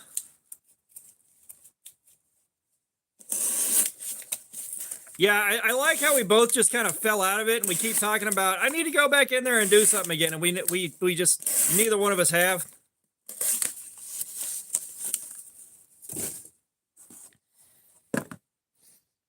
Like, what was it, last year, I think? No, it's been like 2 years now. Like, I was planning to get back in the shop. I was starting to feel decent. You know, I had some time and energy, and I broke my wrist and couldn't get back in the shop for a long-ass time, and the cool season passed. You know, I wasn't about to try to hold down a full-time job and go work in the shop during the hottest part of the year. Oh, God, my shop is a fucking nightmare right now. My shop is a fucking nightmare.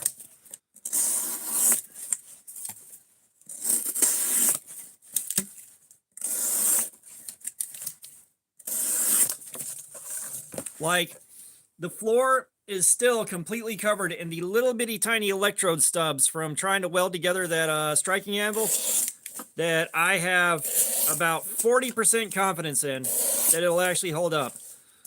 I know I got the metal pretty good and hot around there, and I did something like 12 passes.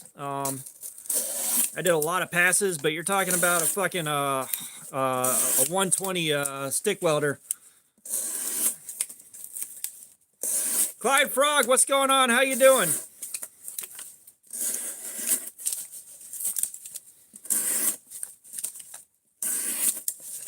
We must harvest our succulent cardboard for the cardboard gods.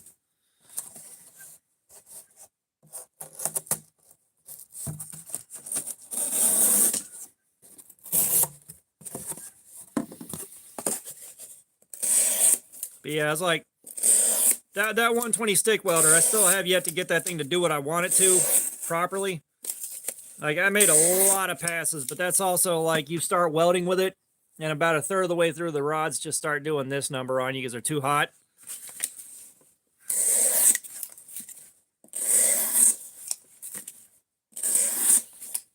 I'm still immensely grateful for the guy that hooked me up with it. Don't get me wrong.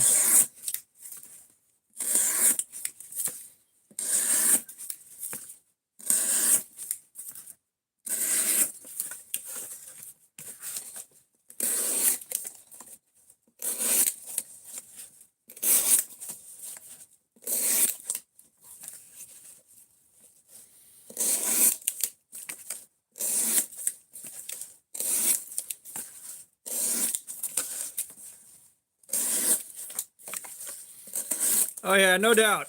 I said I do need to get up there. I said the only caveat to getting out and doing much of anything anywhere is I close at work. I am at work from around 2 p.m. until 11 p.m. every night.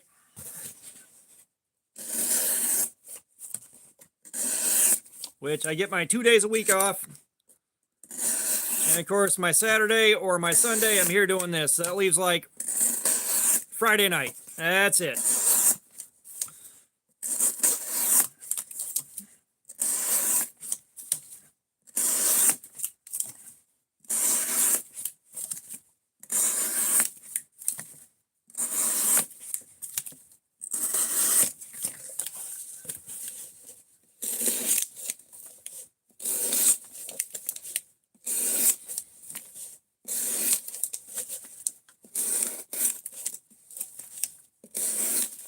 Man, chat died. I'm trying to think of something to get everybody interested again. You know, we talked zombie apocalypse survival. We've done that. Have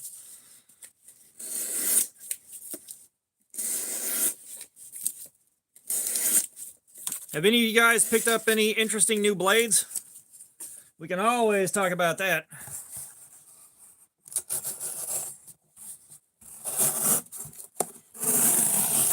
We can always talk about that.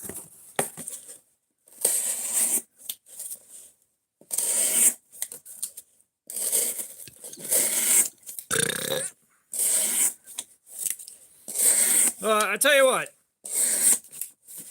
Since you gave me the lights, we'll do the night. Night lights.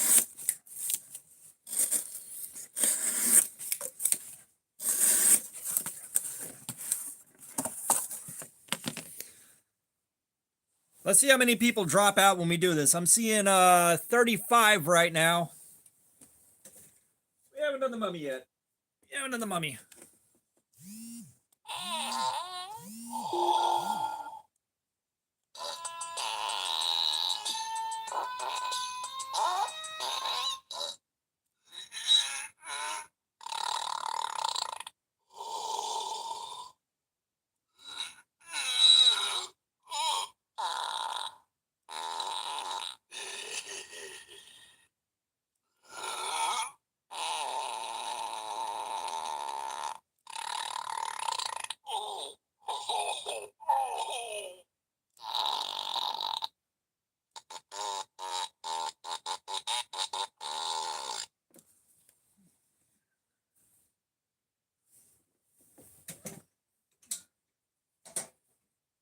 Yeah, Wilderness Bushcraft gets that one. He gave me the lights going around the outside of the jank cardboard earlier today.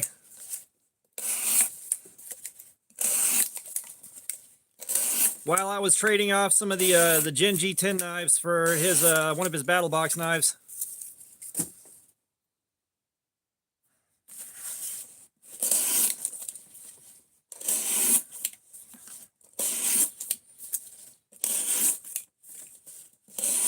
Yeah, we got to get chat going again, guys.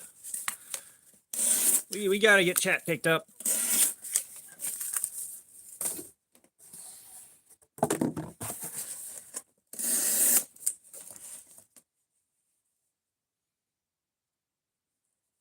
Ooh, nice.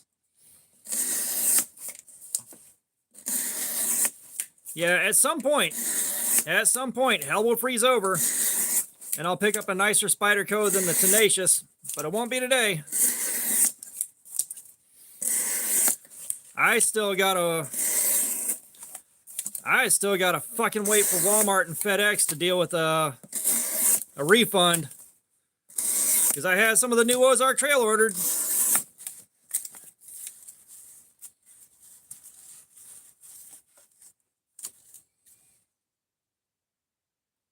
I have not seen Fentiso knives before. I did not know those existed.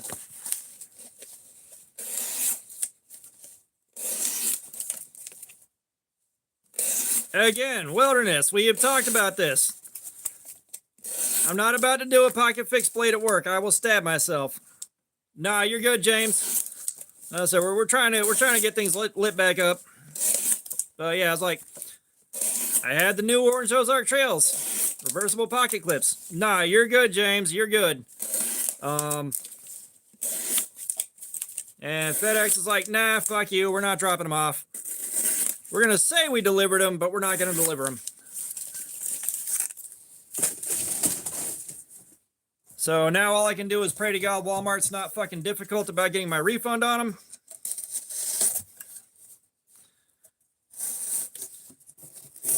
Because, of course, they can't replace the order.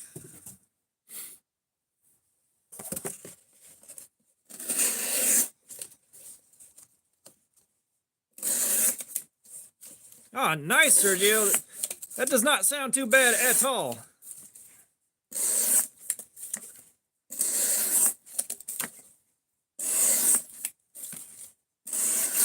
Yeah, howdy, we'll see how long that lasts.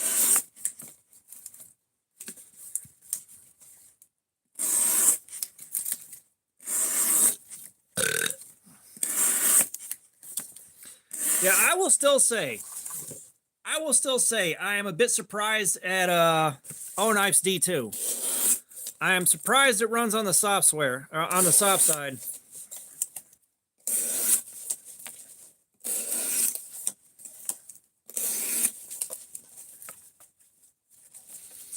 I'll be honest, I would probably be looking at the after watching some videos and giving it some thought. It might wind up being a Manix 2 with some good steel on it.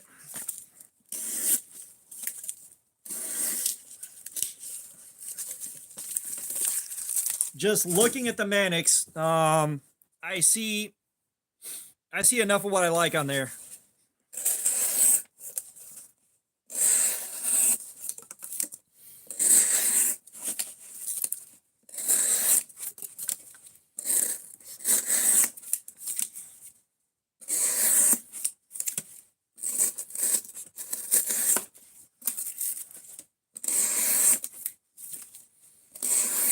Yeah, I think that's the direction I'd go, which, you know, that is kind of a ways off.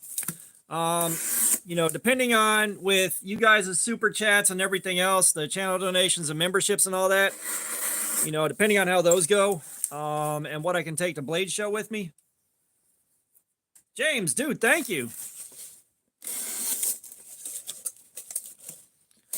But, you know, but between all that coming in and what I can save up to take the Blade Show with me, because I mean, like the stuff that y'all donate and everything, you know, some of that's going into the channel for stuff to give away, things to look at, stuff like that, and some of that is getting put back for Blade Show. Trying to turn Blade Show into an event. Most expensive knife. It's probably going to be the Cold Steel Mayhem at the moment. If I'm being totally honest. Probably the Cold Steel Mayhem. At least the one that I have a known price on. News Radio, the Factory Edge didn't take long. And I can't tell if there was just some bad steel on the edge or the factory angle was super obtuse. Like, I can't really tell what happened there. Like, it started out all right, but it didn't take long.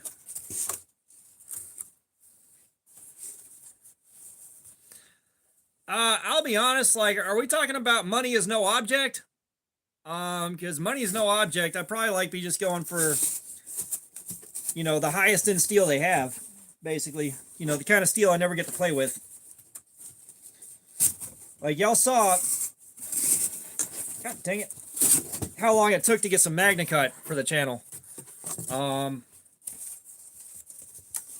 Because I think they offer that in Rex 121 too, don't they?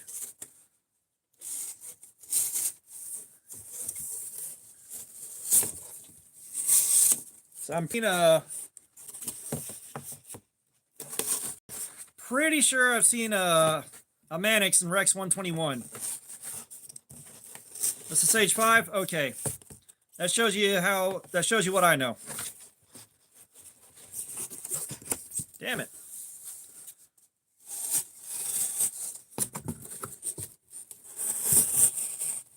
That just goes to show you what I know. But yeah, so like the S1, because I've got S30V.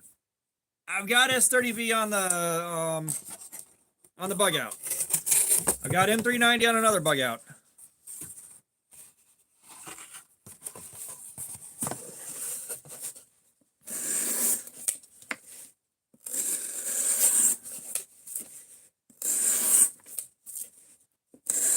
I'm not sure what opinion there is to be informed about a small child watching South Park.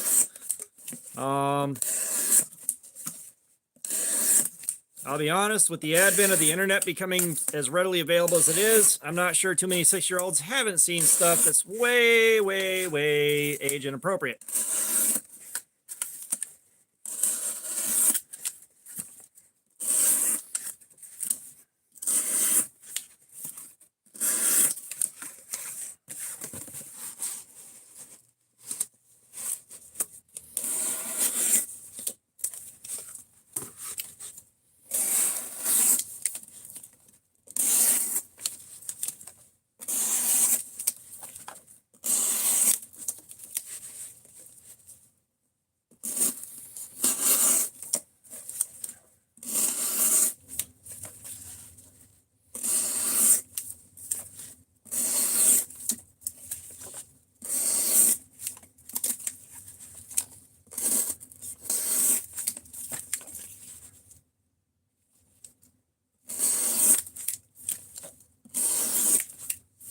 Hey, Woodner, are you just circling back to my carry at work? Well, it's one of those things where, like, they're really wanting everybody to look like, you know, full-on business casual, getting into management. And, like, it's not necessarily the most professional-looking thing on the planet, but,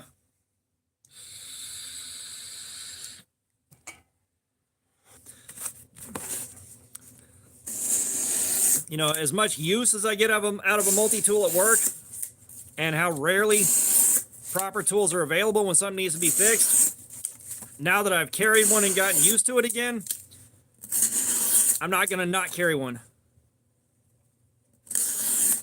No, I think we're just talking about my dress code woes. You know, instead of like carrying a fixed blade. Jimmy Large, what's going on? We have got some obsolete ass technology here, brother. We got an Aegis Legend, but then we got a fucking TFV8. When's the last time you saw somebody with a TFV8?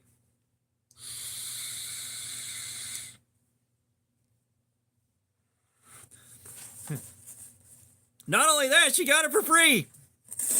Yeah.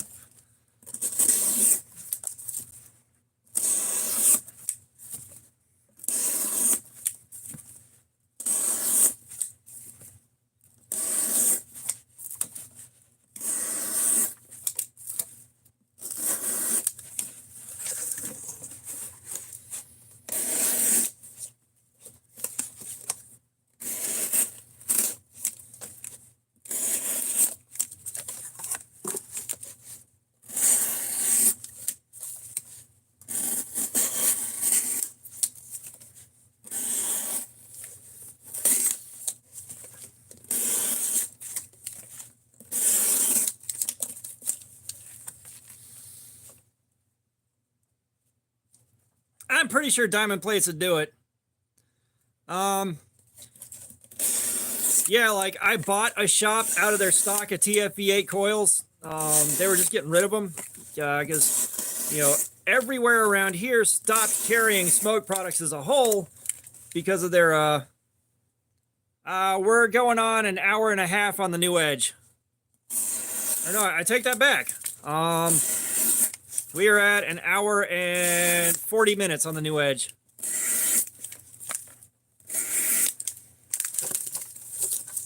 Chris Karcher, what's going on? Welcome, man. But yeah, like everywhere around me stopped carrying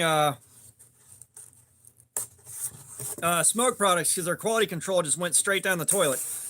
And you know, I'm kind of sad because my my old TFV8 coils, when they were still good, I could run like 180 watts on this thing with 90% VG and rock that shit, and I loved it.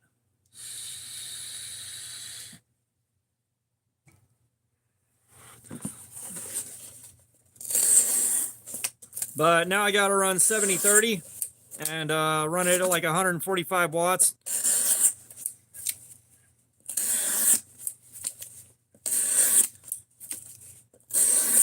Yeah, like I got the TFV12. I wasn't that impressed by it. I think the TFV8 was kind of where they peaked, at least with the stuff I've handled. Now, I haven't bought anything new in a long ass time. Part of that is I make my own e-liquid, so I don't really have to go to the shop for anything almost ever.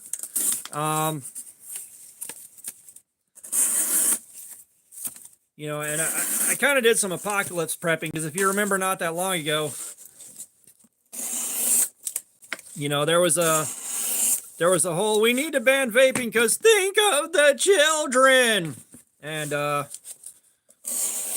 you know, it looked like, all right, Audi, see you later, appreciate you. You know, it looked like with enough people trying to build a political platform on, we gotta ban vaping, that it was gonna happen. So I did some apocalypse prep, and I'm still riding out that. Like, I still have a few VCMTs and a couple other RTAs that I can build on with a little bit of practice.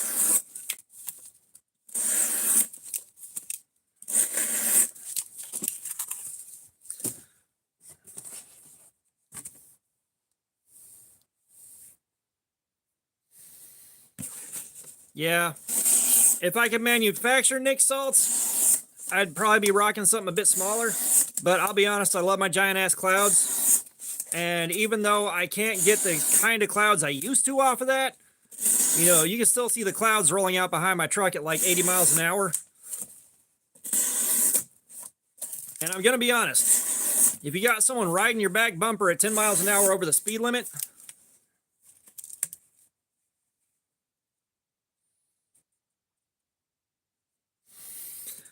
you got someone on your back bumper with their high beams on when you're running 10 miles an hour over the speed limit, you rip a couple of huge clouds out the window and they back off instantly. And I'm not sure why, but yeah, no, I can build RDAs. My favorite's the Tsunami, but the cardboard is just going straight into large cardboard boxes. I just take them to work and throw them in the baler.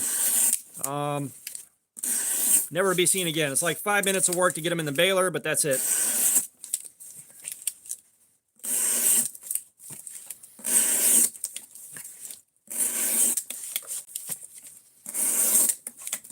But yes, I fucking hate guacamole, and I really can't eat chips properly anymore because you gotta have teeth to fucking do that. I don't have enough teeth left to eat chips, sadly. Yeah, so a buddy of mine came over and taught me how to roll my own Claptons. And I will say one thing. For ease of use and the amount of ridiculousness you get out of it. Thomas, what's up? Welcome. But for the amount of a chooch you get out of it, I love 23 gauge Kanthal. It heats up fast enough, and it's nowhere near as much a, like, The jump from 24 gauge to 23 is large. Eagle Scout EDC, what's up? The jump from 23 gauge or 24 gauge to 23 gauge is large. No one here gives a fuck about Diddy. But you jump from 23 to 22 gauge, that is an ungodly huge jump, and that 22 gauge just won't heat up worth a shit. But even if you're only pushing like 30 watts, you can still pull a huge fucking cloud off a 23 gauge. And when my buddy showed me how to wrap Claptons, I wrapped 23 gauge wire with yet more 23 gauge wire. That shit was fucking ridiculous.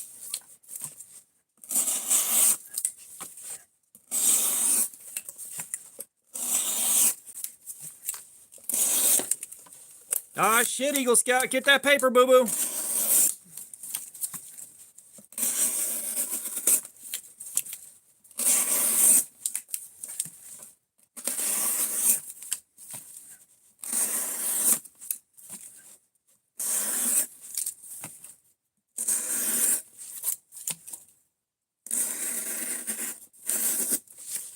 Oh, Kroger, that's not too shabby.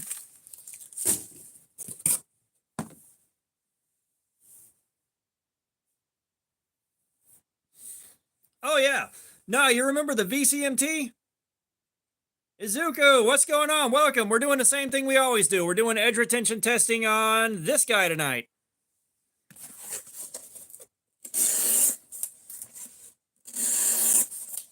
We have got the Jinten Knives Rhino kit.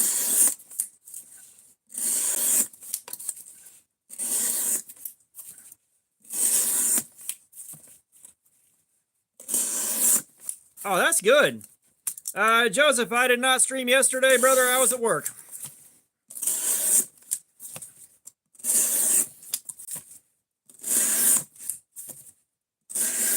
One thing I have learned, doing these live streams 2 days in a row is fucking brutal. It's just Jade G10. All Jade G10 looks like this, but I do wish it glowed in the dark.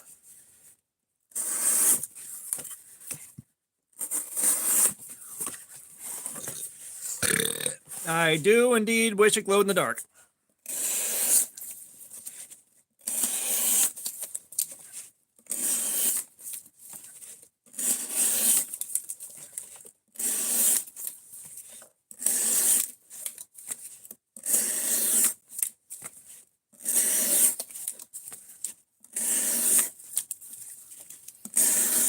Yeah, you can dye just about any color, but I do wish it glowed in the dark.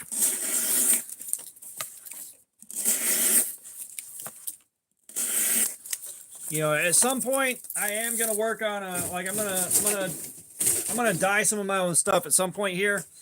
I haven't done that yet. Mostly because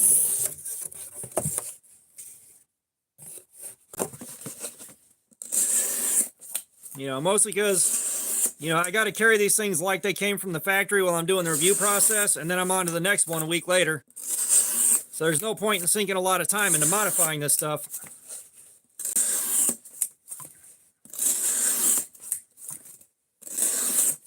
Trust me, like at some point, what I really want to learn how to do is do some silicone mold casting. I do want to be able to make silicone molds of these things so that I can pour my own resin, because I can do glow in the dark on this. I can do thermochromic. I can do scales that change color when you hold them for a few minutes. Think about that.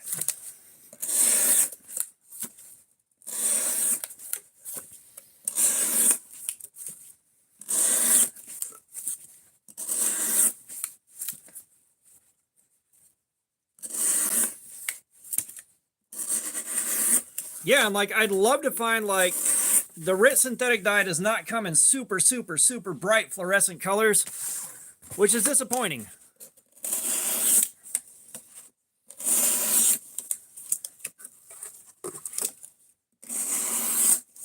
Yeah, unfortunately, like when you do things that are thermochromic, if your material's very thick, it's a very slow change.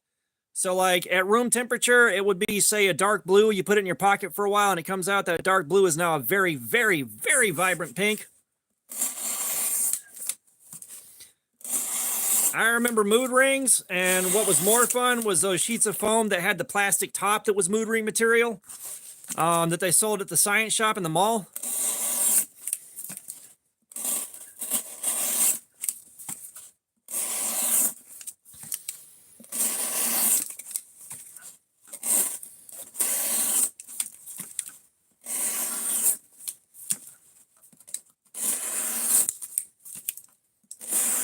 Like, I can get mood ring pigment. You know, the only caveat there is that mood ring material has to be a thin layer on top of a black substrate so that it does what it's supposed to.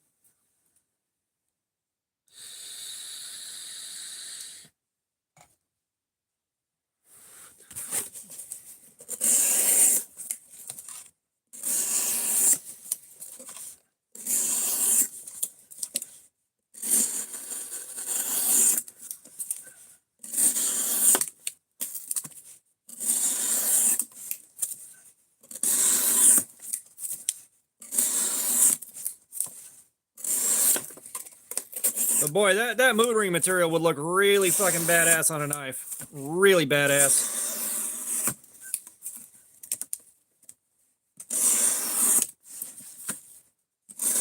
Yeah, I remember when that temperature change bullshit was new, or at least fairly new. And that shit was mind-blowing back in the day. Like, they put that shit on everything, and me with knives, it has to be synthetic dye. Even if you warm it up properly, the regular dye won't take in like G10 or Polypro.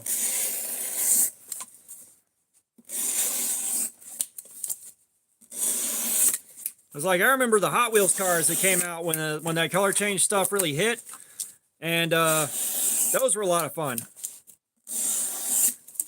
Those color changes were like from one pastel color to another, but they changed color.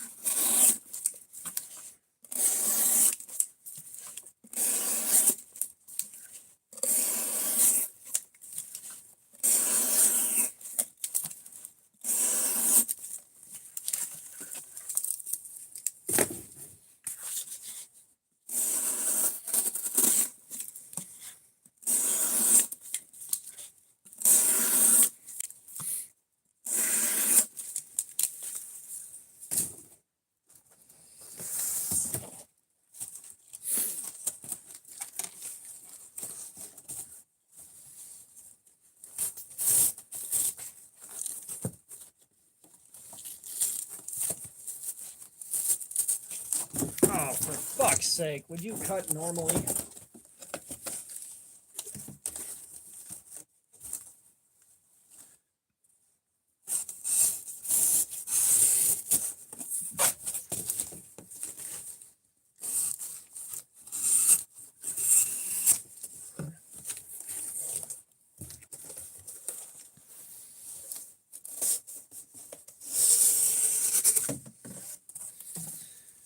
Yeah, and I think the thing I want to try is doing a two-color dye job and basically just fade one color into the other, which I know it's doable, and I'm pretty sure I know how to do it.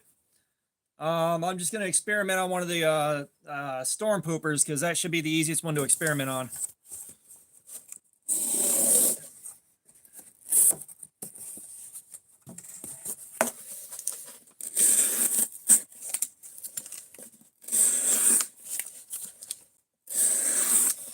That being said, the money I do have is going towards Christmas stuff. And of course it went for the fucking Ozark Trails that FedEx decided to not fucking deliver. Because fuck Ozark, fuck FedEx. And fuck me, I guess.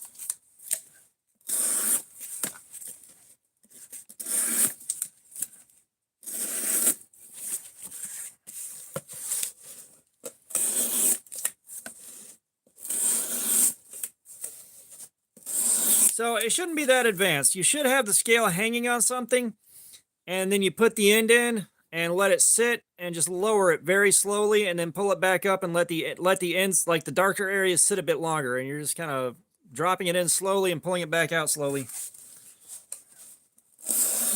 Yeah, well, so I went to order some online while they were there in stock, and I ordered 2. I thought free shipping, Black Friday. Yeah. No, it was $8 in shipping. And so I confirmed it, and then I saw, I was like, wait a minute, $8 shipping, because I was trying to get it done right before I left the house for work. So I was like, I could have gotten 4 for $40 instead of 2 for $30, basically. So I was like, you know what? I'm going to cancel that, and I'm going to just order 4. Well, Walmart decided, because 5 minutes was 5 minutes was apparently too long to request a cancellation on. They apparently already had it prepared and ready to ship in 5 minutes. So I had one order for 2 of them and one order for 4 of them that were supposed to show up a couple of days ago. And FedEx said, we delivered it. They did not. There's not even a picture of the door they dropped it off at. FedEx did not deliver it. So now, either Monday or Tuesday, I've got to go in and request a refund and deal with whether and find out whether or not Walmart's going to be a pain in the ass about it.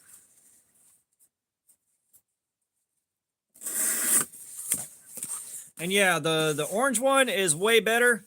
Hopefully you get one that doesn't have any QC issues. Because if you look, Outdoors 55 recently did his video on the Orange Ozark Trail dropout in D2. And his results had me questioning myself, so I went and repeated his test. I've got track package, like order number, all that stuff. I've got those.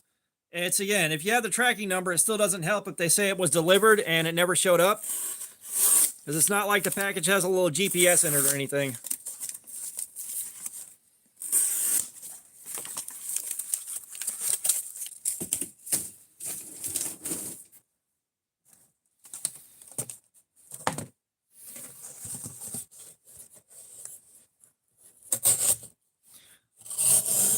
I think the bearings on all of them feel a little bit crusty. They're like the cheapest bearings humanly possible.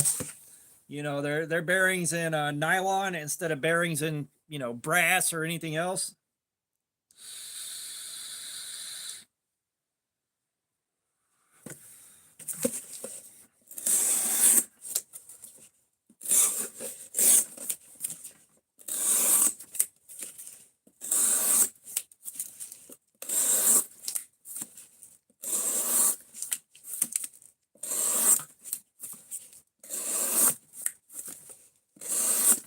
But yeah, I think they're going to feel pretty gritty. They got cheap bearings on there. It was whatever regular FedEx shipping Walmart uses.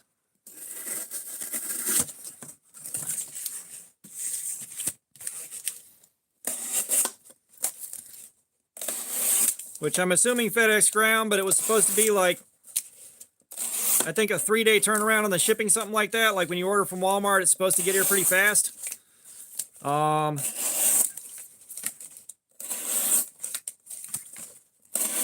if I had the right kind of luck, they'd finally show up after I submitted the refund. But every time I've had something marked delivered that wasn't delivered, every single time I've had something marked delivered that wasn't delivered, it never fucking showed up. You know, that's like the Oculus Quest 2. The second one that we ordered for the wife. That one, Walmart or Amazon said they delivered it. It was never at our door. And we never saw it. Because they're like, well, sometimes they mark it delivered before it shows up, which I don't know why they would. I went and looked at FedEx. And they said the same thing Walmart did, because Walmart's using FedEx, so they're going through their shit. Dude, Civivi is so good. Civivi is so good. But, you know, they're using basically all of FedEx's information. FedEx and Walmart say the same thing verbatim. Wait at least 2 business days and then reach out to us. So I'm going to reach out to Walmart. It was supposed to be here Friday. I believe. So no, it was Thursday. It was supposed to be here Thursday. They said it was delivered on Thursday. And so I got to wait at least 2 business days. So, Chris, what are you looking to spend? Hey, Nader. Cool, dude. Cool. So it's like Monday. I'm going to go in and try to get my refund. Because I don't think they're going to resend my order. $100? Hang on.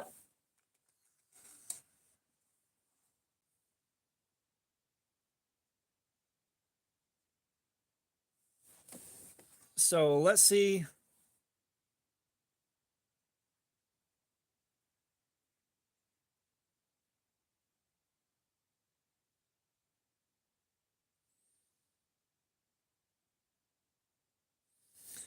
I was going to say the Deca and Magna Cut, but it's not still on sale at Blade HQ right now.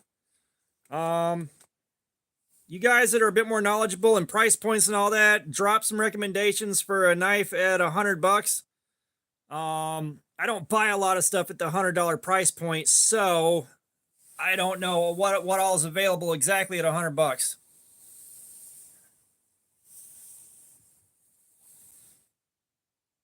And give me 1 second, I gotta go fix something. And it hurts to stand up. And we'll check the sharpness and all that. Son of a bitch.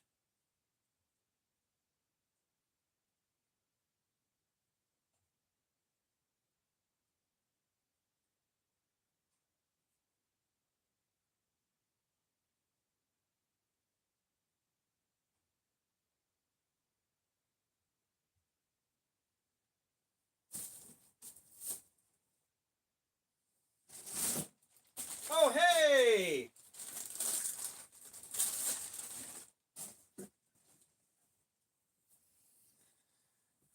In a moment of fortuitous news, I found some emotional support water. Yes, the Rat 1.5. Ian, what's going on? How you doing? Yeah, the Rat 1.5 in Magna Cut. That is probably the best thing that you could get.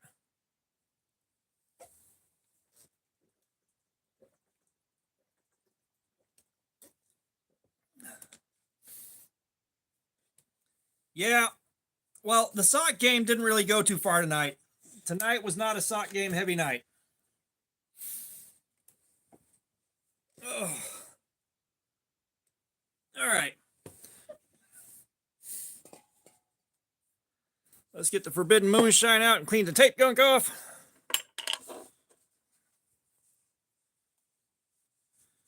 Ian, I will put socks on momentarily. Thank you, sir.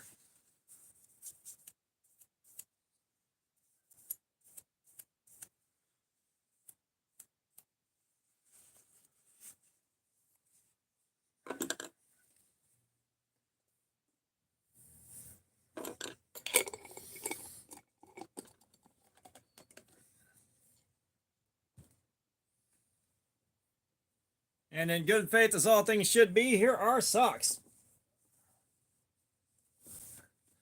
Thank you for that.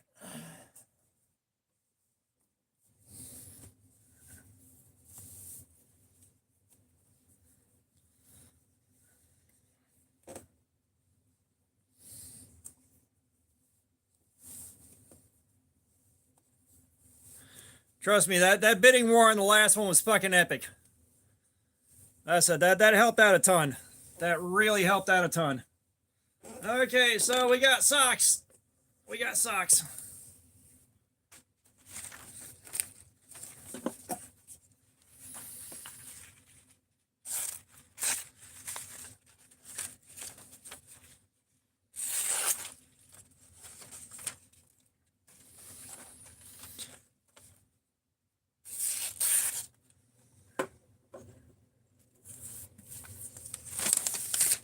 Okay, so I got a strong feeling that this thing is probably going to test out around 400.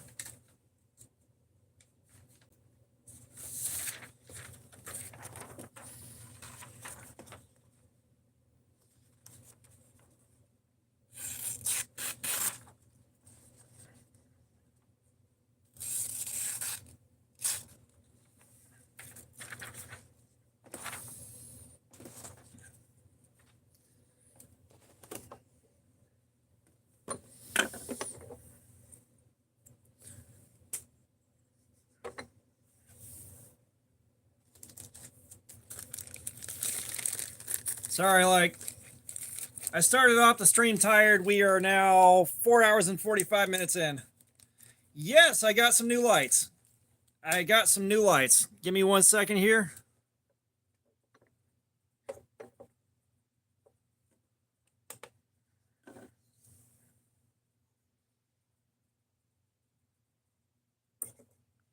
$401. Look at that. Called it. Oh, hang on, Ian. It gets better. It gets better.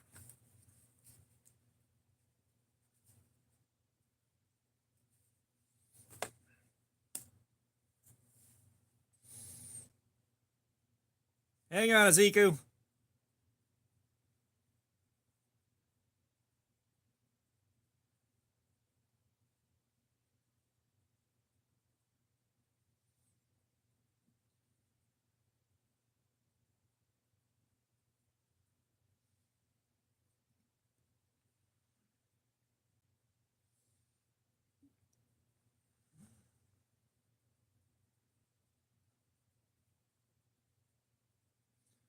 So we've got that.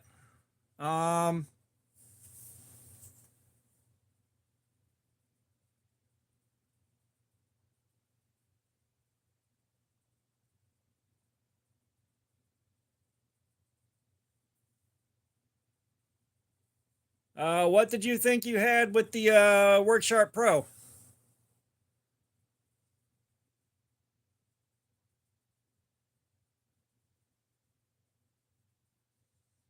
I may have to DIY the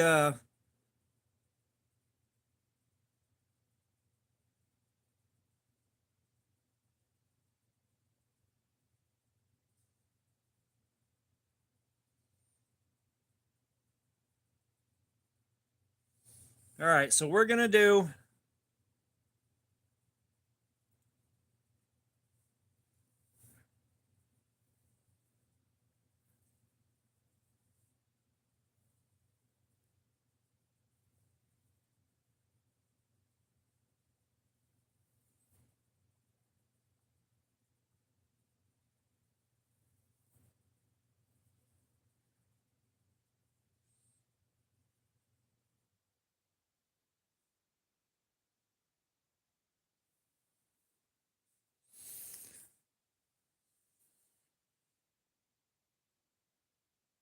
Oh yeah. No, it was not $55. It was not $55.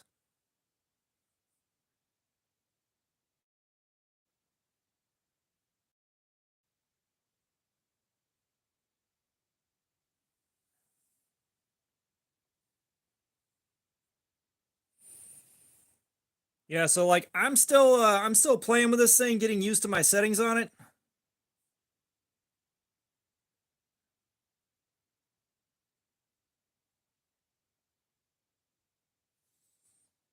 So bear with me.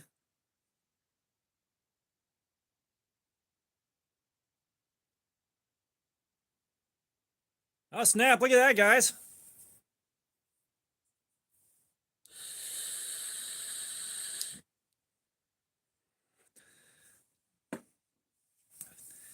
Yeah, but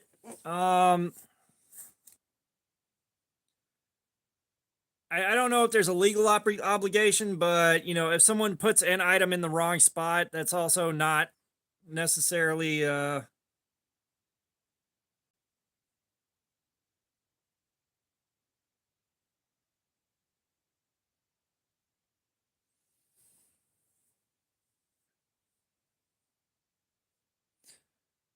Punisher, we're at 401 on the tester. I called my shot on that at 400.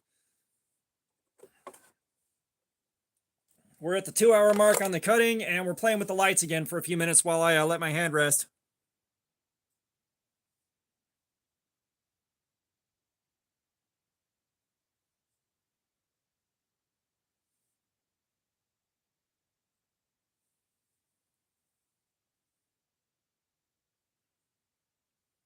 So yes, I can make this do Christmas colors.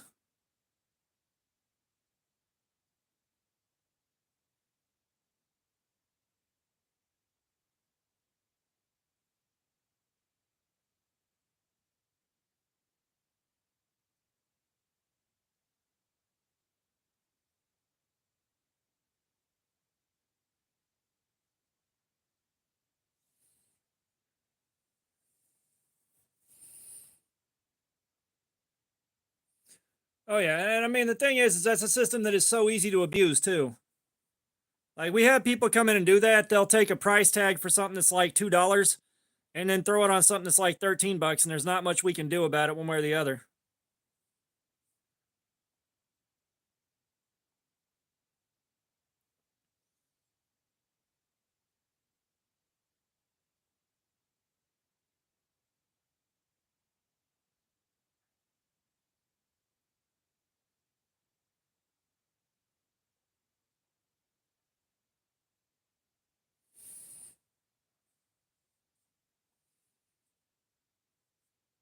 Yeah, like if it's got the name of the product on it, then yeah, that is definitely a thing.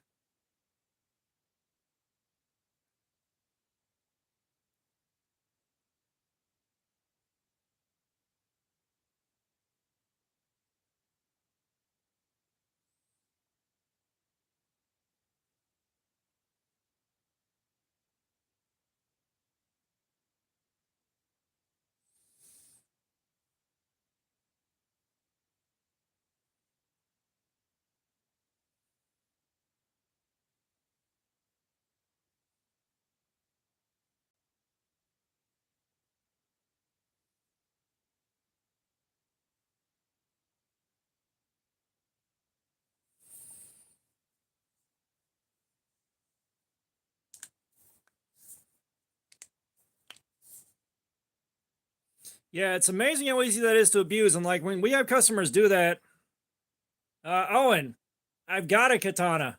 Like I don't use it. It's in a box put away, but I have a katana.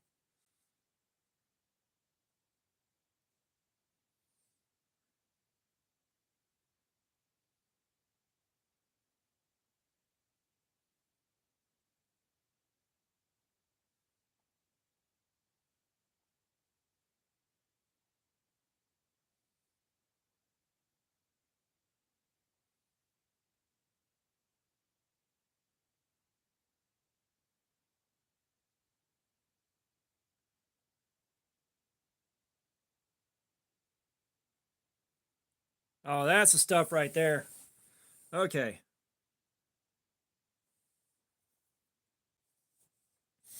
Yeah, I mean that's the thing is like that shit's so easy to abuse. It is so easy to abuse. Yeah,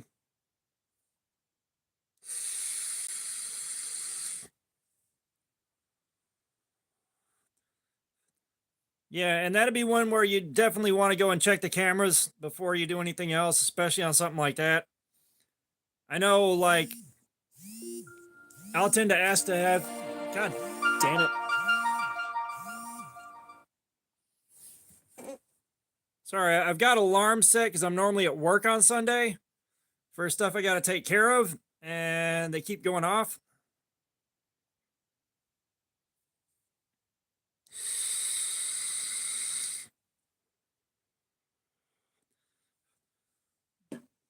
Little Soup, what's going on? How you doing? Welcome.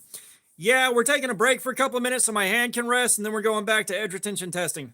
You win 3 internets. Don't spend them all in one place.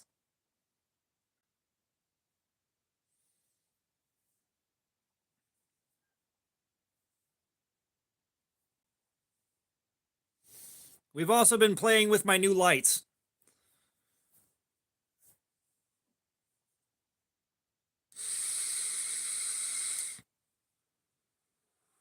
Little Soup, I will start cutting the board when I am ready.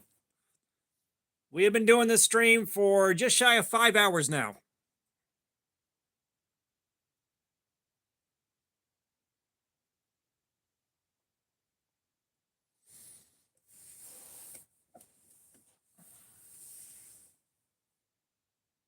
Why what, Little Soup?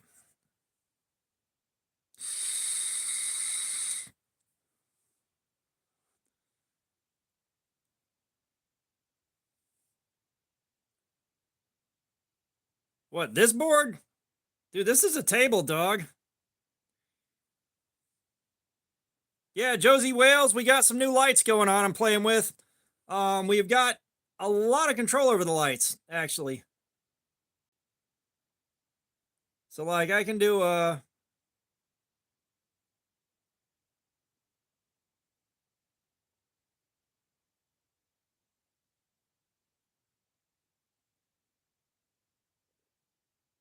Yeah, I can do all kinds of stuff with them now.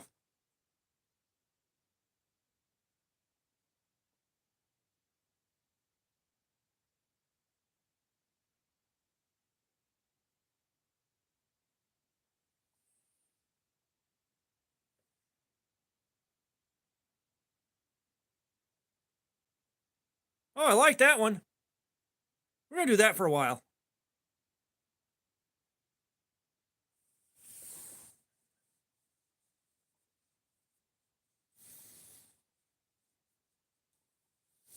No, the sticker's not what like if our tag is wrong, like if yeah, if you haven't hit that like button, please do. We're trying to make it past 100. We're trying. We were trying for 400 earlier, but that ain't happening. Yeah, the only problem I have with the lights is the app you use to control them requires access to GPS or the app just crashes. Like, why? No part of that's necessary.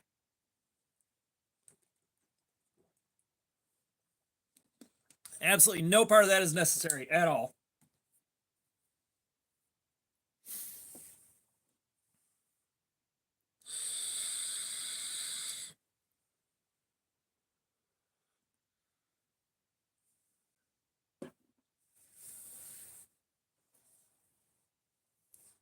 Yeah, we're going to start cutting in about 2 minutes here. So if you're just getting here, we've got 2 hours on this edge. It went from 120 down to 401. I am kind of wondering if there's not just a burn spot in the steel on the edge. Sharpening it again may get through some more material.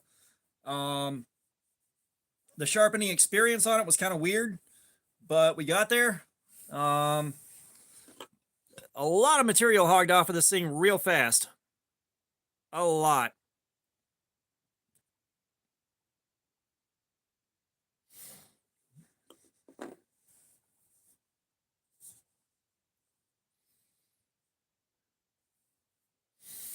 No, it's like the GPS thing. It's like Bluetooth should be plenty. Bluetooth should be more than enough. However, I guess we're doing it for the stream and for you guys because I do like the way this looks. I was just talking about like I kind of wish I would have had access to toys like this back in my stoner days, but that was back at like I stopped that in like 2001. So obviously stuff like this wasn't really available, not like this. So a burn spot is where when they're grinding the edge and putting the edge on, they overheat part of the blade and it turns blue, ruining the temper. That would be a burn spot.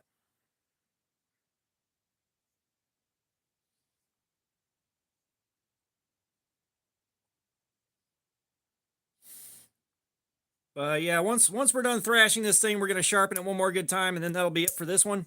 I am glad though, because like as quickly as the factory edge started showing issues, and as fast as material hogged off of this thing while I was sharpening it, I'm glad it's not a terrible heat treatment. The burn spot is kind of a maybe. I'm not sure. We weren't snagging nearly as badly on the paper this time as we were last time.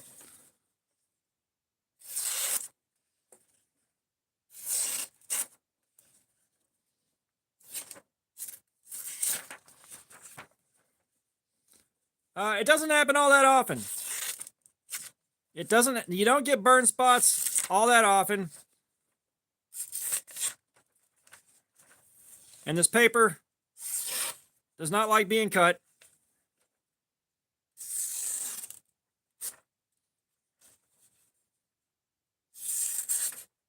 But it's still doing the job. Yeah, I mean, it's not that hard to overheat the edge.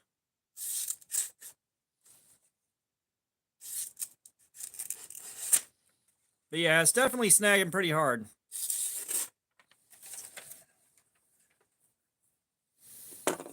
Yeah, I got 99 likes on this screen, and 98 on this one.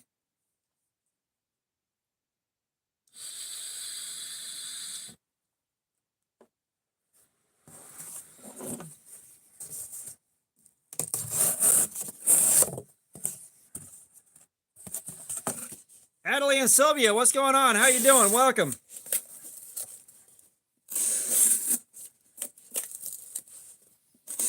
Y'all smash that like button on the way in, guys.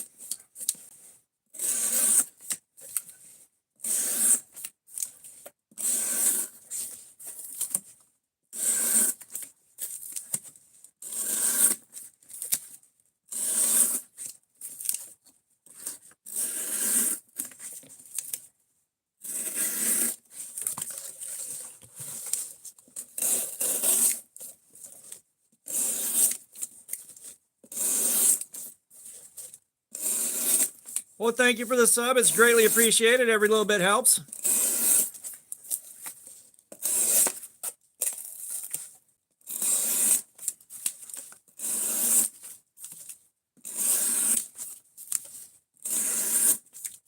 But yeah, like it. So I don't encounter burn spots like that terribly often. I know I've burned some spots on edges when I've been doing that. Ethan Perk 8, what's going on? Welcome back.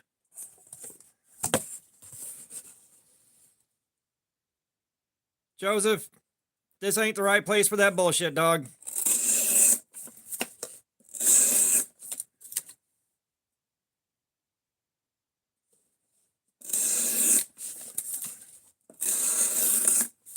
Hey, we hit 100. Fuck yeah.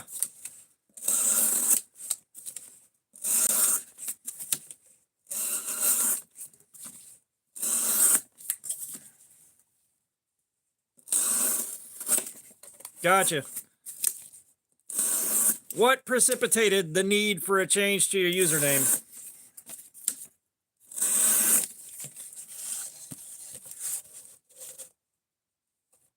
Not Case in YouTube. What's up? Welcome, man. How you doing?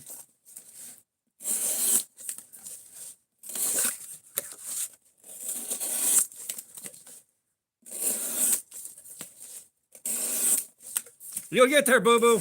You'll get there.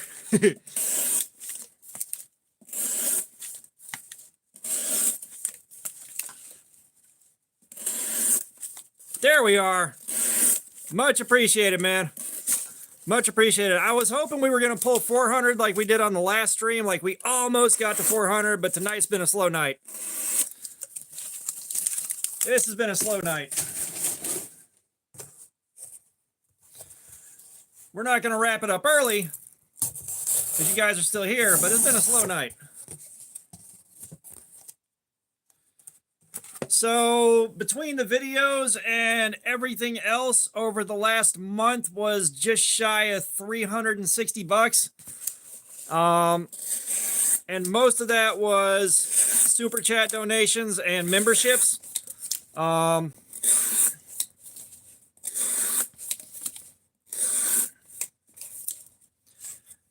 Joseph, we are not talking about people hurting themselves on this stream. We are not fucking doing that here, man. And I think you knew exactly what I was talking about when I told you we don't do that bullshit. But yeah, and so like last month was right at about, I think 320, maybe, give or take. And that went into, Morlock, what's going on? How you doing, man? Welcome back. But that went into getting the sharpener for the live streams, and that went into getting test clips for the edge testers so that we have those again for the live streams. So it's going back into the channel. I got to pick out something cool to buy to give away to you guys at the end of the month. And put some stuff back for Blade Show. I do want to come back with a haul from Blade Show to show off to you guys.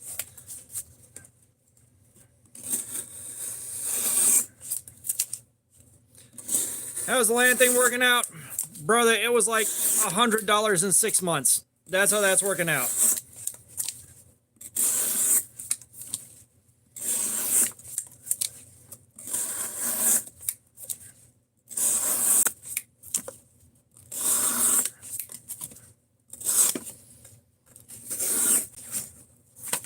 So yeah, the land thing, not really worth a whole lot. Hopefully I don't have tax issues coming out of that, because that's going to turn into a fucking albatross that I can't afford to have around.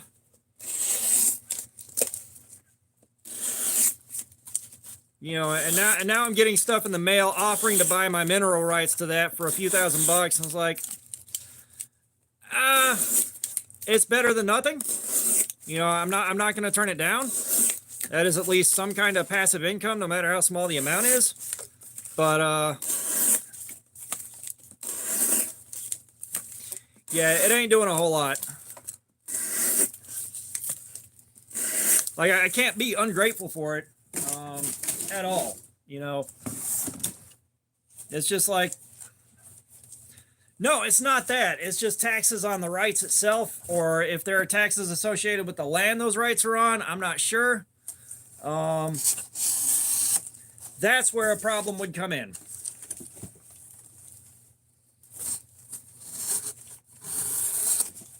Because I think the first 6 months it was like $200 some odd.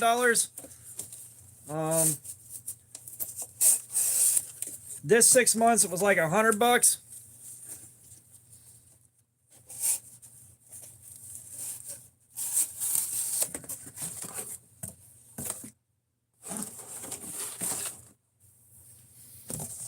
Yeah, like there's some weirdness going on there I don't understand, because I'm still brand new to that, basically.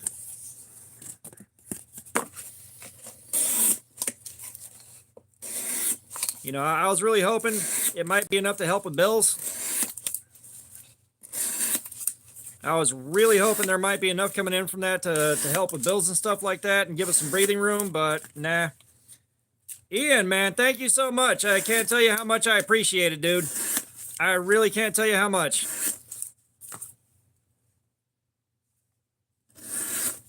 If you would like to pick a figure out, by all means, please do.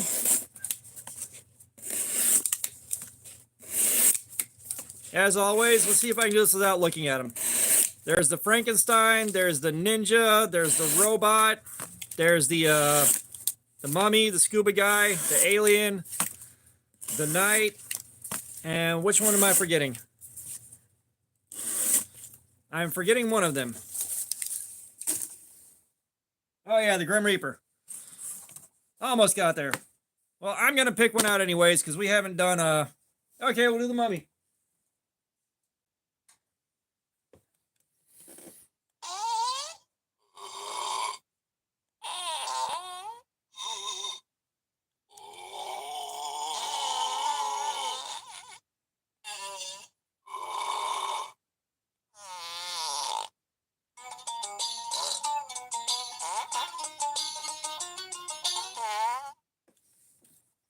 Hell yeah. Thank you, man. Thank you.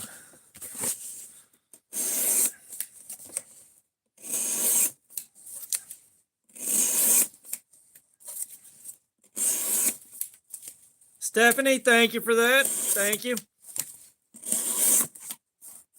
We have the sock game going on. For $2, I'll take them off, and for $2, I'll put them back on. Last bidder takes it.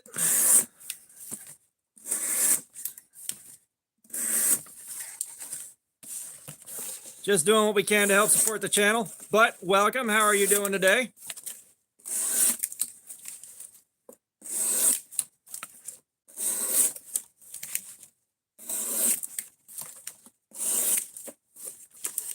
Ian is daring you to remove my socks.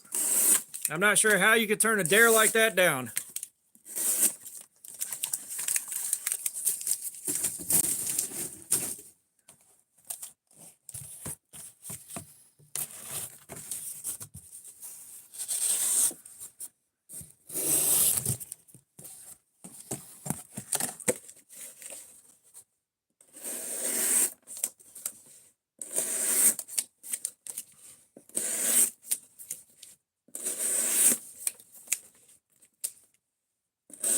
Why, thank you, Duck.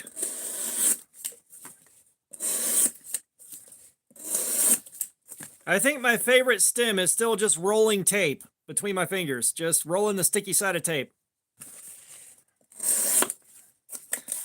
Stephanie, this is the Jen Knives Rhino Kit. You buy this from Jen on Amazon, and it's a kit. You put it together yourself.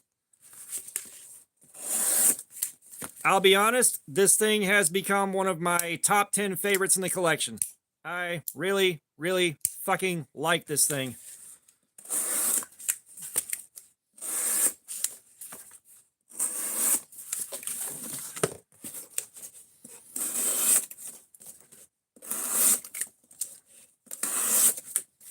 You got a front flipper, you got a button lock. It comes with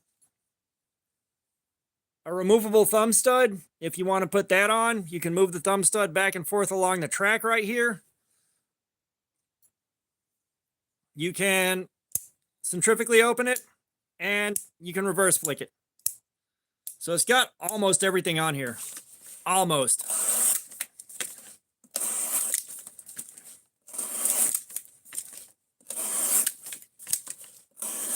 I just pulled the thumb stud off to get it out of the way for sharpening. I carried it with the thumb stud on it all week. Yeah, just remember, guys, if you order this, make sure you've got thread locker, some medium thread locker for the pivot. The pivot screw will back out on you.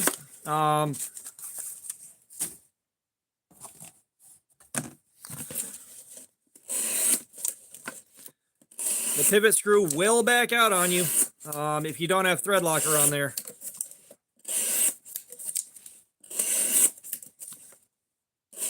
Yeah, the medium Loctite. I think I got 2 of these for like $5 on Amazon.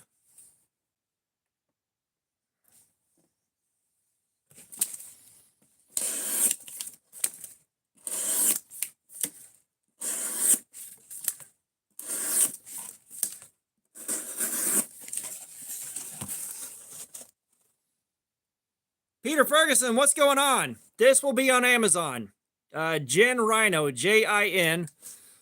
That being said, again, order some medium Loctite with it.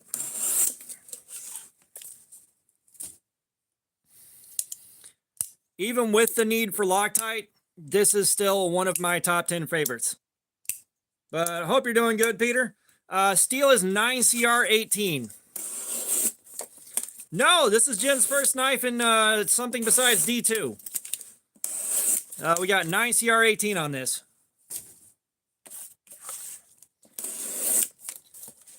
Because, yeah, like, I carried this thing for a week, and I promise you, every moment that I had where I was able to do so, I was just walking around, flicking this thing open and closed, slamming it open as hard as I could, centrifugal opening, all that. And the pivot screw kept backing out, so I had to Loctite it down. KO Knives, he hit me on Instagram and asked me if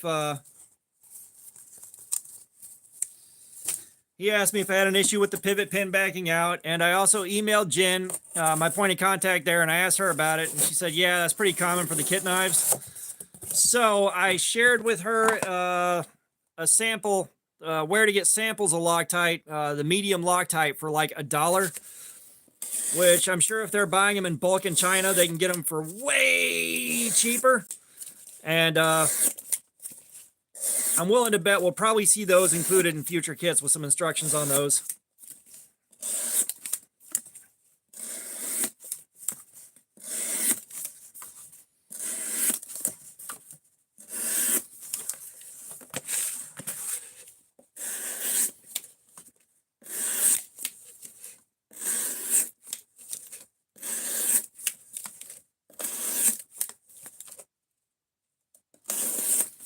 Yeah, that's what I'm saying.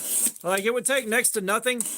I know it'll be a minute before they show up in their production runs, because of course they already have like large production runs made and sitting in storage, ready to go out. But you know, that could probably help them out in the future, and of course help the end user out in the future too.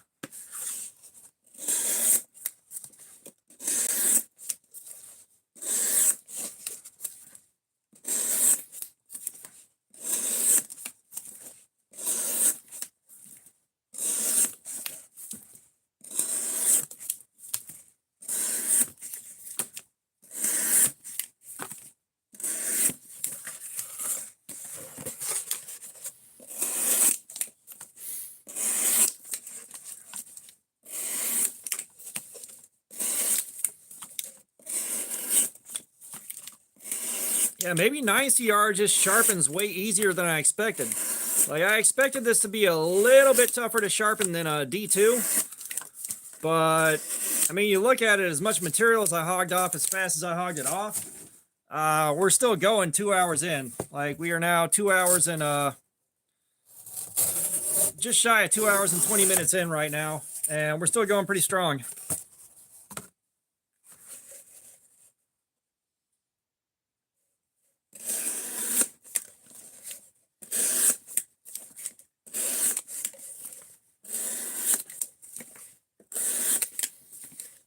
Yeah, I'm not sure. Like, this is the first time I've really had to mess with a thread locker, so I'm not I'm not well versed in it yet.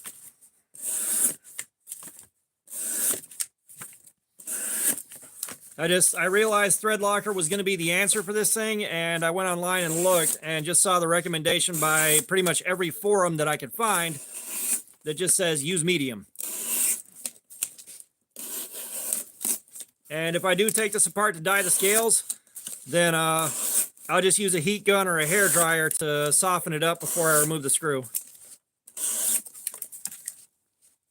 Super Dave, 1234. What's going on, brother? Welcome.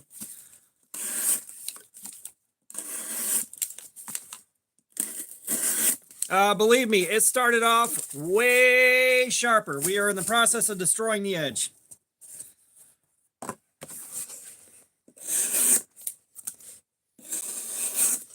We've been doing this to it for a little over 2 hours and 15 minutes now. So once we make it past the 2.5, well, I take that back.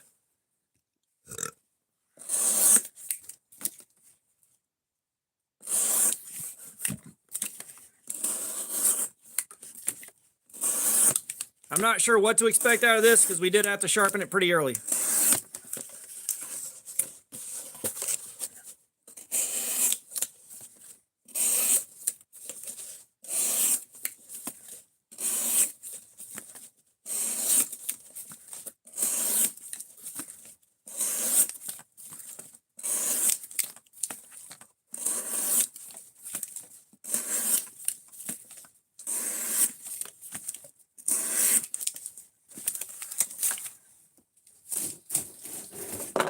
Alright, time to swap out boxes. This one is full.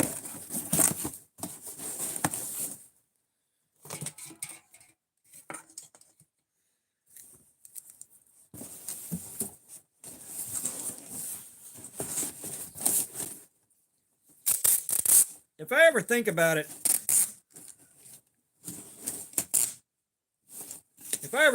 at an appropriate time, at some point, I'm going to try the thick super glue, the thick CA, and just see how that does on a pivot.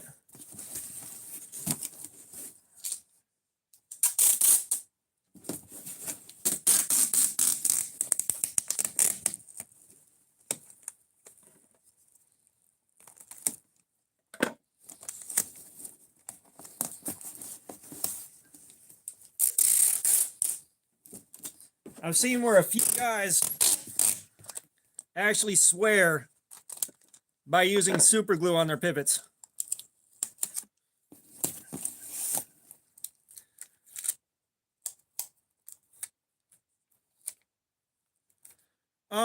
So I absolutely fucking love D&D.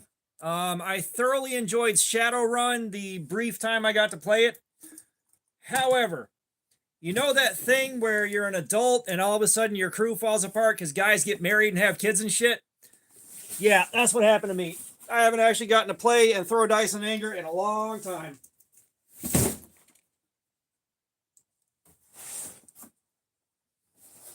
And believe me, I really, really miss playing. It's like the last 3 campaigns I've had died, and a lot of that was on the back of, you know, we had our guys no-show repeatedly. You know, I was responsible for the group chat. You know, I was like, 2 or 3 weeks out, set a date. A week before, hey man, y'all still good to go. The day before, hey man, y'all still good to go. We get unanimous yes. And then one guy would not show up, and we'd be waiting for like, we'd be 2 hours late, and we call him. He's like, oh yeah, I went to go do something else. Sorry. And I was like, bro, seriously? We're all sitting here waiting on you? And then, or it'd be like, I forgot I had something else to do. You couldn't call us and let us know? So after, you know, and like, we'd only get to meet up like once a month. Like, once a month, we'd be able to meet up and play. So,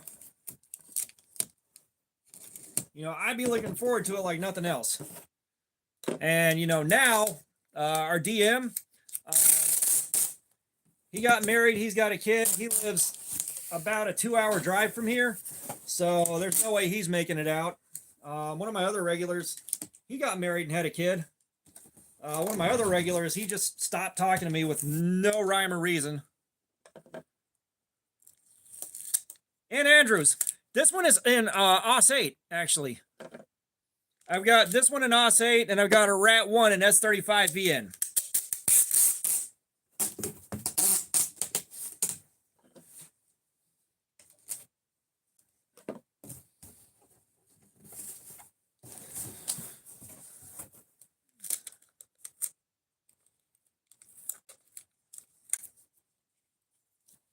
But right now, we are working on testing out the Lalo Myers. What's going on? How you doing? Welcome.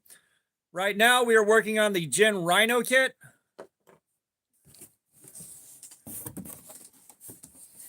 Yeah, I think the D2 is the older version, if I'm not mistaken. I think the D2 is older than the OS 8. I could be wrong.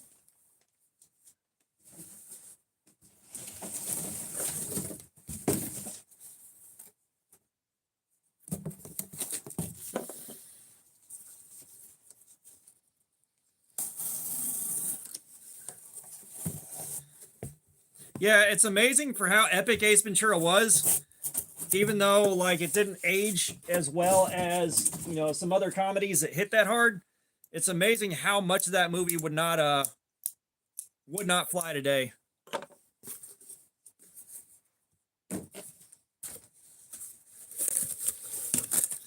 Okay, so oh, gotcha. Yeah, like, and the thing is my Rat 2, I bought that right after Ontario got bought, because I wanted to make sure I got one from Ontario's production run before there was a chance for the quality to go in the toilet.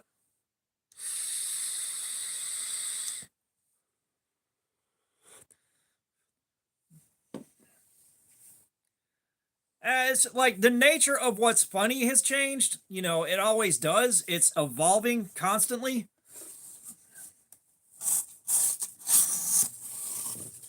You know, that's just the way things go. Oh, come on. This box is not going to cut well.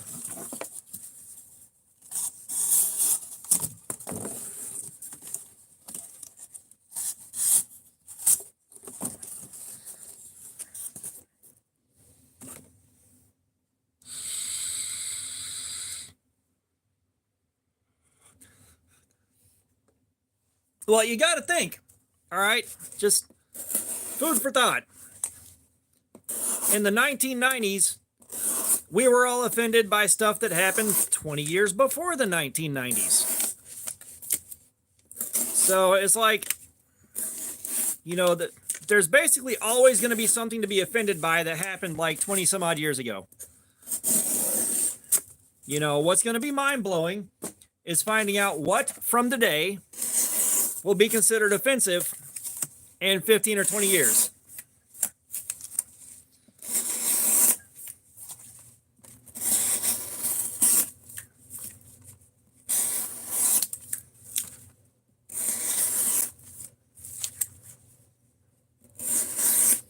Yeah, Blazing Saddles is always going to be great. It's always going to be great. Even though it probably wouldn't connect with today's audience the way it did with us. But I think if you were alive during the right time period for Blazing Saddles, you really understood what exactly, you know, they were trying to lampoon. Oh, Dragon, I do not want to pound that, but that's a weird question. Welcome to the live stream.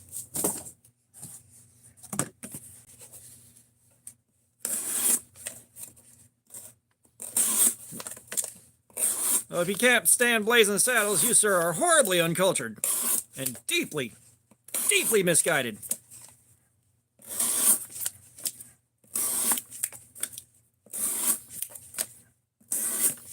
What I do like is the TV edit.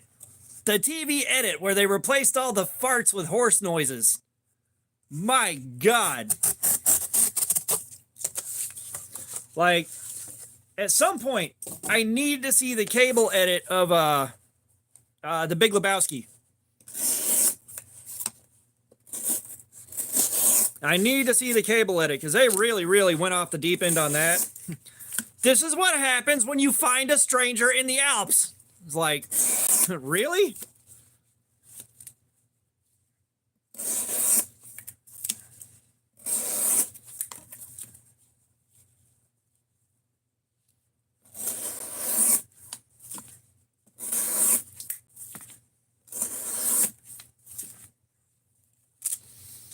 I'm not a big fan of either one of those. You know, and part of that may be just lack of access. That wouldn't surprise me, Punisher, at all. You know, but it's like racing was never really a thing that was incorporated into my life at an early age. When I was a kid, I liked NASCAR back in the 1980s. I will say that. Like, I really was a bit of a Richard Petty fan. But for me, the big thing was monster trucks. Fucking grave digger.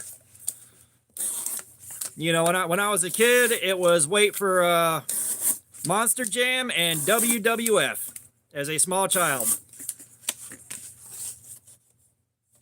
Get me some Gravedigger going on and some vintage Hulk Hogan.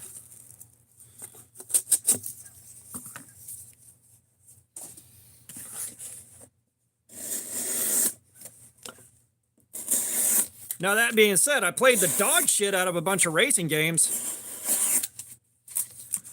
Like, I thoroughly enjoy, yeah, the original, like, Bigfoot, too. Like, fucking the Bigfoot team, the shit they were doing, oh my God. The fucking Ford Aerostar on tank tracks? You kidding me?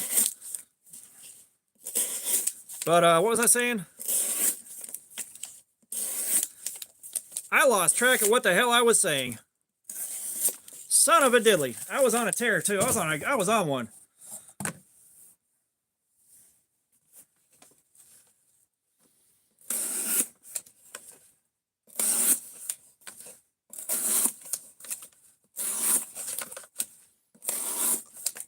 What the hell was I on about? Son of a bitch. This is gonna bother me now.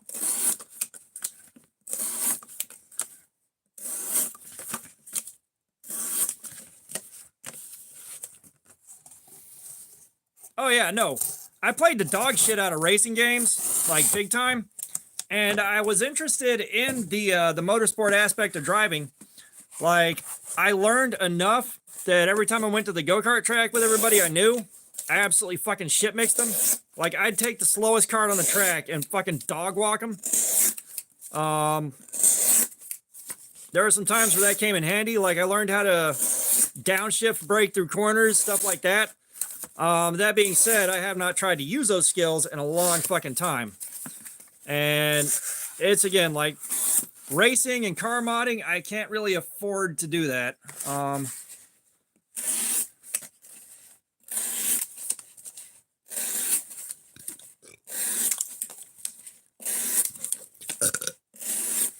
And I'll be honest,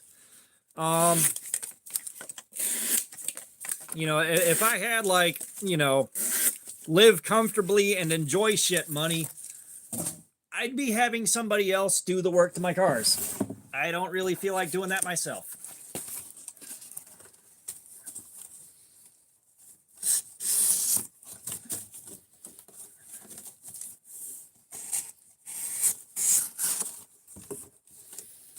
Because again, that part wasn't my environment as a kid.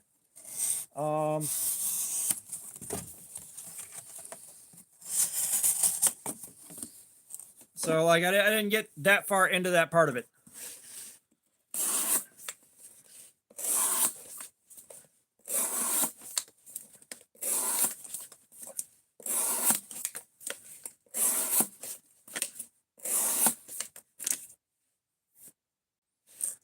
Micah Johnson, what's up? I have not tried the Civivi Yonder. I didn't have the money for it when it dropped, and I haven't had a chance to pick one up. The money that I do have has been going elsewhere. What would have bought me a Yonder? Went to Walmart for the Ozark Trail D2s, the new version to check out for you guys and test. That being said, FedEx said, fuck you, you don't get to be happy, and didn't actually deliver them, even though they said they did. So tomorrow or Tuesday, I have got to contact Walmart for a fucking refund. I am, however, carrying the Civivi Zizzle, which, why they gave that such a hard name to say with a little bit of a lisp is beyond me.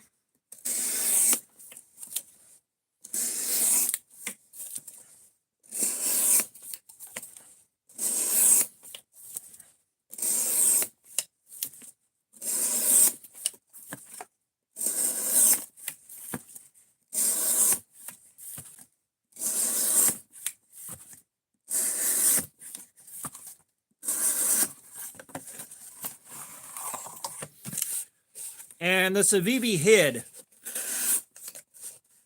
The HID is also on my list, but I haven't had the money for that.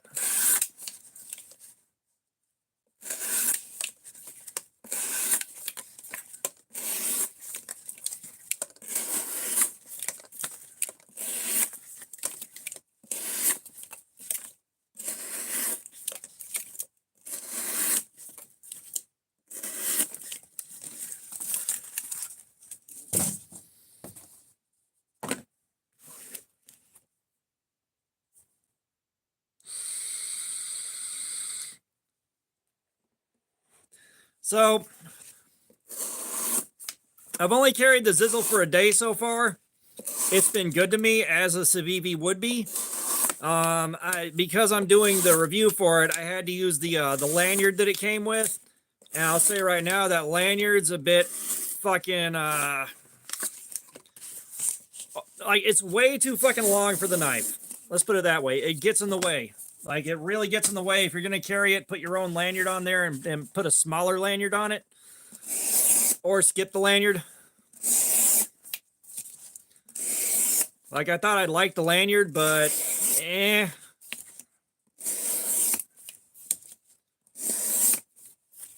Like, I love a good lanyard. I still need to get the shop and make some, I still got to get in the shop and make some more beads. Which, Punisher, how about that? When I make some more beads, I will send you a batch of those. Do you like the sound of that, sir?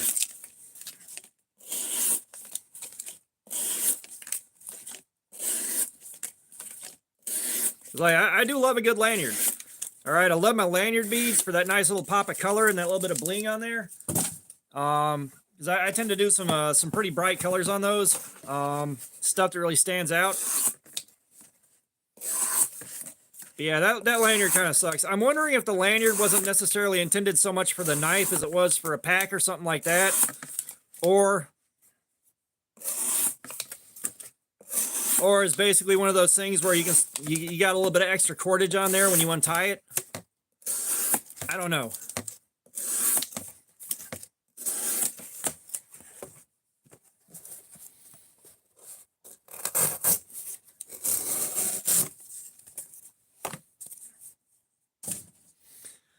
This is the same one. We're still going.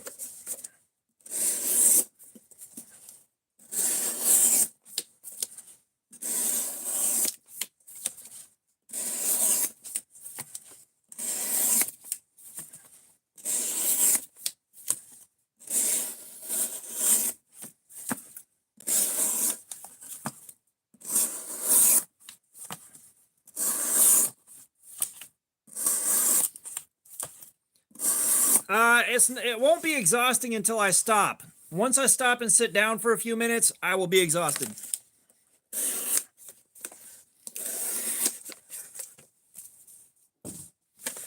You know, and part of my brain is like, I want to get back to grinding Diablo 3 like I was before I started doing this.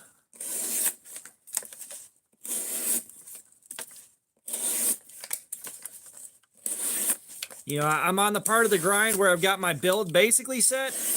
Now I'm grinding for better perks on my gear and a couple more pieces just to reduce the amount of damage I'm soaking up. But that's also the part where like I'm sitting there and I'm really, really playing and red-eyeing it. And this season has some fun perks that I wish were permanent, but they're not.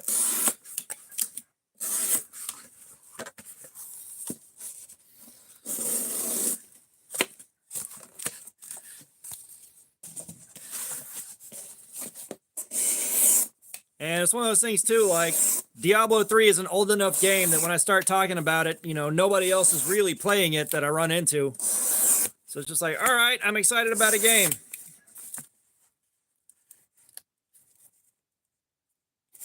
Bruno, what's going on, man? How you doing? Sorry, like 2/3 of that sentence confused me a little bit. It's like, are you saying goodnight because you're leaving? And also, I'm not sure how I would WhatsApp a knife.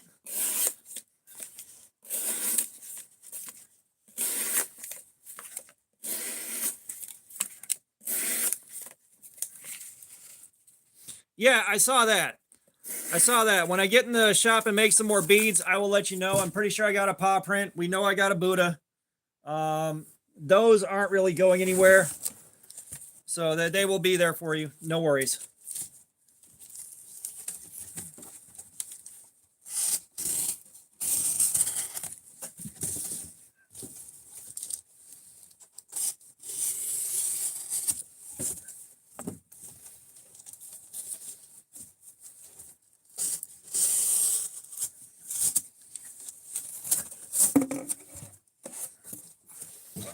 And for the sake of science, believe it or not, I am dragging double wall cardboard home from work as I see it.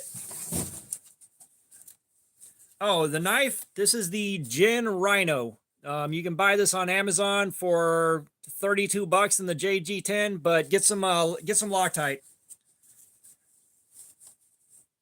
No, you're good, Punisher. I got you. I know we had talked about those earlier.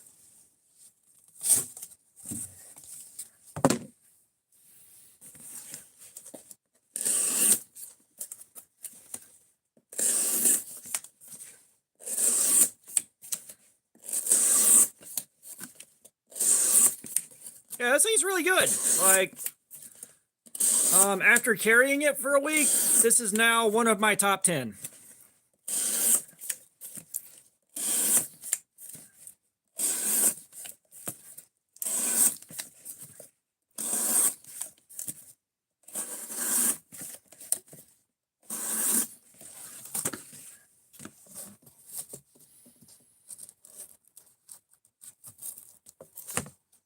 Come on, cut, damn you. There we are.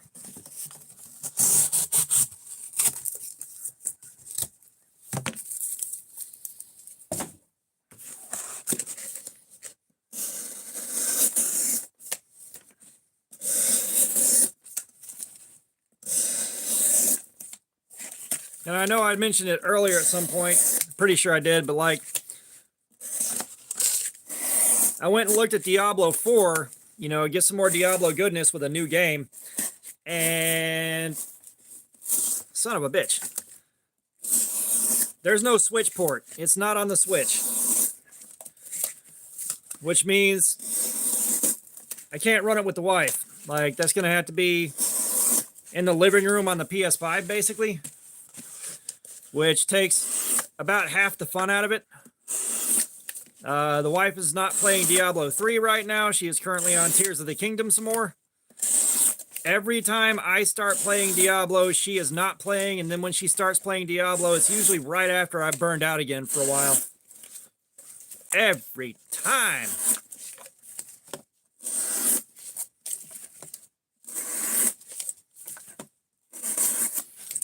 And like I played Tears of the Kingdom. I fatigued out on it. I guess just the building system doesn't work for me that well.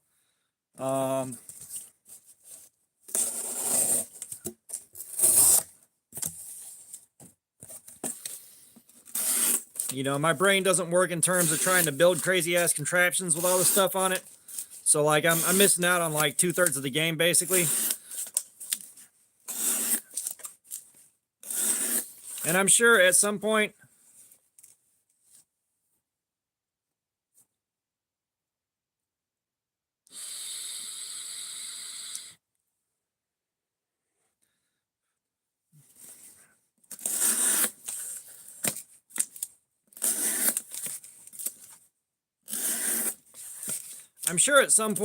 I'll hit Tears of the Kingdom again and really get back into it and just do what I want to do there. But yeah, the wife, I got her started on her first real video game that she got into was Animal Crossing on the Switch. Twicky, what's going on? Welcome. How's it going? I am on some old, outdated technology here.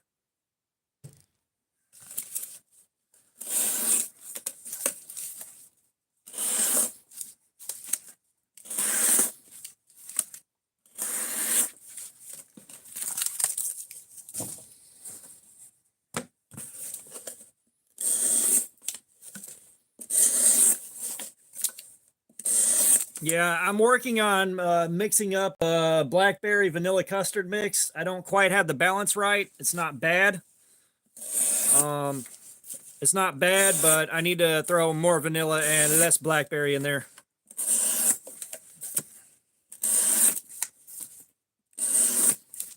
Damn, Punisher. I was already answering that question before you asked it.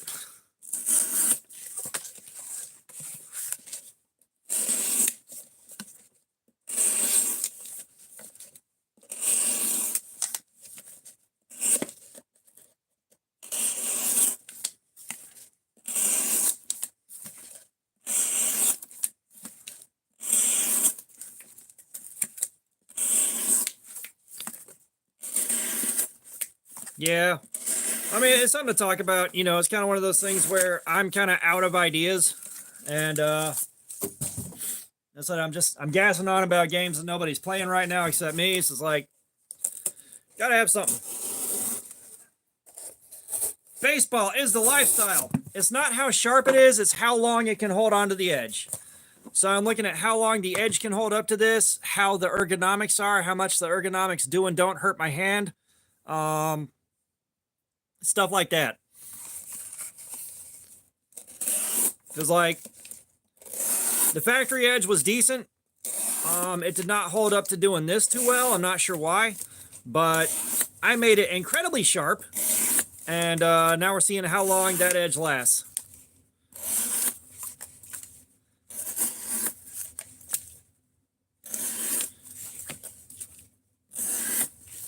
Biggest knife, my biggest folding knife is going to be the Cold Steel Mayhem. That thing's got a 6-inch long blade. I've tried to get orange dreamsicle. I have not found an orange concentrate that doesn't taste like shit. Shadow Duck, what's going on? Welcome. Compared to other knives I've done this with, it's not that uncomfortable. This is not bad at all.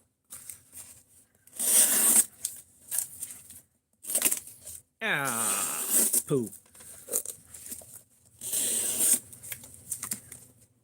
TACRAB 1320, what's going on? How are you doing? Welcome, man.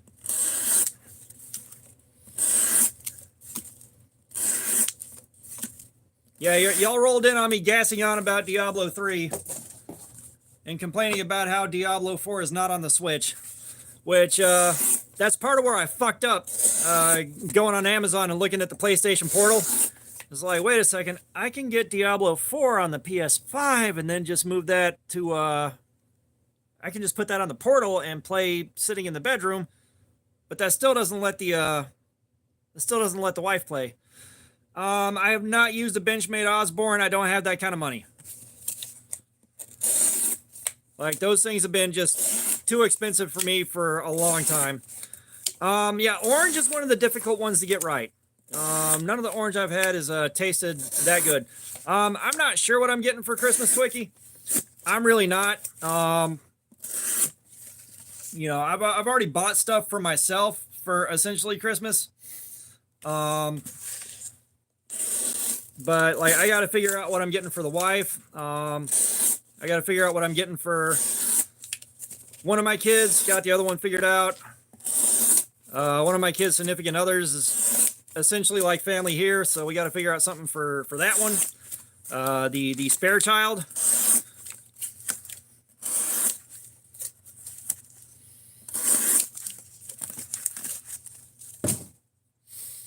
Yeah, like the only reason I was able to afford the Mayhem was I caught it on Blade HQ for 170 after I've been saving up for like 4 months.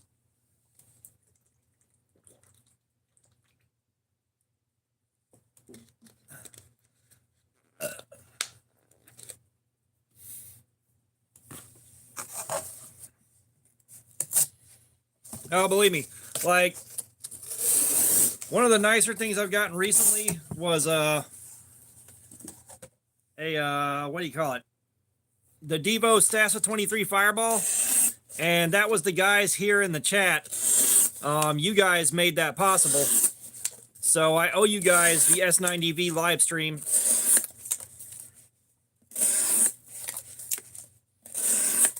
Yeah, the Harbor Freight Icon is not a bad knife whatsoever. You know, the only caveat with the Icon and why it's not on the channel or being pushed by me very much at all is because it's just pretty much a thorough ripoff of the Beg Knives Mini Glimpse. And, you know, it's not a direct one-to-one clone, I'll grant you that. Like, they changed a few things up. It's just how they tried to pass it off as an original design from an American designer. And the controversy that stirred up, it's like, I'm steering clear of that one. I bought it thinking that, you know, because they were pushing it like they had an American designer for that one, I thought maybe they had basically licensed the design from Beg and had an NDA so they couldn't say they got the design from Beg. I thought that was the case, but no. They just straight up ripped it off. So, I had a butterfly knife when I was a kid. I learned one very basic flourish with it, and that was it. That butterfly knife broke, and I never got another one. It was not a nice butterfly knife to begin with. So breaking wasn't too much of a surprise. Yeah, it's kind of messed up. Now, that being said, I am not going to bash anybody else for their personal choices. You know, we do not like clones here. We do not like counterfeits here at all. And then you have issues like that where that really was just a huge thing. You know, I'll tend to stay clear of it. You know, clones is one thing. I'm not going to, you know, go in so nuts on somebody about a clone. Counterfeits, however, counterfeits are a fuck no across the board. If you knowingly bought a counterfeit, you are a fucking problem. Is the best way to put it. Now, that being said, a Medford counterfeit's pretty fucking funny. I did buy one of those. But that was just for the meme. I do not want to cut this box right now. Fuck this box in particular.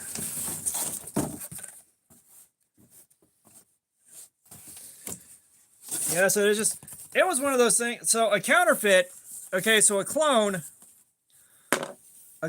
looks exactly like another knife. Where is it?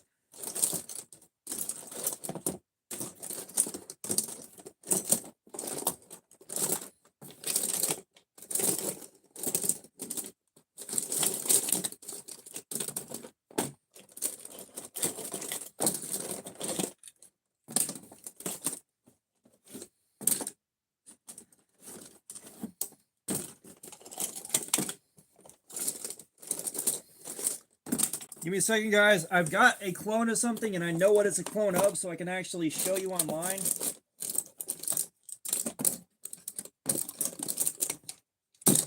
Ah!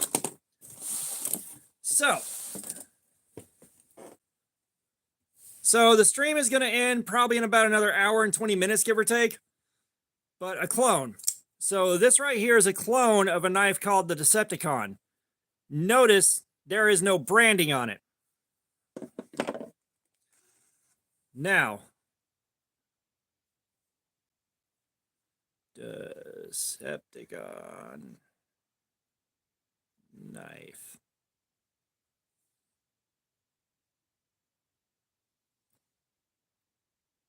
So this is a custom knife factory Decepticon.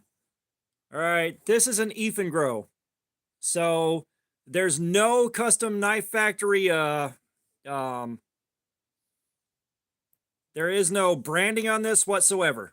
Okay, so it's a clone. It's not a counterfeit. You could not sell this off as an original unless you sold to somebody that didn't know there was supposed to be branding on it anywhere. Now, this is a counterfeit. All right, this is a counterfeit right here. This is a counterfeit Medford, and that's a whole story.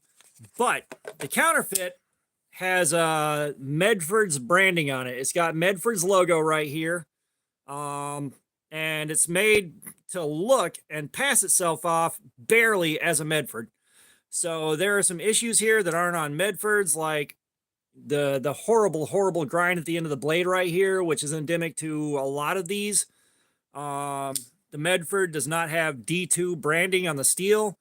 There's a lot of machining quality that's not up to spec, basically. The only reason I have this is because, you know, I'll be honest, Medford, like, don't get me wrong, the guy has every right to be outraged by clones and pissed off at him, or counterfeits. That being said, he didn't have to do a whole racist shirt about it.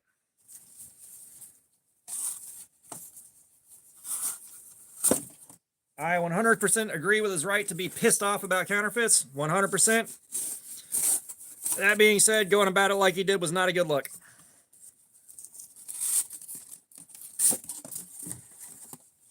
And as soon as he did that, it's like, game on, guys. This is now a funny thing to own. And for at least a lot of the guys I know that are also like clones and counterfeits are an absolute no-go. Just the concept of a counterfeit Medford's fucking funny. Hang on. Term. I have never stolen a taxi.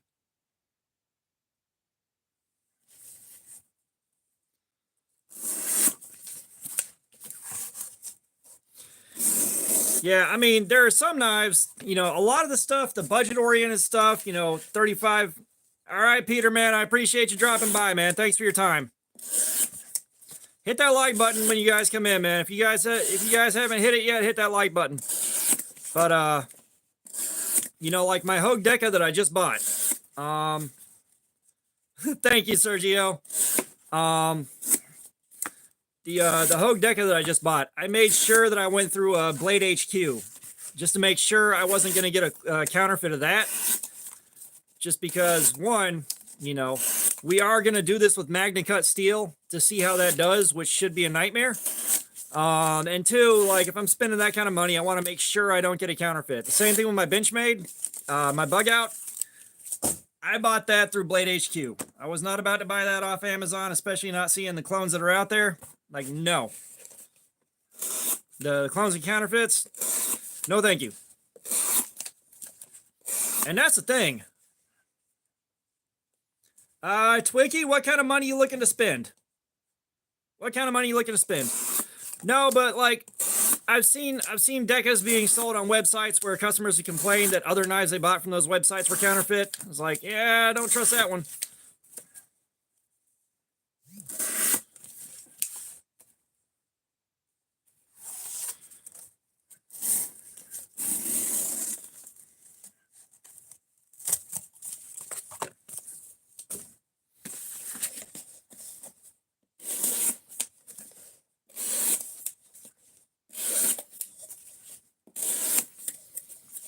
You got about 200? Shit. That's, again, where I'll circle back around to that Deca and MagnaCut. That's one of the best deals going right now. Or you can do the Ontario Rat 1.5 for about 100 in MagnaCut.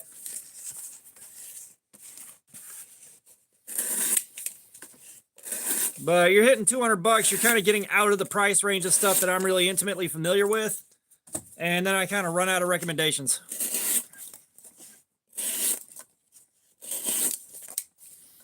Like a Deca with the G Mascus and all the bells and whistles, That'll run you about $165. I got my Deca with the basic bitch polymer scales and all that on it for $104, but I caught it on sale.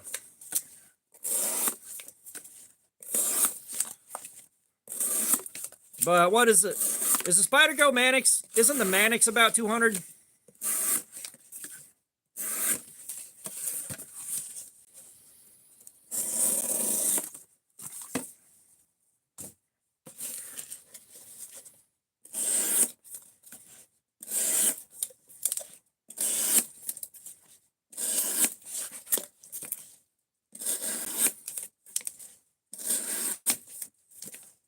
All right, Tech Red, appreciate you being here, man.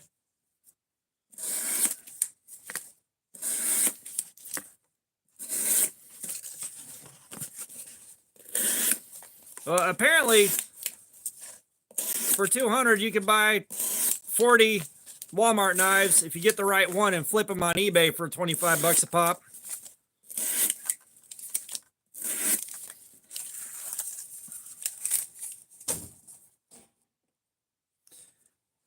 Yeah, like you can buy those titanium scales for anything. They are fucking expensive.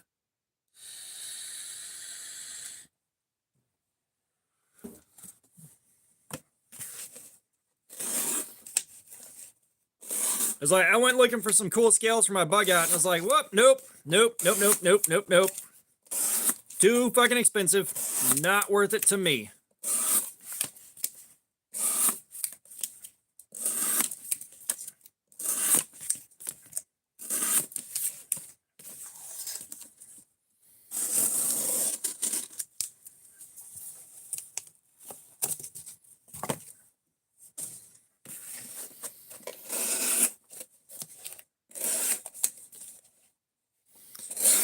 Favorite knife of all time. That's really hard to quantify, Twicky. Like I've got the one that I'm probably the most sentimental about that I've had since like 1998 or so. But then I've got the Cold Steel Mayhem that I wanted badly enough that I saved up for fucking months to get it. Then I got like a box of stuff that belonged to my uncle before he passed away. And then I've also got the autographed Rambo First Blood Part 2 movie prop. Stallone, it's autographed by Stallone with the COA on it and everything that the wife got me. That's really, really hard to quantify. You know, I get that question a lot, but it's so hard to quantify that one. All right, so we are on hour 3 with this edge. We are on hour number 3 with this edge. Forbidden Moonshine time.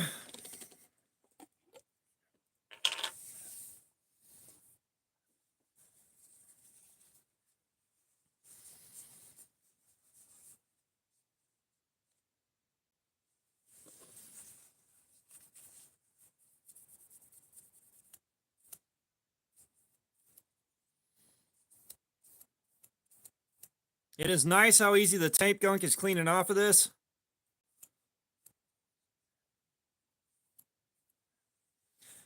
I can tell you right now, this is not as hard of a steel as D2 is.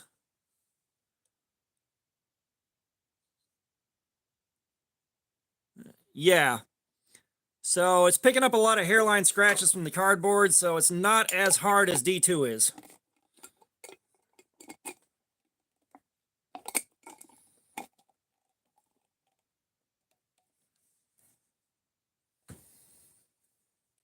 I said my right now, right this minute favorite is still probably going to be the Cold Steel Mayhem, just because that is me. That is a me knife through and through. Fucking humongous folder.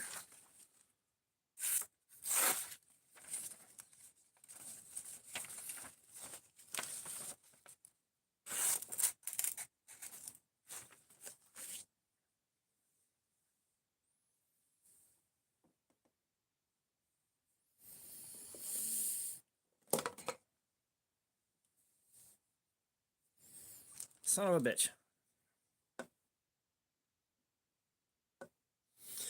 So 8CR13 will pick up a lot of hairline scratches from the cardboard doing this test.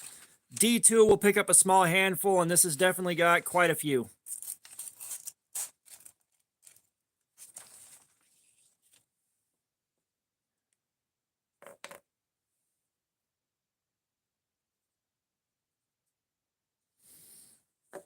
Okay, I've got that marked up. I got that marked where the snag was on the paper, more or less.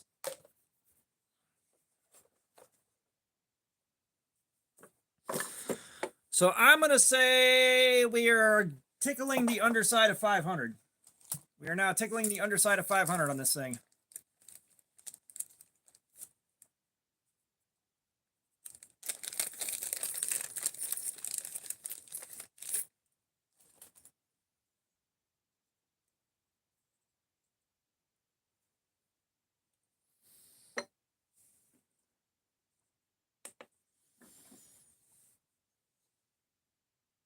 Oh, nice. Do you know which K-bar he got you?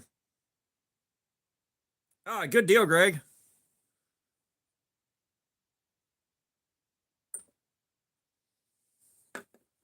Okay, that shouldn't be a 305.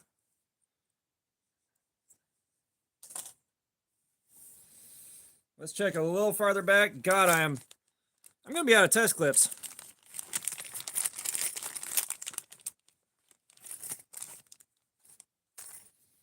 Yahoo! News Radio coming in here with the zingers.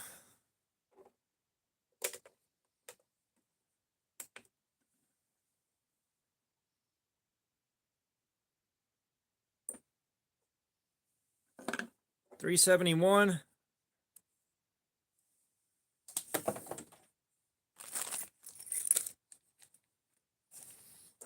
Let me write that down.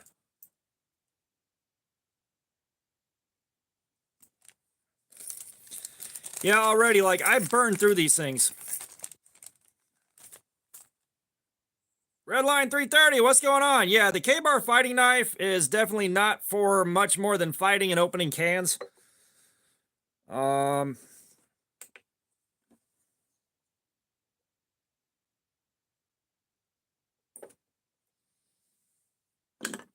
still pulling 401.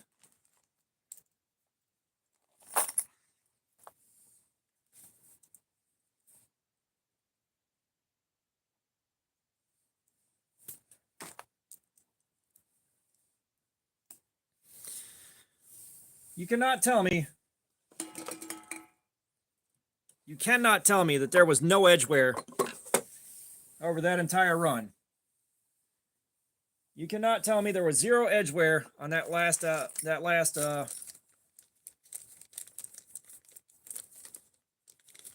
hour. And I have got 3 clips left to my name. I ordered more. No, there are more. Okay. I just spilled them. Thank God.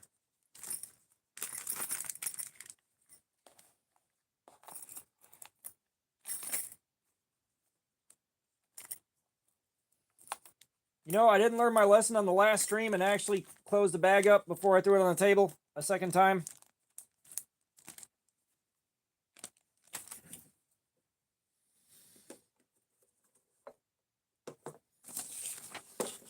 Yeah, I'm looking forward to being able to afford that shit, Aiden.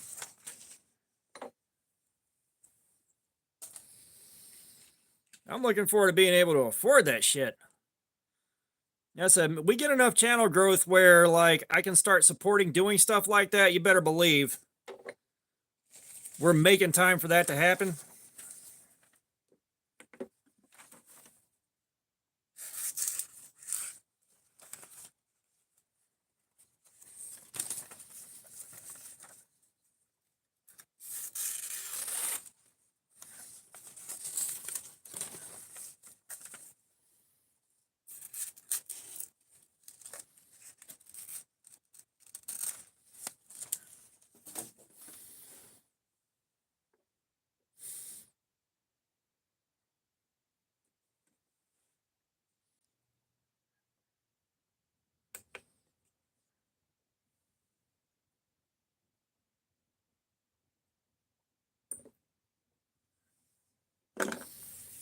Okay, we're pushing 415. I mean, this is weird.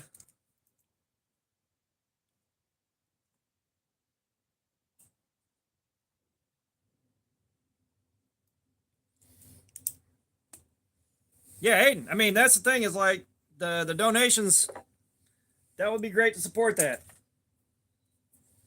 You know, that being said, everything that we had, and I had to dip into my own personal funds. You know, we did the right, the Maximet. When we do that, eventually it'll probably be like a multi-stream install, like done in installments. But like everything went for the Precision Adjust, the professional. More test clips, and I dipped into my own funds to try to get us some some of the Ozark trails, and FedEx just said fuck you, so we don't have those, and I gotta try to get a refund because them bitches sold out. Such is life.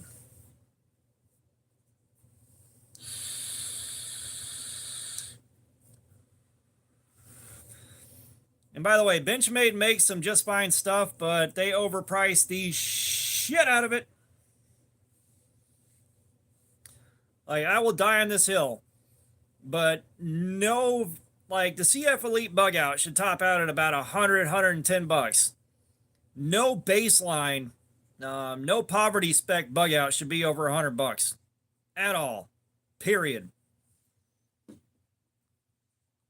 Like the M390 with the aluminum, I can see that doing 200 bucks maybe, but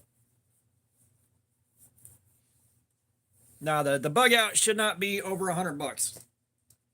Once you start adding bells and whistles to it, yeah, it can go up over 100, but the Benchmade bug out, the basic bitch bug out should not be over 100 bucks.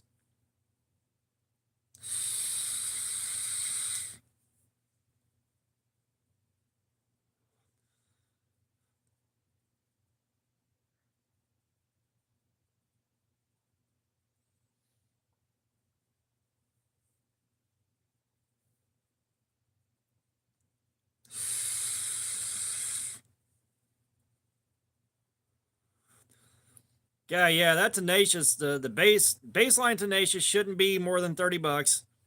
The titanium might push it up to 65.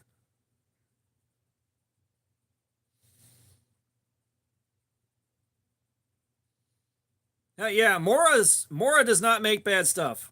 Mora does not make bad stuff, and it performs way better than it should at the price it's at. It performs way better than it should for like a $10 knife.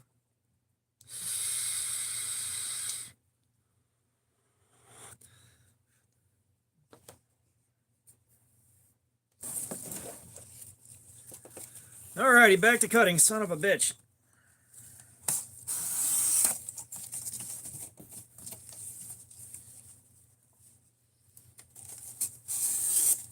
I'll be honest, Twiki. I barely have the energy to just do the YouTube channel. This is kind of my entire day off right here. I worked full time. I do not have the energy needed to maintain, you know, a Facebook, a TikTok, a Twitter, a Discord, and everything else that you will be doing as a full-time content creator. I don't have it. You know, if this channel starts making enough money to actually, you know, support itself and justify doing that, I'll probably look at tapping into one of my kids to take care of like the social media side of it and let them get the hang of doing that. You know, I can focus on doing what I'm doing on YouTube, and they can work on getting stuff onto TikTok or Facebook or Twitter or whatever. You know, let them handle editing videos, doing higher production stuff. But that's like a faraway future, you know. Like, this channel is still a really small channel. We just crept up over 3,700 subs yesterday, I think.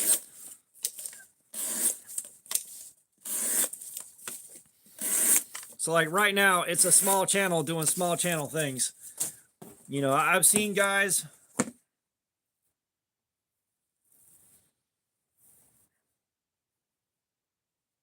That's not too shabby, man. That's not too shabby.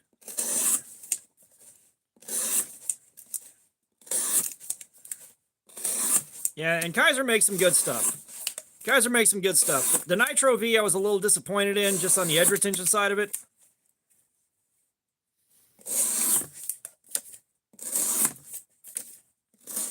But, you know, Kaiser makes some good stuff. Something that I want to try out at the moment. Probably the next bigger thing on my wish list is the Hogue Misto. I do want to get one of those.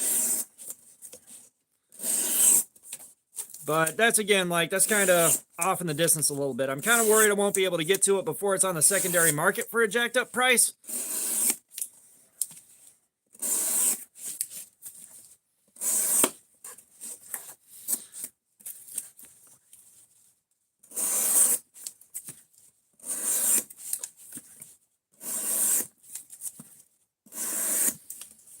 No, and like my S35VN that I tested was on the Ontario Rat 1, and that thing did decent. What the hell's the other S35VN we have to use? Oh, we got the CPM S35VN and on the fucking Concept Motto or Mato or whatever. Twiggy, either buy a fixed angle sharpener and just learn how to put it together. Those are next to no skill to use. Or you're going to have to go out of your way to learn how to hand sharpen. Those are your options.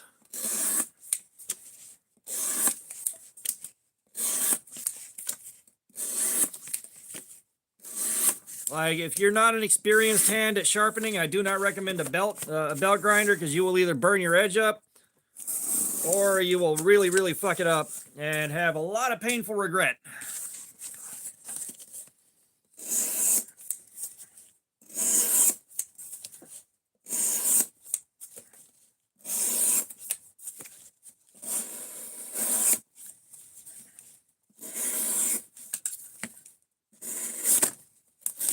But yeah, no, the Misto, I like that. I got to handle one at a Blade Show, and like I instantly wanted it.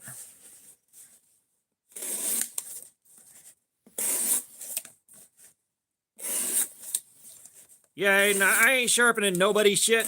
I am not a professional sharper. Like I said, I absolutely do not recommend using a belt grinder unless you already know what you're doing. Because trust me, it takes next to no time in contact with that belt. You just burned your edge up, and you're going to see a spot turn blue on your edge, and it will never hold an edge again.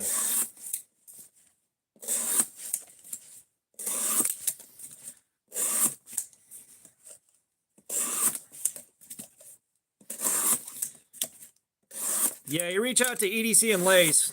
She is a professional sharpener. She knows what the hell she's doing there.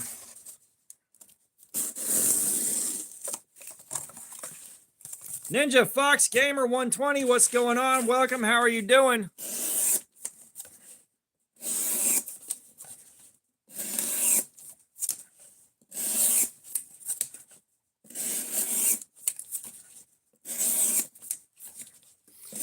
I'm doing good, man. I spent my day playing Diablo 3 and then doing this. Doing a live stream of you guys, so it's been a good day.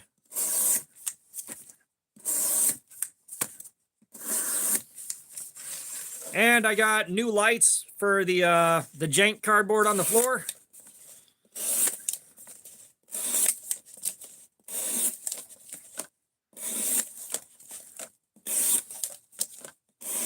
So yeah, this has been a good day today. I have not played Diablo 4 yet. So Diablo is one of those games that, all right, Twicky, I appreciate you dropping by. Thank you for your time. But Diablo 3 is something I have specifically because it's on the Switch. I can sit there in bed, I can play on the Switch, and the wife also plays Diablo 3. So when she is in when she's in Diablo 3 mode at the same time I am, you know, we can run together and kill time doing that. Diablo 4 is not on the Switch, which means I'd have to be sitting in the living room to play it, and I don't particularly feel like doing that right now. And I looked at the PlayStation Portal. I was like, wait a minute. I can play Diablo 4 on the PS5 while I'm sitting in bed on the Portal and just do that.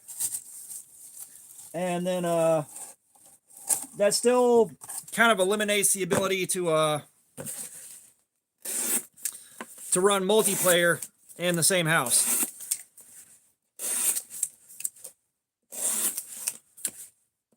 What do you mean, what kind of rig am I running? You talking about gaming?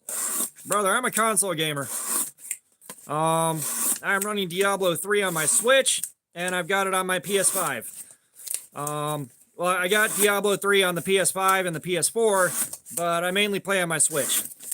On the PlayStation port, I got my hands on a bunch of modded gear and ruined the game for myself. Telemundito, what's going on?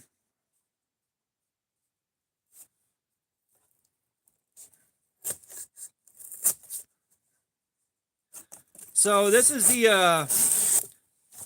the Gin Knives Rhino kit. All right, you can buy this on Amazon for about $32, and you build the knife yourself. They send you the kit, and you build it.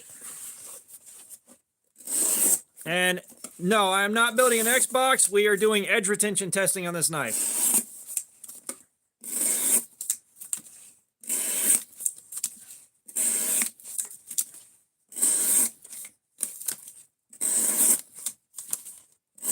If you want more information about this, however, I did a video on this a week ago doing the build on it, and then I did my review after carrying it day before yesterday, I think. Once we finish this live stream, I'll have a video sharing the results of the Cardboard Slayer session. It's just, if you're gonna build one of these, get you some Loctite for the the pivot pin. Yeah, this thing's still fighting the good fight.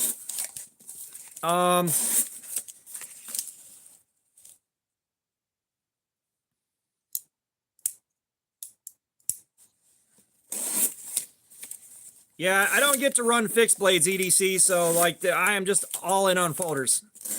Like I am all in on folders. I can't carry a fixed blade. Like I don't leave the house outside of going to work, and I can't carry a fixie at work, so it's just all in on folders.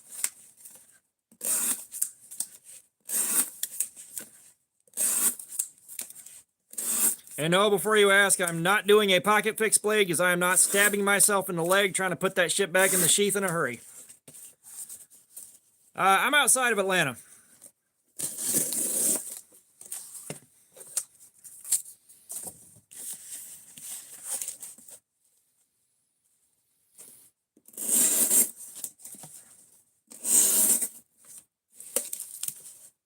So it's just like within state law, I could very easily carry a fixed blade. However, at work, my dress code prevents carrying a fixed blade.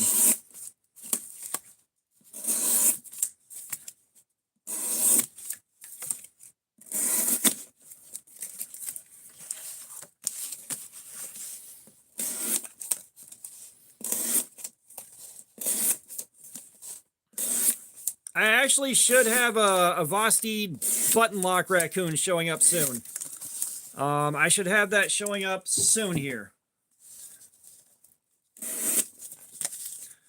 What's today's date? It's the 8th.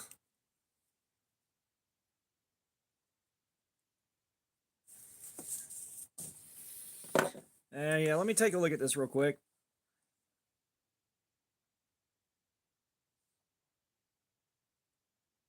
Yeah, it still says it's arriving December 17th.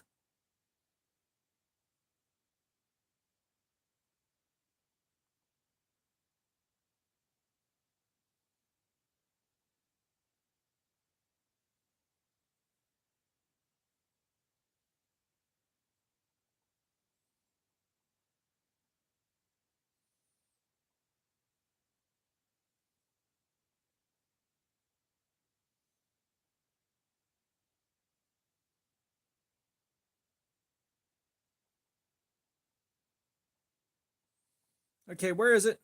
Where is it? Give me a second here, guys. Nope, not it.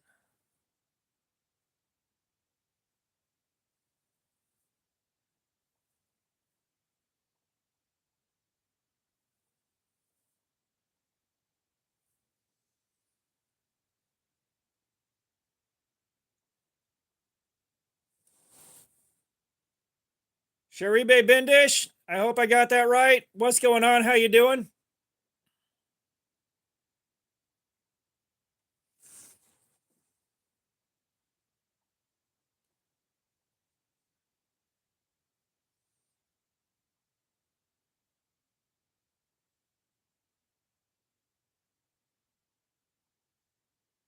Sorry, I'm trying to find one of my settings that I had earlier on my lights that I want back.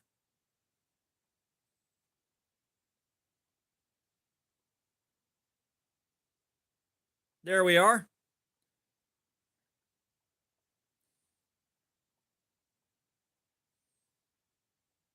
But yeah, I think it's the raccoon with the top button liner lock.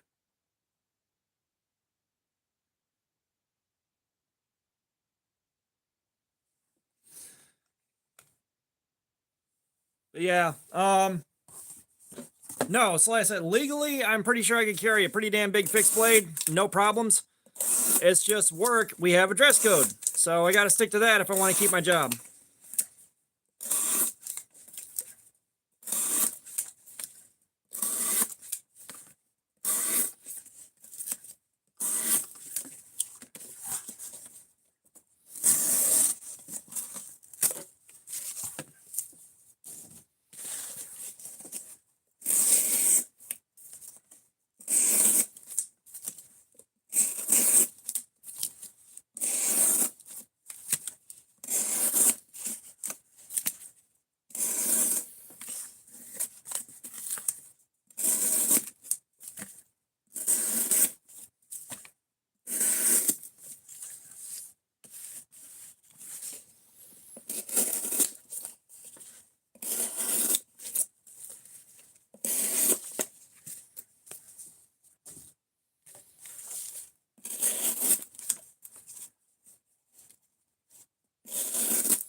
Yeah, I love to be properly self-employed and doing my own thing. However, if you're self-employed, you're never off the clock.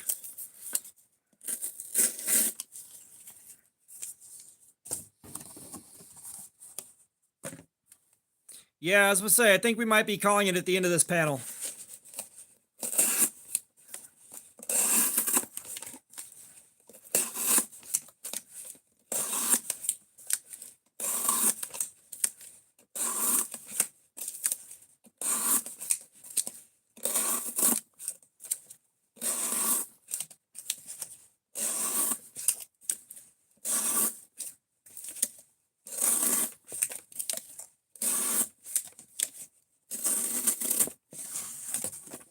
Yeah, we're getting a lot of cuts that are doing this, but they're real intermittent, which I hate when it does this because it's like I know it's letting go.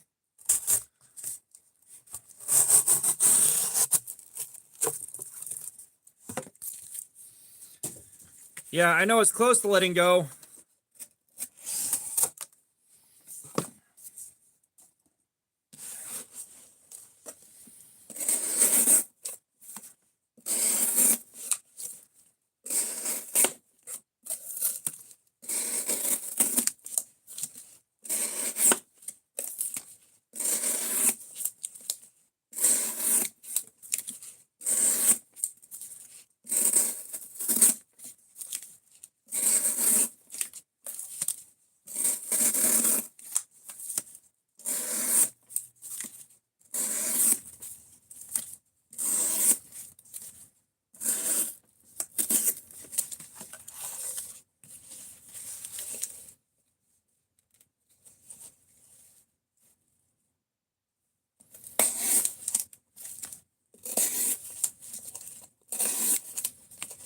Yeah, I remember whenever I was out of work for a while and you know, trying to deal with thank you, Ron Dobbins. You know, trying to deal with being a single parent out of work for a while. It's like, you should sell Amway, you should sell this. So it's like, one, that is aimed at women selling things to women for the most part. I don't think I am the right target for that. And two, there is no way that is reliable income like I need to take care of kids.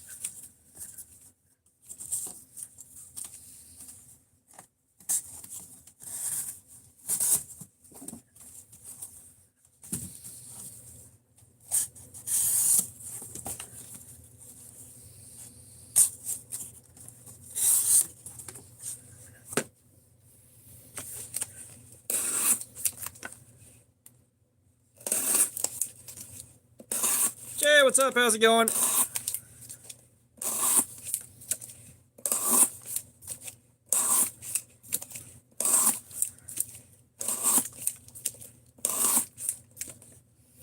Oh, Jay, we've been streaming for 6.5 hours. That's what's up.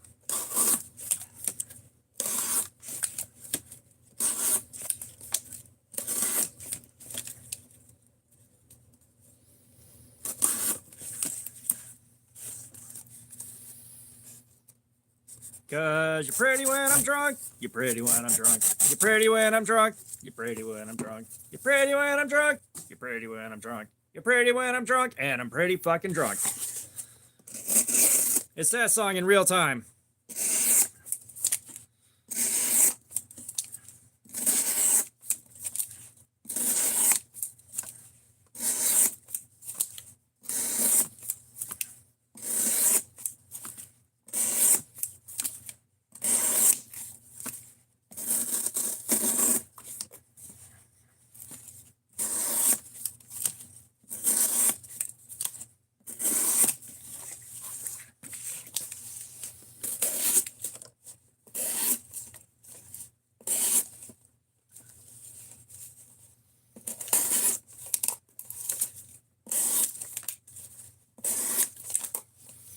I appreciate you're on.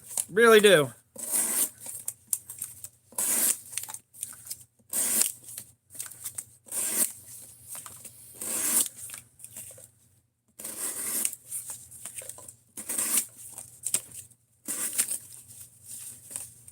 That cut's not happening.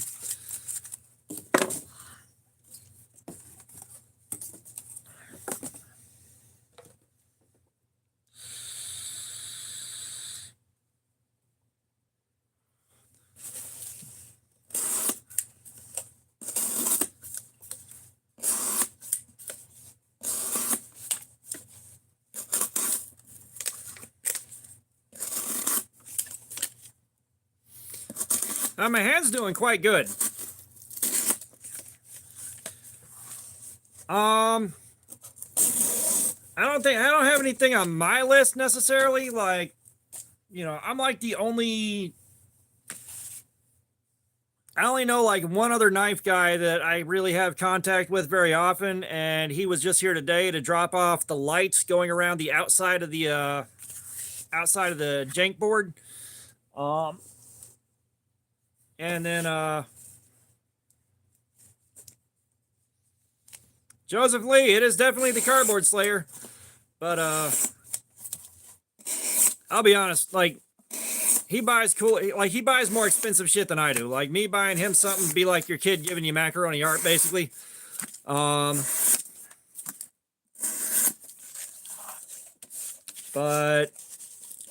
you know, the stuff that I wanted that I could afford to get, I have. Like we just got the Hogue Deca and MagnaCut. I've got a Vosteed coming in on supposed to be the 17th. Hopefully it shows up then. It's supposed to just about to end. We'll see. Like I want it to end so I can go back to Diablo 3.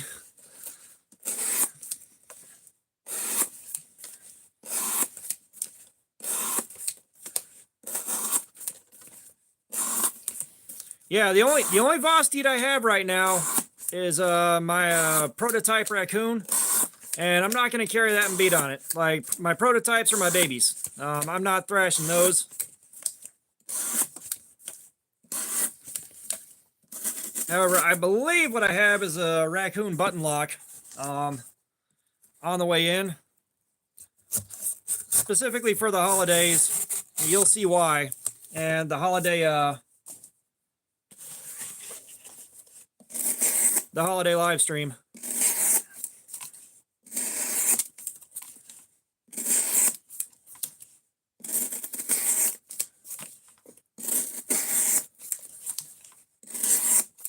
Yeah, we only just got Magna Cup money in here.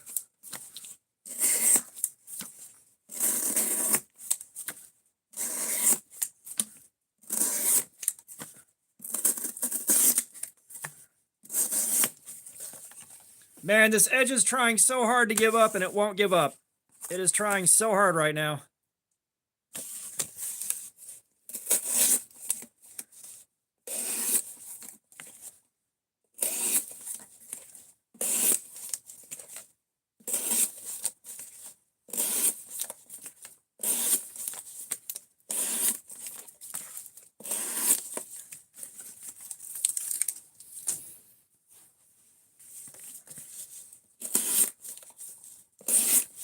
Listen, at some point, you know, I keep building the channel and building the channel.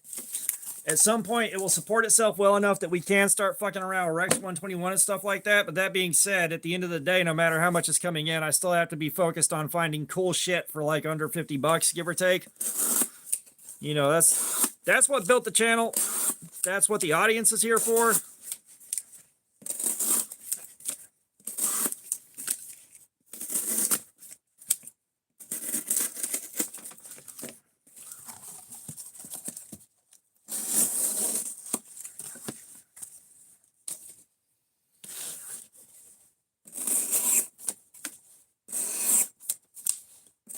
You know, the nicer stuff that costs a bit of money is for doing dumb shit like putting it through Cardboard Slayer that, you know, a lot of guys wouldn't bother doing.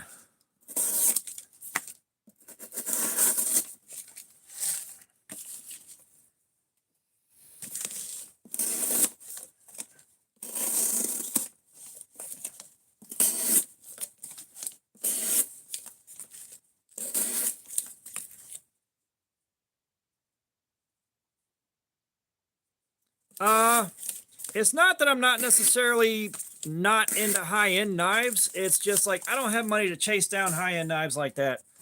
You know, I don't have the money to be chasing those things down. And like, especially right now.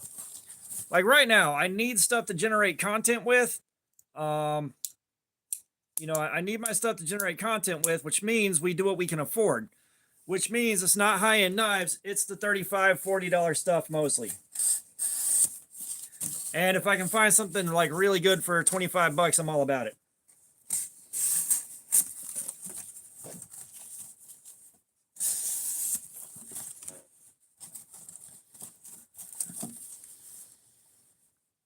Oh, I believe me, I got well over 200 knives over here too.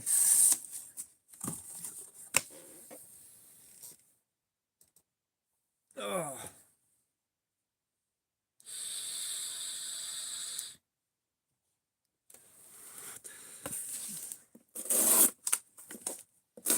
You know, there is some high-end stuff that looks absolutely badass that I'd love to get my hands on. I can't chase them right now. That's why I said the Hogue Misto. The Misto is on the list of stuff I want. It ain't that fucking expensive compared to a lot of higher-end stuff, but for me, that's like really high-end. Jay, I can't remember, but it's been a while.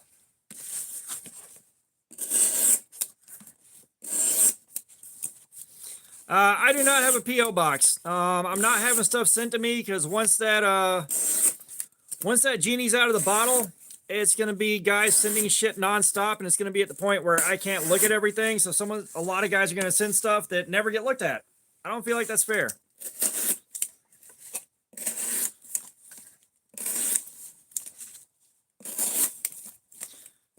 Yeah, believe me, I grew tired of socks a while ago.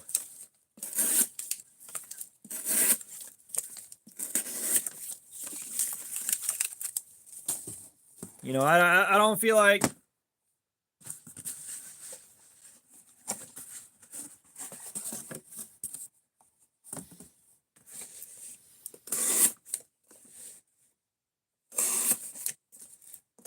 Sent, what's going on? I thought you were still here.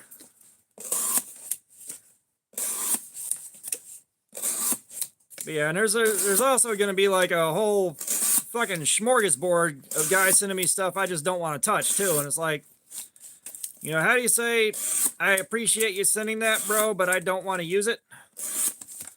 This is the Gin Knives Rhino. You buy it from Amazon. It's a kit. You build it yourself. That being said, make sure you got thread locker on hand. Make sure you got medium Loctite.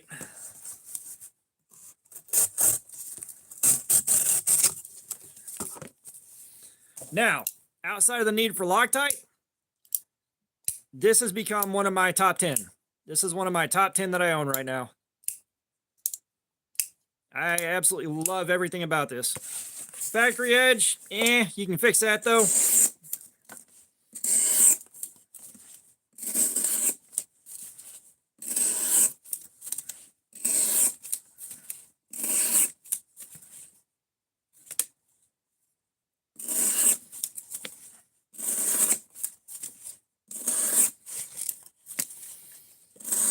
Yeah, that's something like the wife had talked to me about maybe selling some knives off since I got so many laying around.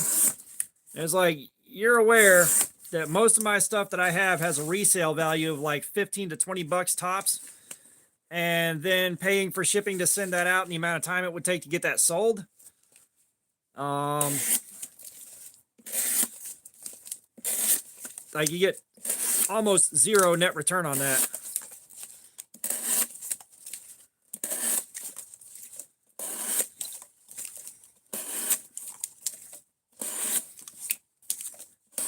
God, I tried Reddit. I didn't fully understand the etiquette there, and I faux pas enough times. I was just like, all right, I'm out. Someone will let me know when one of my videos pops up over there, but other than that, nah.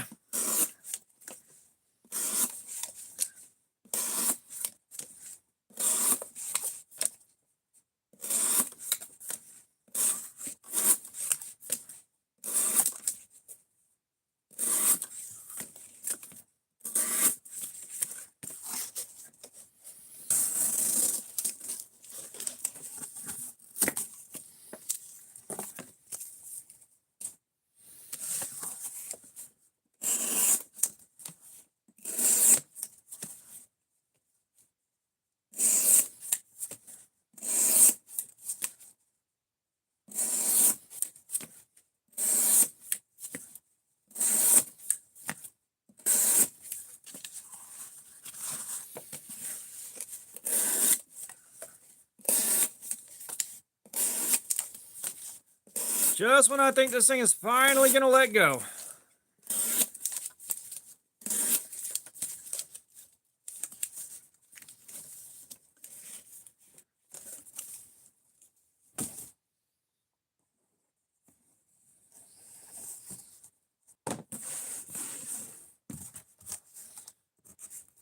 Yeah, there is so much stuff that I should look into. Right now, I think I've got 14 or 15 weeks worth of stuff that needs to be carried and looked at. Just sitting in the box over there. And of course, with stuff coming in, kind of consistently, that backlog is not getting any smaller. You know, I still have stuff left from Blade Show in June that I haven't carried yet.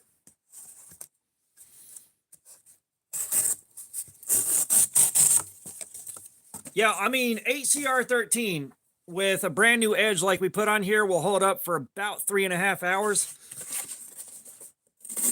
With this being 9CR18, I expect it to perform a bit better than that.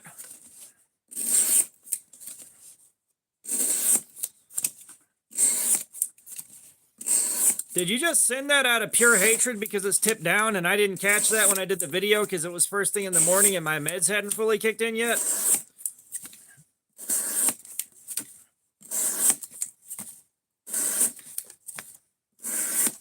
Yo, this man with a straight face. This man with a straight face sent me a fucking tip down knife.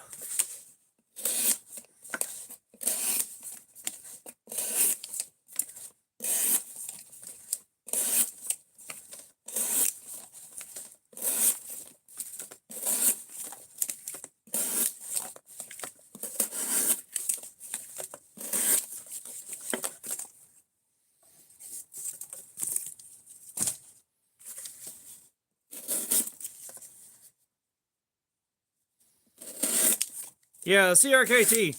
It looks like the CRKT is a bit older. Yeah, like I thought they were tip up the whole time I was doing that. No, no, no, no. Tip down is how you live in sin.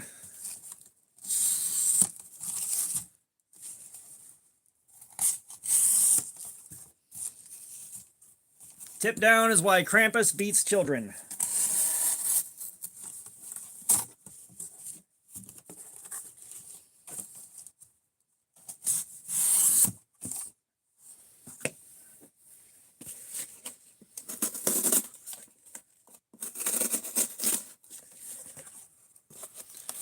I think we're gonna finally call it letting go at 3.5 hours. Well, no, like when they did the CEO flipper, it's tip up.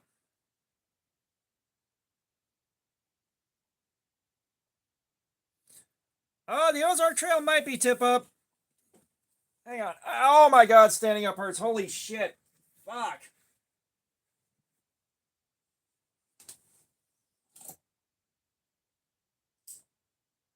No, the Ozark Trail is tip up.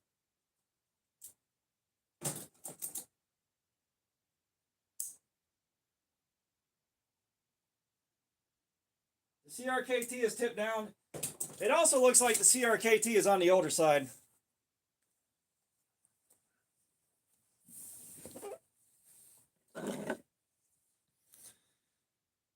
Aiden, I am devoid of Crocs.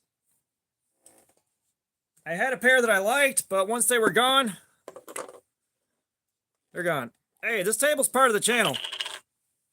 Like, I've had this table since I was like 9 or 10 years old, something like that.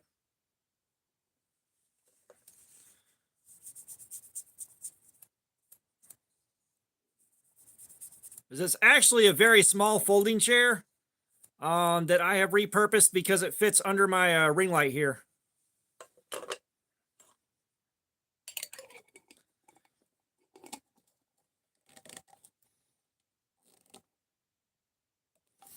Yeah, like I got confused by that. I really did. And now I've second guessed myself about 5 times.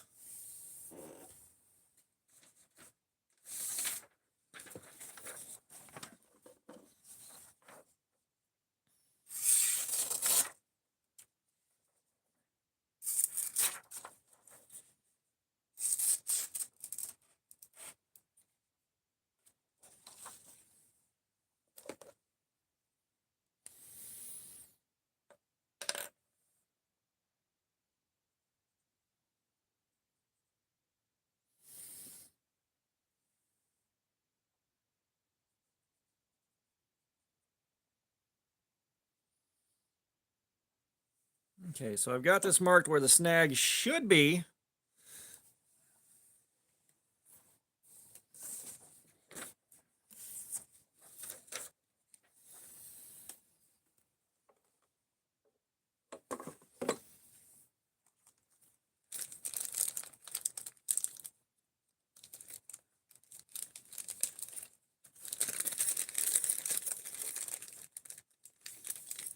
That's how the edge on this is just wearing out so damn weird. But I haven't done 9CR18 before, so there's a lot of unanswered questions with this thing.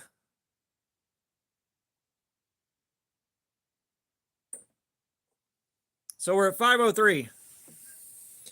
Aiden, we did AR RPM 9 on the Kajerb Tigris. That being said, hang on.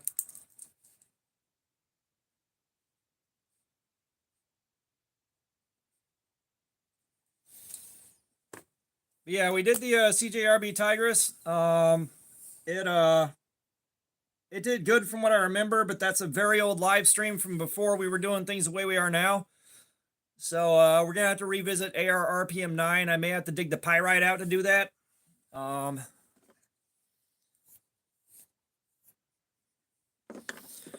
Yeah, I think we're gonna call this at 503. Like it could still keep going. It could still keep going probably for about another 30, 45 minutes. but I have got to call it. It's worn enough.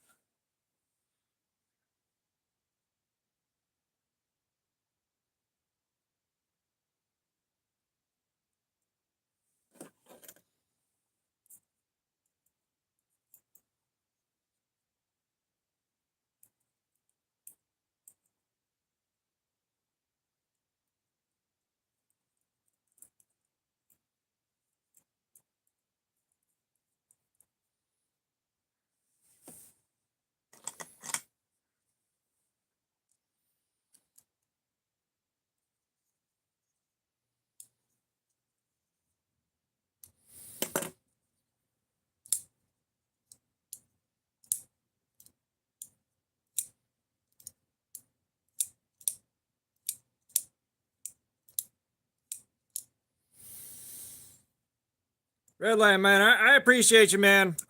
Keep an eye on the community posts, and you'll see when the next live stream is going to happen. I think it's going to be Saturday. I'm pretty sure.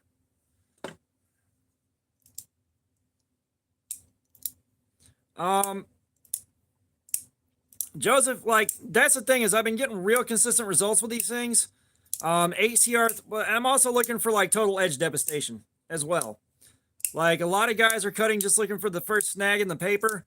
I am looking for the edge to be completely devastated. I mean, 100% wiped out. Normally we're pushing for about 600 to 650 on the edge tester.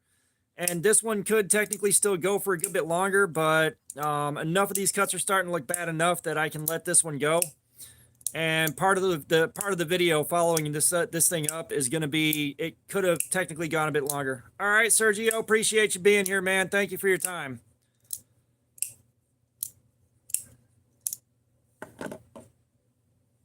Actually, you know what? We've got like 99. We got a lot of concurrence in here right now.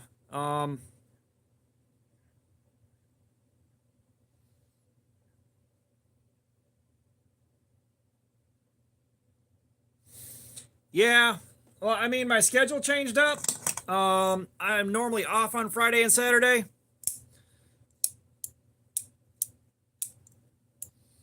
So it's going to be like a Saturday night. But let's see how much more we can cut up. Let's push this thing to total devastation. Like we got a good concurrent count right now.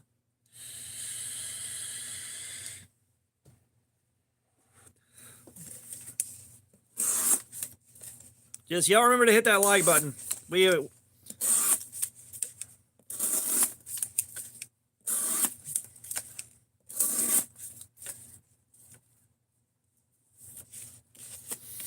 Yeah. Well, I mean, I like my knives to be in the 120 to 150 range on the tester. That's where I like them. 250 is kind of pushing it. It's just with this testing, we go till the edge is totally devastated. And I mean, y'all can see it's still not completely devastated.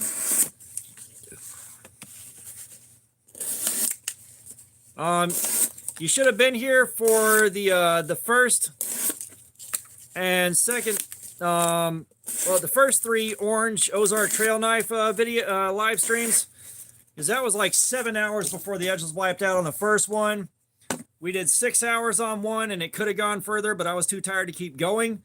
I put a brand new 18 degree, or like 17 or 18 degree edge on one of them. I forget. I'd have to go look at the aftermath video to be sure, but that went for 8 hours before the edge was totally wiped. Those things, I don't know how they overperformed. But if you saw Outdoors 55's video, the one he got did absolutely god awful. So I redid his testing with mine, and they still outperformed what they should have by a lot.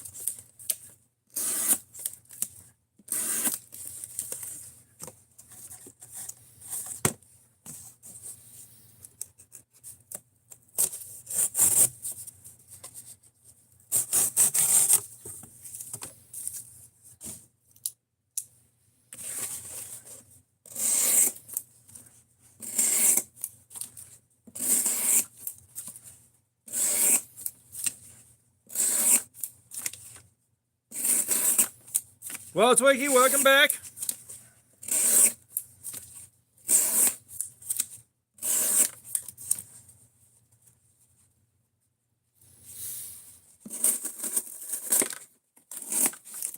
Yeah, I am surprised that his was that bad. Like, I know I got some of the earliest ones they got out to stores, some of the earliest ones. You know, and I know that because I got like the first video on YouTube up about it. But still, like, holy shit, that was bad. It's like, I had heard they gotten a bit worse on later runs, but not that bad.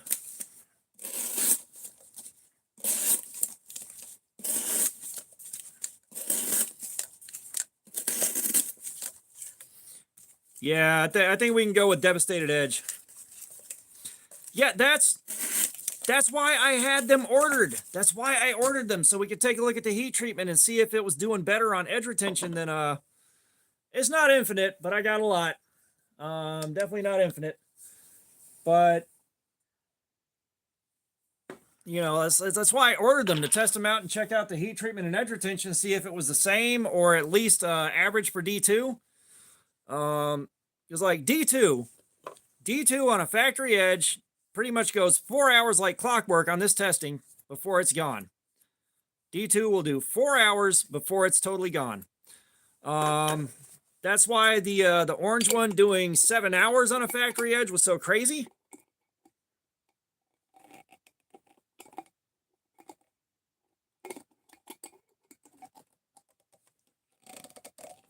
Braxton Payne, what's going on? Before you get started, we don't do religion here, but I appreciate the sentiment.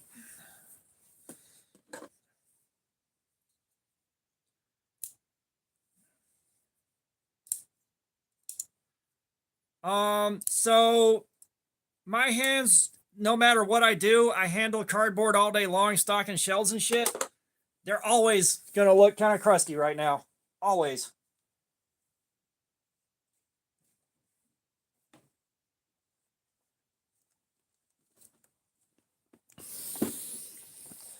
Yeah, let's get the healing box out and see how sharp we can get this thing.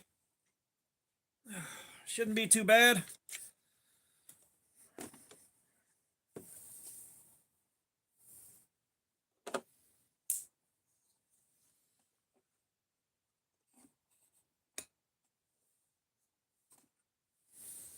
Shit, I gotta pull the thumb stud back out.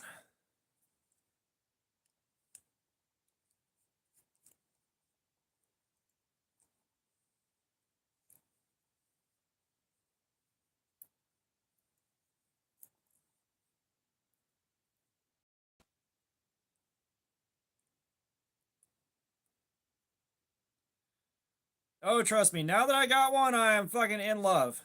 Believe me. I am in love with this sharpener.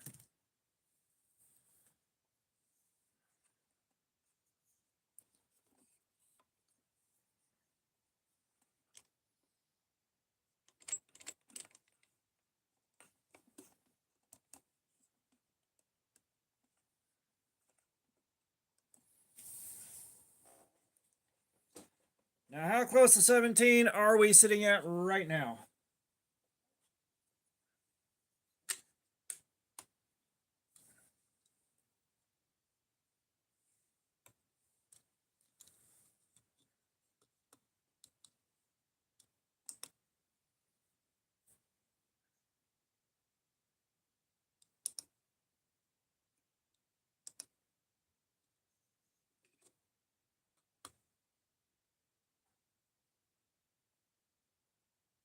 That is not 16.5.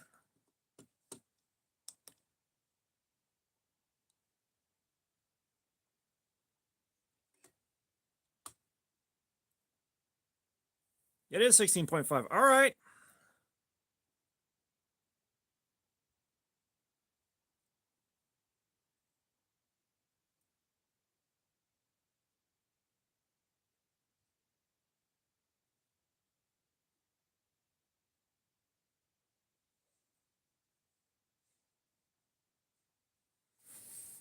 All right, so we got a nice 17 degrees on there.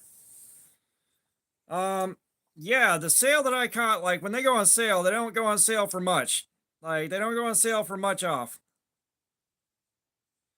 It's a good enough platform. Like I'm not measuring the angle on the box. I'm measuring the angle on the unit itself. Kevin Perez, what's up? So I'm measuring the angle off of this thing itself. Not measuring on the box. I should get a more stable surface, and I will at some point, or I'll build something. But for right now, this is what we got. This is what we do. Archaic, what's going on? We do edge retention testing on my knives.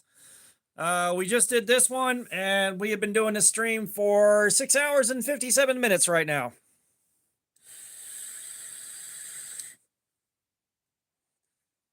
I think I paid something like, well, I can tell you right now. Hang on.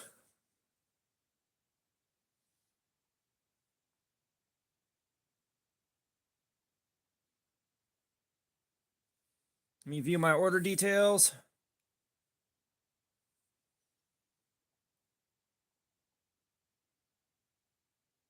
My order total was $251.74. The discount was $12.50 while it was on sale.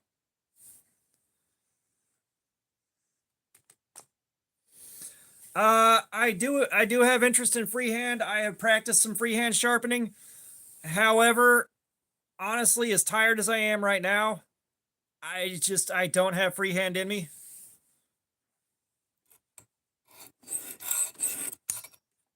There we are. Hang on. Let's redo this measurement.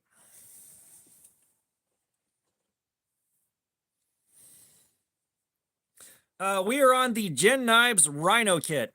Actually,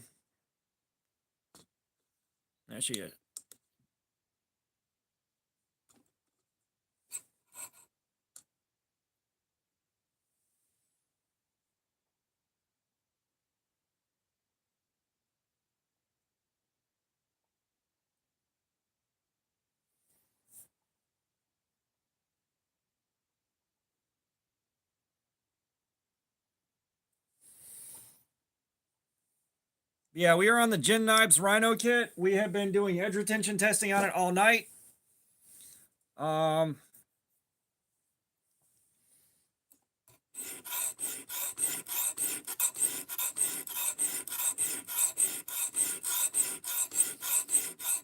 So now we're sharpening it back up after running this thing all damn night long.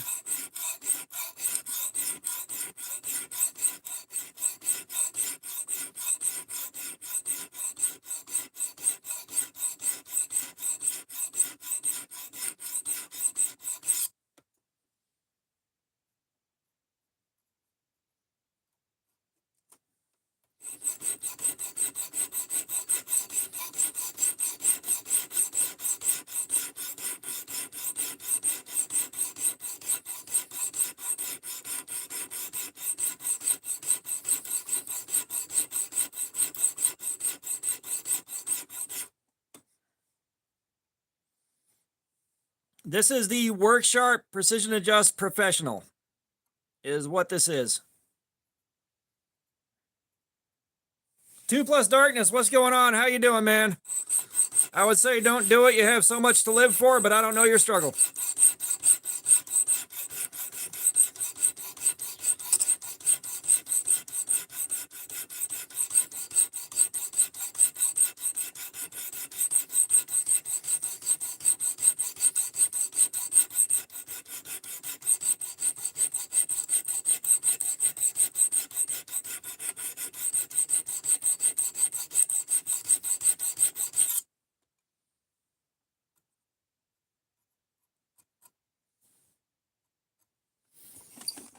I will say, not nearly as much material is hogging off as it did the last time.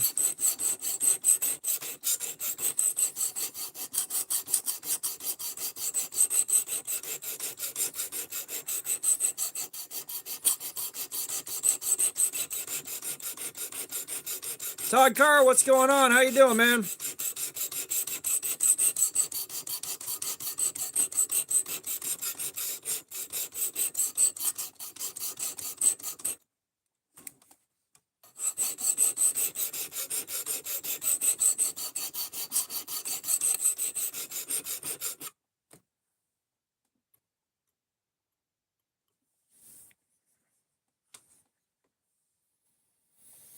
I don't know what the largest knife I can sharpen with this thing is yet. I haven't tried.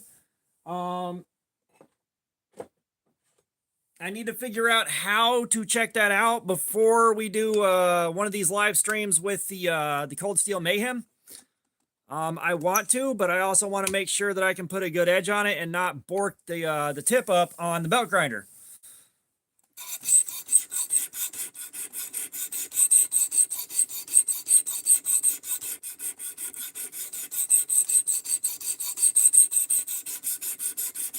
Yeah, Todd, you came in at the very ass end of this, dog. Like, we are 7 hours and 2 minutes into this stream.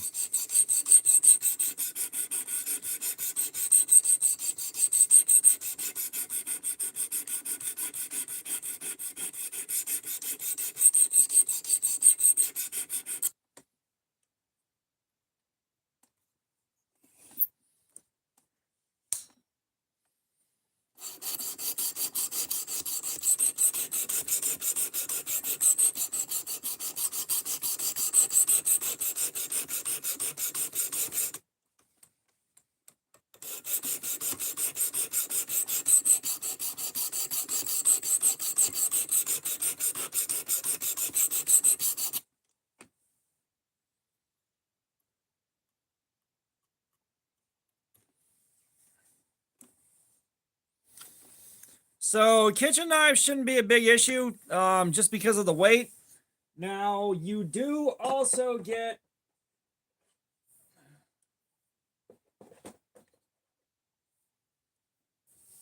a support stand that you can wedge in here to stabilize the sharpener itself.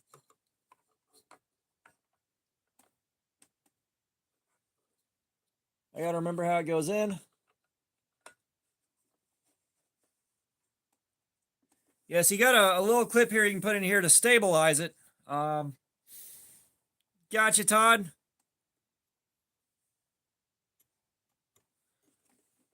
But you can stabilize it for longer knives. It's also for heavier knives. It stops the clamp from rocking side to side with heavier knives and stops it from flexing up and down.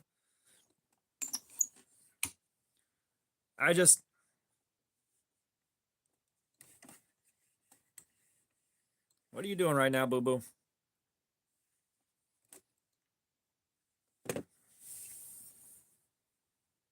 I just tried to go in without a sewn. You guys, I am so tired now.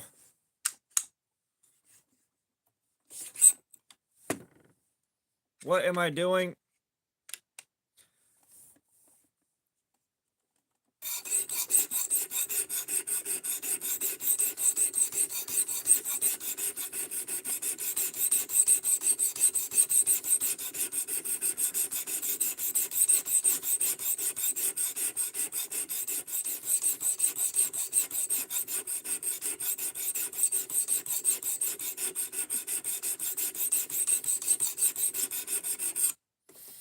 Yeah, I promise you, once this knife is sharp and I'm happy with it, we are wrapping this stream up because, dear God, I am tired.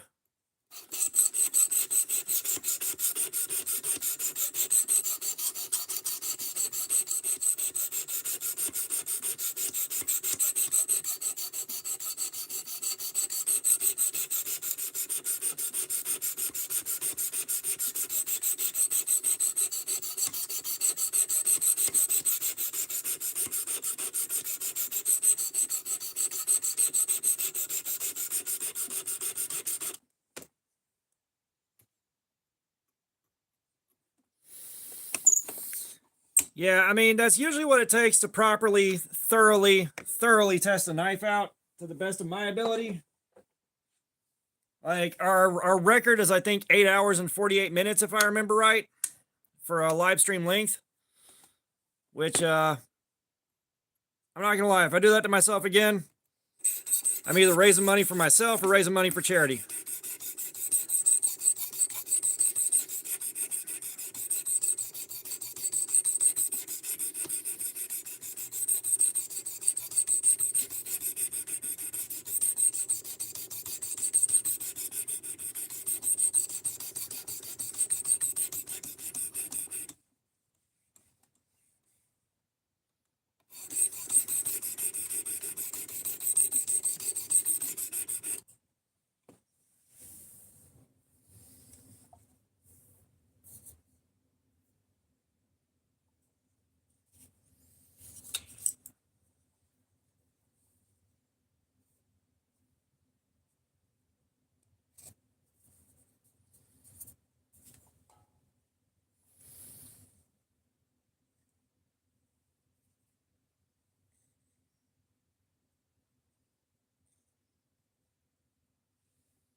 Um, Magenta Titan, what's going on? Welcome. How you doing? I don't know about sharpening gut hooks. I'm not gonna lie. I don't know.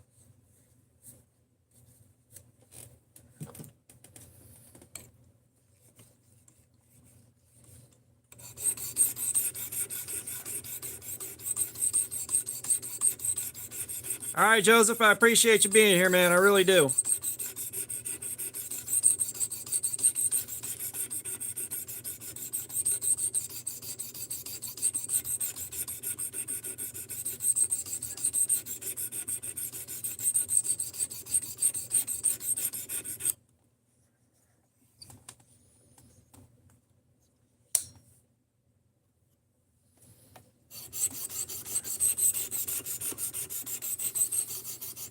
Because I think about the best you can do for sharpening gut hooks with this thing is going to be the ceramic rod on this thing. And you know, like a bare ceramic rod's only going to do so much.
Carlos, I would say don't do it. You have so much to live for, but I don't know your struggle.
All right, we're going to go with that.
There are donuts.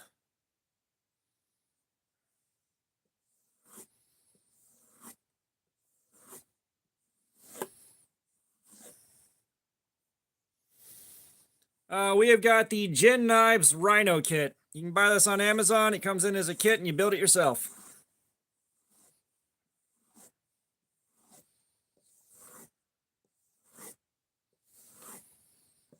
We just did some very extensive edge retention testing on it.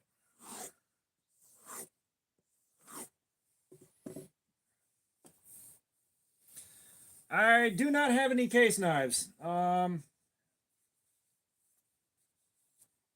not a huge fan of slip joints. I don't carry them.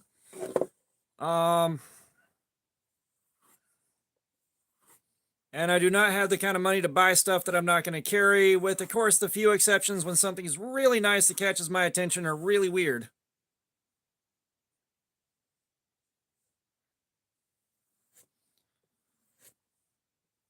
That's it. If you buy one of these, just remember your thread locker. You gonna want it.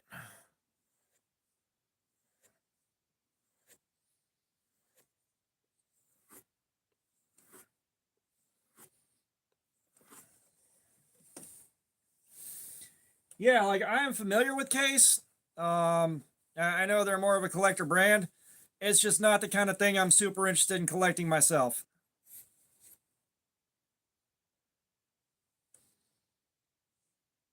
Like Case is well enough known that even non-knife guys know exactly what a case knife is when you say, when you mention case knives.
And sadly, I don't have much in the way to offer for final thoughts wrapping the stream up. I just wanted to make sure this was good and sharp again in case I decided I wanted to carry it, or give it away, or throw it in a vehicle.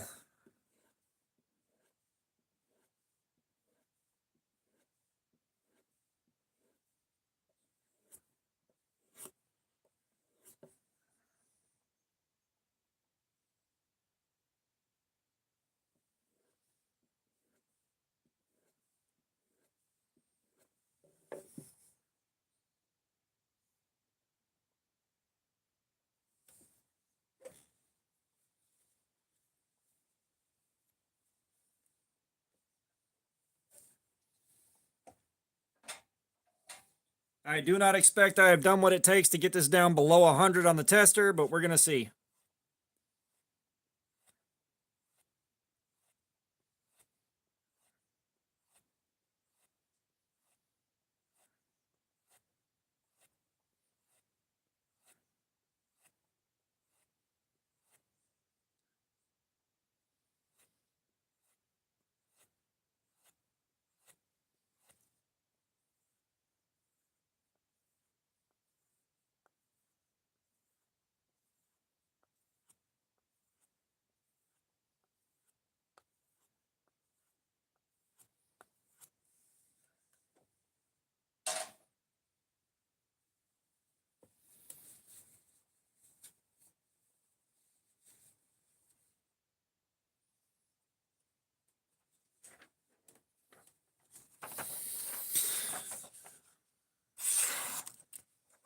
Oh.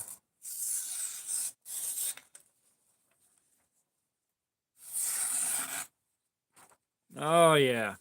That's the stuff.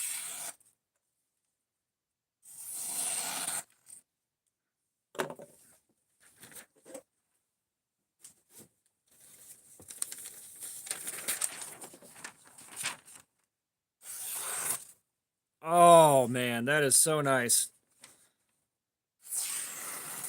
No resistance. I'm going to go for 100 to 110.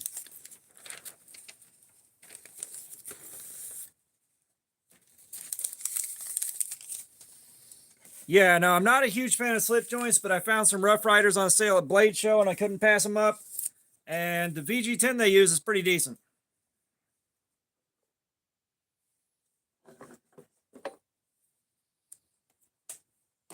As I'll say right now, this stuff will take one hell of an edge.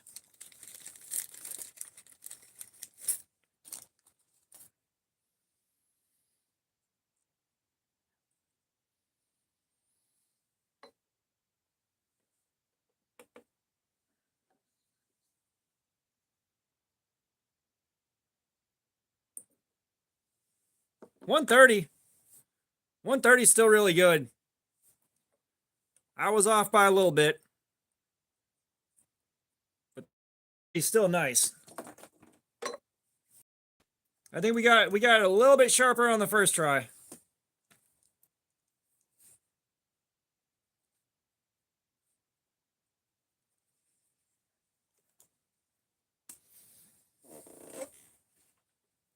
All right, so we got to try it. Out of all the paper that I've done the cut test with, notebook paper has been consistently the most difficult.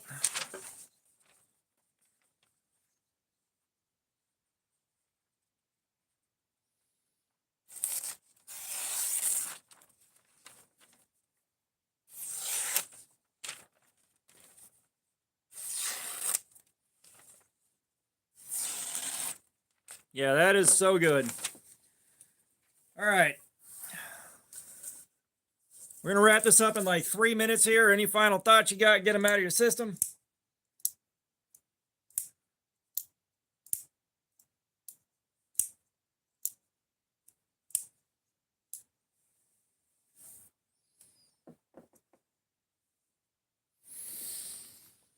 Well, now at this point, this is more of with that copy paper, I can read pretty damn good what the number's going to be. I've gotten decent at that.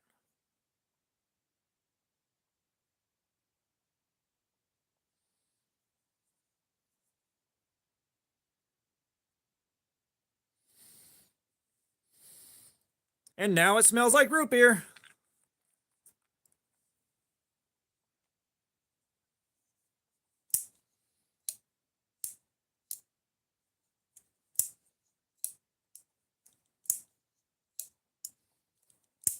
Come on.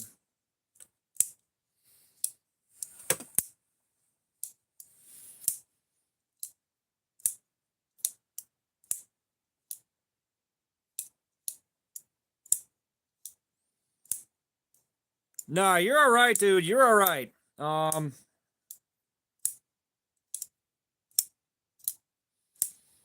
Trust me, you're good, man.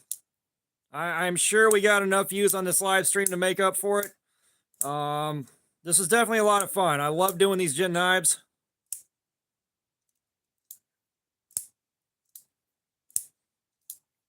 Todd, it depends on what job you're doing with that edge. You know, we've gone over this about a million times. You know, we're looking at so we're looking at these knives. I'll go through the same test and I go for the same kind of edge whenever I do these so that we have something consistent to work off of. And that baseline happens to be the kind of edge that I like. The best tester only tests a specific spot, so that when we get readings, I am already carrying it, sir. Already carrying the Zizzle. When we do test, like a freshly sharpened edge, that one spot gives you a good idea of what the rest of it's going to be like, more or less. But like when we've had readings that seem a little off, we did one where it got tip, it got mid, and it got heel measurements.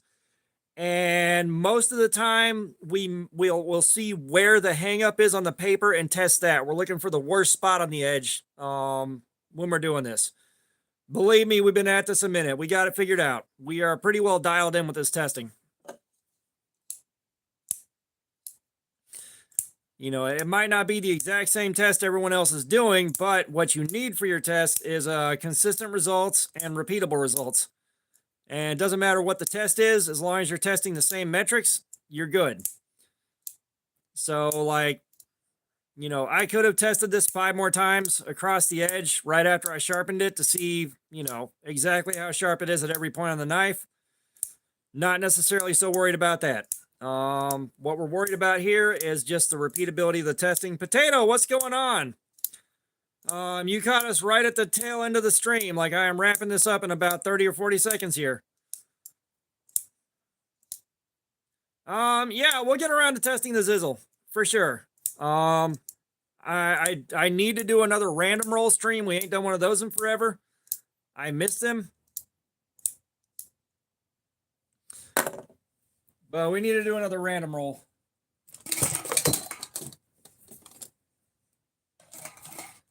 Stuff just fell over, you guys.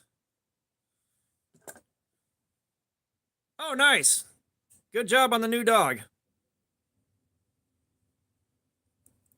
Yeah, guys, I think we're wrapping this up here. As always, I appreciate everybody. I appreciate everybody being here, especially you guys that stuck out for this long. You guys that stuck it out for this long. I appreciate y'all. And, you know, by the way, I mean, I think it's kind of easy to figure out with the amount of jank we have here. This ain't the most precise scientific thing on the planet. You know, if I had more money, time, and resources to set up for making this a lot more tightly controlled and scientific, I would. We're just looking to get a good enough idea what's happening here to know whether or not the steel's good. And we can tell if it's bad steel pretty quickly. But yeah, good night, everybody. I appreciate y'all being here so much. This is a great stream. And keep an eye out on the community post, and you'll get a